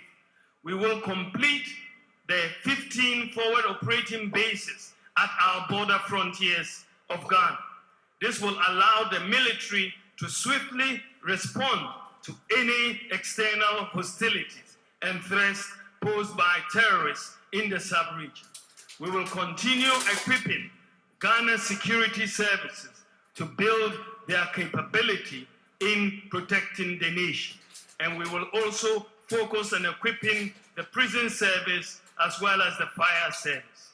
We will deepen the cooperation of our neighboring states and the international community in the fight against violent extremism. We'll recruit and deploy 20,000 more security personnel to enhance the visibility and strengthen the human resources of our security service. To make our neighborhoods safe, we are going to roll out 50,000 more anti-crime cameras, the CCTVs. And so far, we have rolled out about 11,000 CCTVs, but many districts and regions, many district capitals and regional capitals are not fully covered. So we ask national security to undertake an exercise to tell us what is needed so that we can see what is happening in every public street, in every regional capital and every district capital, every day and every night. They came back and told us they needed 50,000 cameras, CCTVs, for us to be able to accomplish that directive. And my government will provide the 50,000 CCTV cameras so that we have complete visibility in all our regional capitals and all our district capitals to basically make sure that if you commit a crime, we are going to catch you. Ladies and gentlemen, we'll also roll out more body cameras for the police and other logistics. I believe that we can find, ladies and gentlemen, a broad, find broad contours of a national development plan for which we can find consensus in areas such as education, healthcare, industrialization, and so on. I will support such a consensus national development plan. Specifically, I propose that we can amend Article 87 of the 1992 Constitution, as well as the NDPC Act 74479, to mandate political manifestos, political party manifestos, and consequently the economic and social policies of governments, as well as budget, to be aligned to agreed broad contours in specific centers. The current Constitution was designed for political stability, and it has achieved that. We need to amend it with the help of Parliament to align it more to national development. In that context, we are committed to the process to amend the 1992 Constitution through public consultation, with key emphasis on the election of MMDCs to deepen democratic decentralization ex gratia, and so on. Ladies and gentlemen, I want to build a nation that cares for and invests in the vulnerable, like persons with disabilities, the aged, the street kids, the lepers, cerebral palsy patients, and so on. In cooperation with faith-based institutions and the private sector, my government will also focus on special needs. To start with, we will recruit 1,000 special needs teachers and retrain teachers on how to work with special needs students. We will also train more speech and language therapists and occupational and behavioral therapists. We will also set a quota for the recruitment of persons with disabilities in all government recruitment, and also provide incentives for the private sector to recruit persons with disabilities. Now to the youth of our country, kindly lend me your ears. I have been to you, and I have listened to your concerns and soaked your aspirations. I want to assure you that I am for you. Our nation is at a crossroads.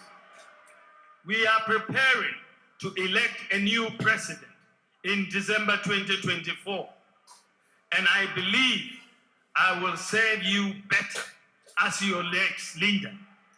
I am a problem-solving leader. In the last 7 years, I have, with the blessings of President Nana Akufo-Addo, led and championed initiatives to address some of the fundamental problems in the public service delivery area. I possess the integrity you require in your next president. I believe that the Almighty has blessed me with a fortitude of character to ensure the implementation of bold solutions for our future.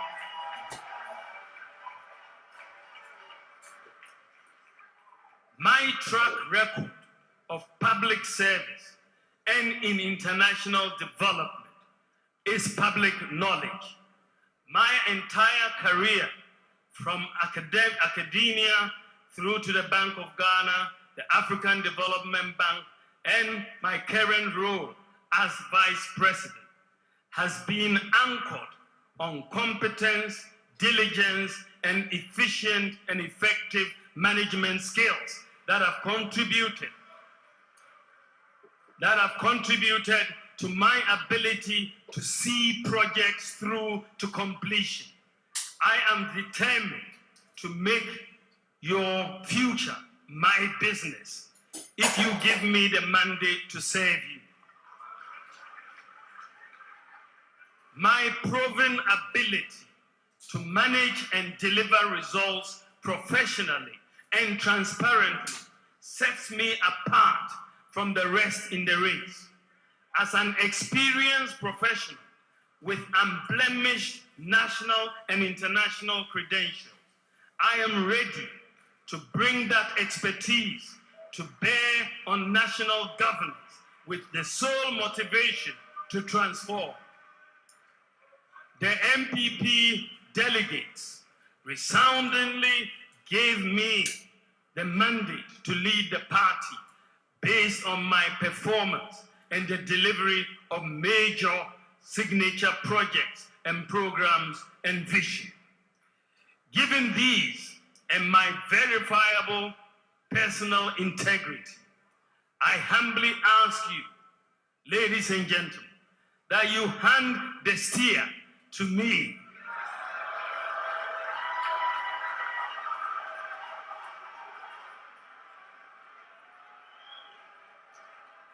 That you hand the steer to me to usher in a new government, a new management style that will give us additional results. A paradigm shift in how we manage our resource and let the benefits of nation reach out to every member of society. With all humility, I declare that I am a visionary leader who can generate new ideas to confront problems. I have the exciting ideas for the 21st century nation. We have done well in creating jobs in the last 7 years, 2.3 million jobs, the most of any government in the Fourth Republic. However, unemployment is still a major issue amongst us. I make a firm commitment to sustain and expand the rebounding economy to address the problem of unemployment. To the Gen Zs,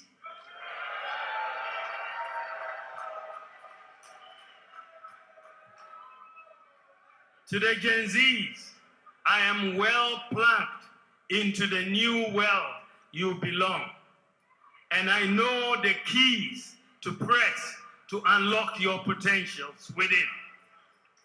I am your plug to your dreams of a prosperous Ghana. I am your plug to creating opportunities and decent paying jobs.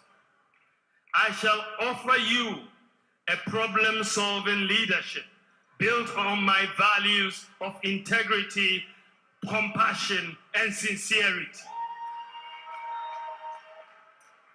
To this end, I have presented for your consideration our manifesto for 2024.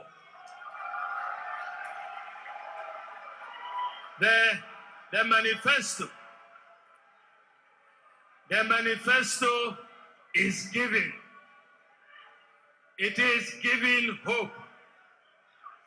It is giving ideas. It is giving jobs. It offers the opportunity to create a new generation of entrepreneurs through my business support initiatives. It strives to make Ghana a fully digitalized nation in which you are able to access public services with ease. It incentivizes the private sector to expand and deliver good jobs. Ladies and gentlemen, I believe that as Vice President, the policies I have championed or initiated have impacted or will impact the lives of virtually every Ghanaian. I have, with the full blessings and support of my boss, promised and delivered on many groundbreaking policies that are happening for the first time in our history. These include championing the Ghana Card, Agenda 111, e-pharmacy, Ghana.gov, one constituency, one ambulance, Zongo Development Fund, paperless ports, motor insurance, database, renewal of NHIS on your mobile phone, Ghana card number as your TIN number, SNID number, NHIS number, zip line, delivery for drones, gold for oil, gold purchase program, and so on, and so on, and so on.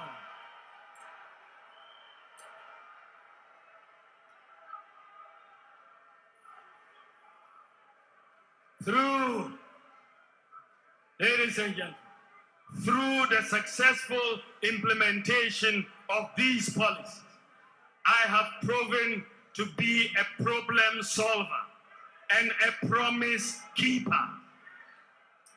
Ladies and gentlemen, in conclusion, the choice Ghanaians face in 2024 fundamentally is a choice between a brighter future and a bleak past. As I noted in my presentation at UPSA in February, we have to ask ourselves a number of questions in making that choice. If you want someone you can trust to come up with innovative and impactful ideas to transform Ghana, then it is Dr. Bawumia.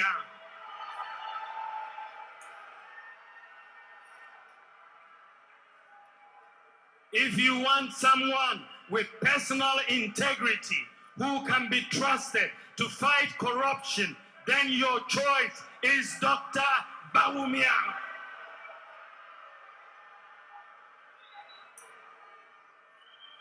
And if the person you have in mind is someone you can trust to work tirelessly and selflessly for Ghana, then it is Dr. Bawumia. If you want a leader with a proven record who you can trust to create jobs for the youth, then it is Dr. Bawumia. If you are looking for the man who has the vision and the commitment to prepare Ghana for the fourth industrial revolution, the digital revolution, then it is Dr. Bawumia. If you are looking for the man who is more committed to protecting and using the natural resources for the benefit of Ghanaians, then the answer is Dr. Bawumia. Who will be more accountable to Ghanaians? A one-term president like my opponent, or a person who can look to a long-term development of Ghana, because he will return to you after 4 years to render an account for the long term. It is Dr. Bawumia. Who can you trust? Who can you trust to protect free senior high school education? The answer is Dr. Bawumia. Who has demonstrated to the development, who has demonstrated a commitment to the development of deprived communities like our inner city communities and the Zongo communities? It is Dr. Bawumia. Who can you trust? Who can you trust to provide bold solutions to improve our economy, create jobs, and improve social protection? It is Dr. Bawumia. Ladies and gentlemen, I am determined to make a difference, a positive difference. I am determined to use the experience I have earned over the last 7 to 8 years, from the challenges and the priorities we have tackled, from the successes we have chalked, to the hard work to succeed with you on the priorities that I have laid before you today. I will work for you, with honesty and integrity, with wisdom and decisiveness. I have clarity of mind as to what I want to do from day one as president. I will not ask you for a honeymoon to cool off and think about what to do with the responsibility you give me. I am prepared and ready to serve. You know what I stand for. You know my vision. I believe in the ingenuity of the Ghanaian. Together we can succeed in building a progressive society of possibilities, enterprise, compassion, open opportunities, and shared prosperity for every Ghanaian, born rich or poor, born in the north or the south, born Christian or Muslim, born a girl or a boy, a leper or a disabled person. I have never been president of Ghana before. I am presenting myself to you for the first time to ask for your precious vote to serve you as your president and to continue the development agenda of the MPP. When you make me president, inshallah, I will implement my own vision that I have outlined. In all humility, I will ask you to give me the opportunity to become one of the most impactful presidents in Ghana's history. In conclusion, dear Ghanaians, what I have presented today are just highlights of our manifesto. There are many more details and policies that are found in the full version. I implore you and entreat you all to read the full manifesto. This manifesto we are launching today is a manifesto of hope, a manifesto anchored on bold solutions to usher in the golden age of good governance and accountability, and a manifesto of possibilities, focusing on quantum leaps in jobs and prosperity. Our positive mindset is built on a strong track record of innovations and achievements. Unlike our friends who regard every life-changing policy proposal as impossible, we in the MPP see possibilities. We innovate, deliver, and prosper. I mean to deliver for you and your family, for your future, for your business. Indeed, Bawumia means business. I thank you for your support, your prayers, and with God's guidance, we can win together. It is possible. Thank you for your attention. God bless you, and God bless our homeland as we launch our manifesto. We launch our manifesto. We launch our manifesto to the glory of God.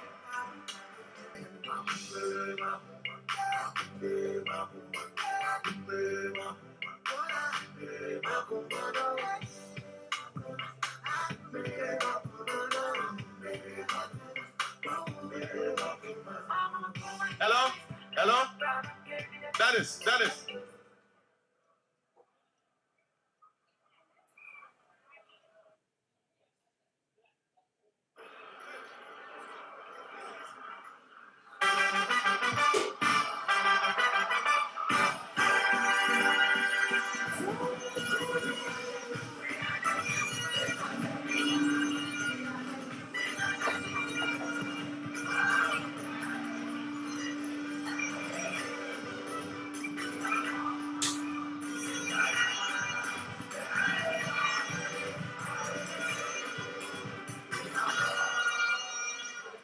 Hello, please let's sit down. Bawumia Botelo. Yan Fanche Chat. Bawumia Botelo. Bawumia Botelo. Bawumia Botelo. Please, let's be seated. Ladies and gentlemen, please, let's be seated. Please, let's be seated. Kindly take your seats. Let's clear the front and please be seated. Please be seated. Kindly let all be seated. Let all be seated, please. Please be seated. We have almost come to the end of the program. Please be seated.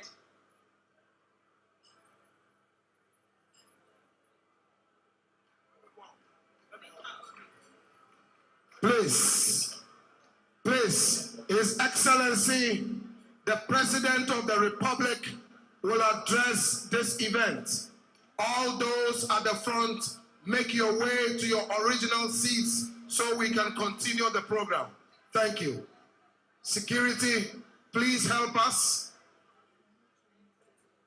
so we could get ready to listen to the Father for the Nation. Thank you.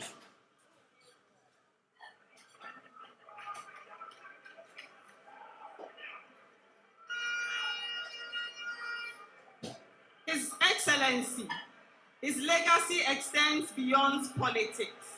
His legal prowess, advocacy for human rights, and contribution to Ghana's democratic journey defines a fine, remarkable career marked by resilience, dedication, and commitment to the well-being of every citizen of Ghana. Welcome, Your Excellency President Nana Addo Dankwa Akufo-Addo.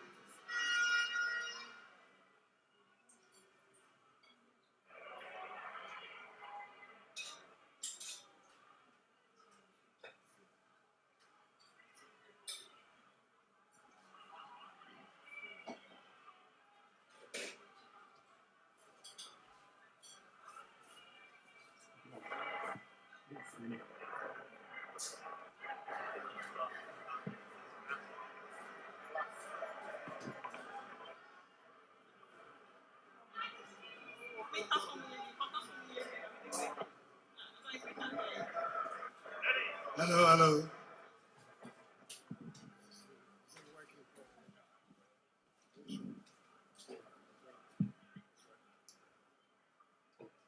Indeed, Bawumia means business.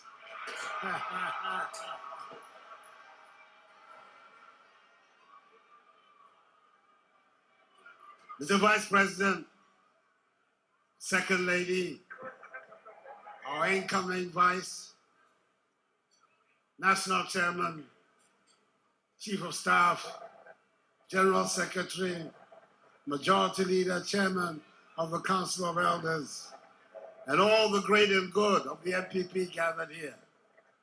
My task is a very simple one. You've heard about what we have tried to do these last 7.5 years. I don't intend to go over that. You've also heard about the exciting things that we're going to do in the next 8 years. I don't intend to talk about that. What I want to do is to give testimony and make an appeal to the Ghanaian people through you why they should give the leadership of this country to Mahamudu Bawumia and Matthew Opoku Prempeh. Because at the end of the day, plans, policies, programs, if there's no character, if there's no strength, if there's no determination of will on the part of the people involved, they just remain plans and programs. I don't think there's anybody in this country better placed to testify about the capacity of our presidential ticket than me, Nana Addo Dankwa Akufo-Addo. I am the best. I am the best placed person to give the testimony, and clearly also the best place to appeal to the people of Ghana to give the stewardship of this country for the next 8 years to Dr. Bawumia and his running mate, Napoleon.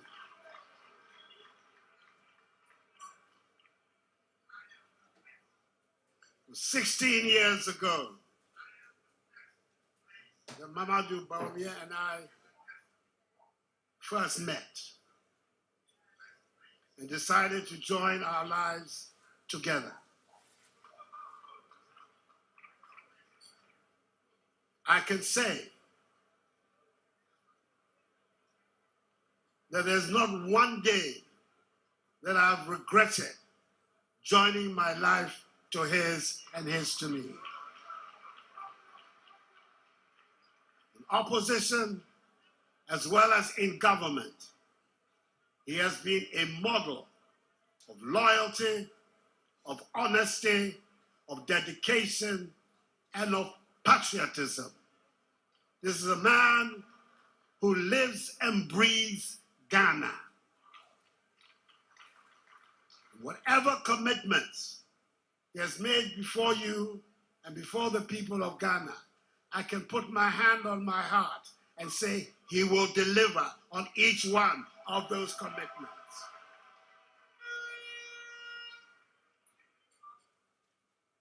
People have had problems with their vice presidents in the Fourth Republic.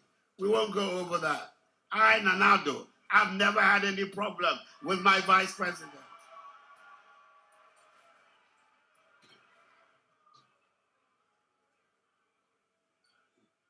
I've gone to bed every night secure in my knowledge that my vice president stands firmly with and behind me in everything that I've tried to do in these last 7.5 years.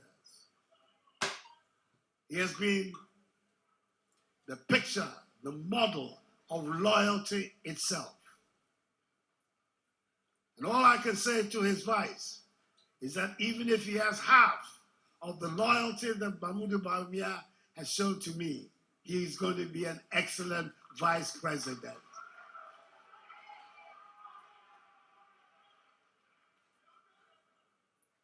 This is a man who has respect for the people of Ghana.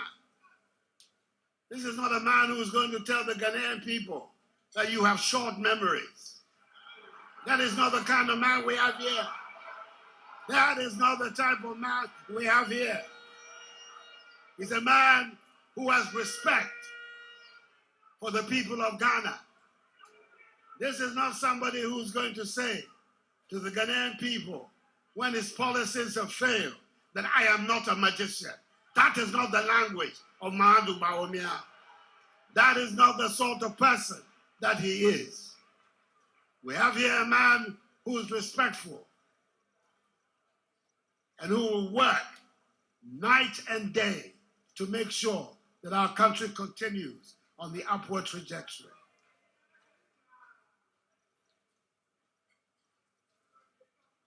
You have, in the business that we have chosen, some who blow with the wind.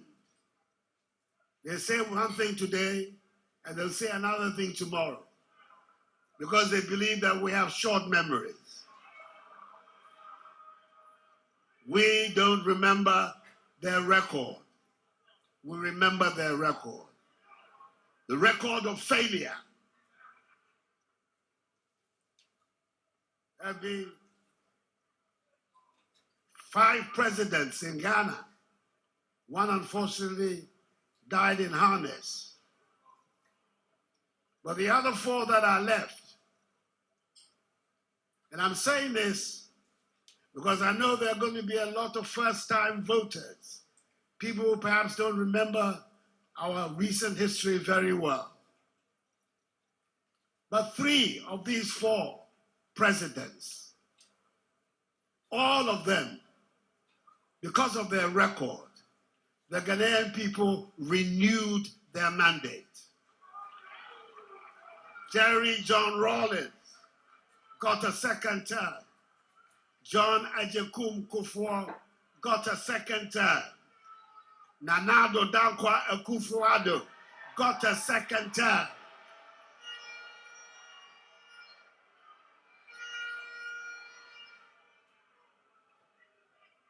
There is only one whose record did not merit a second term. And you and I know who I am talking about. It's a man who wants to come back to save his image because he believes that Ghanaians have forgotten his record. Mr.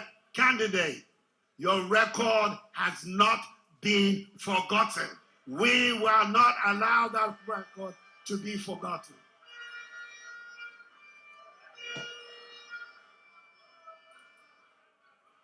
So, I don't have any hesitation in saying to you and saying to the people of Ghana that the leadership that Mahmoud Bawumia is going to provide for us is exactly the leadership we need to take us to the next step of our development. If indeed the biggest strategic interest of the 21st century is the development of the digital economy and the unfolding of the 4th industrial revolution, There is only one man in Ghana today that can take us through that fourth industrial revolution. Mahamadou Bawumia is his name.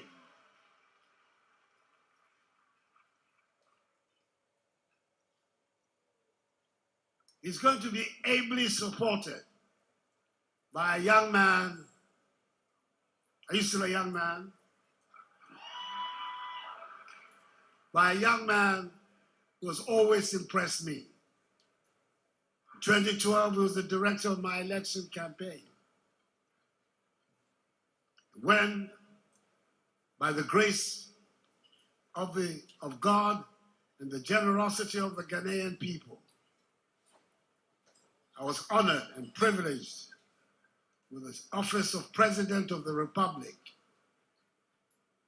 The most important flagship program of my government at its outset was the implementation of the free senior high school policy.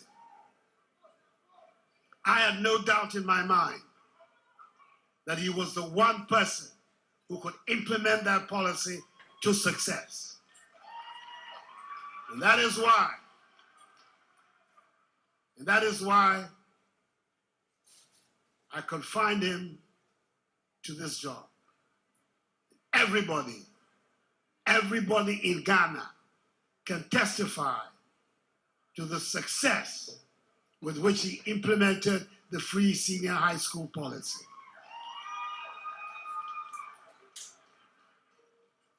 We're talking about these two people. We're talking about achievers, people who achieve things in their lives. Our presidential candidate and incoming president was on his way to becoming governor of the Bank of Ghana, having had a brilliant career as a central banker until he met me, and I diverted him. But I think at the end of the day, you will agree today that the diversion has been worth his while.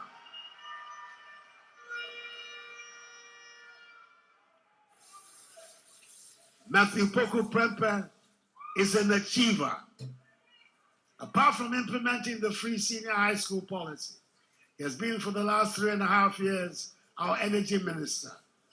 Not only has he kept the lights on, but he has helped us through some very difficult programs of restructuring our energy debt and putting our energy sector on a much sounder footing than we came to meet it in 2017. These are the two people who are asking for the mandate of the Ghanaian people. I have no hesitation, as the outgoing president is saying that they will be worthy successors to the office of president and vice president. So I want all of you here, the leadership of our party, from top to bottom, from the polling station to the national leadership, from all members of the campaign committees, from the electoral area through the constituency, through the regions, to the national level, to make an extra effort to go out and sell this golden ticket to every nook and cranny of our country, to make sure that when the results are declared, hopefully on the 8th of December, we will hear the sweet news. The 6th president of the 4th Republic, Mahamadou Bawumia, has won a clear victory.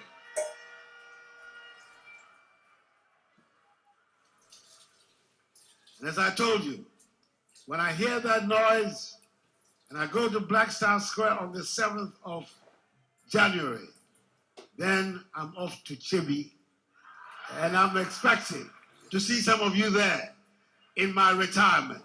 Thank you, and may God bless you all, and bless the MPP. Thank you.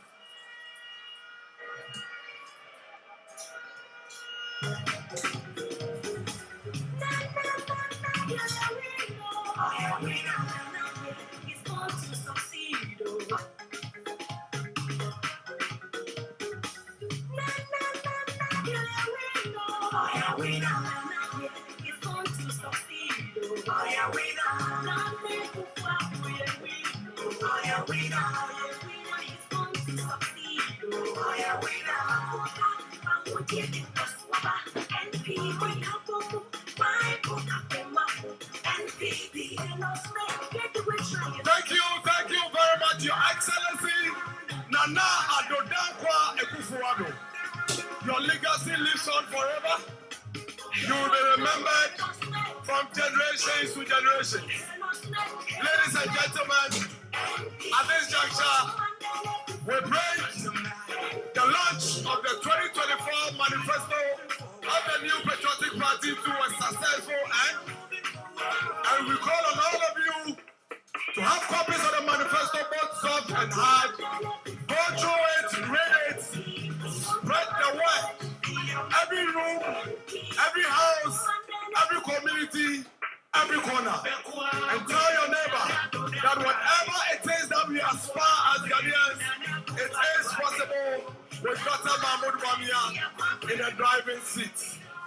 At this juncture, we will call on Madam Abina Asante to give us the closing prayer. Madam Abina Asante, please give us the closing prayer quickly, and let's dedicate our travels back into the hands of God. Shall we pray? Our Heavenly Father, we thank you for a wonderful program. Father, we are grateful for all that we've done here, and we pray committing the rest of our campaign and the rest of the months ahead into your hands.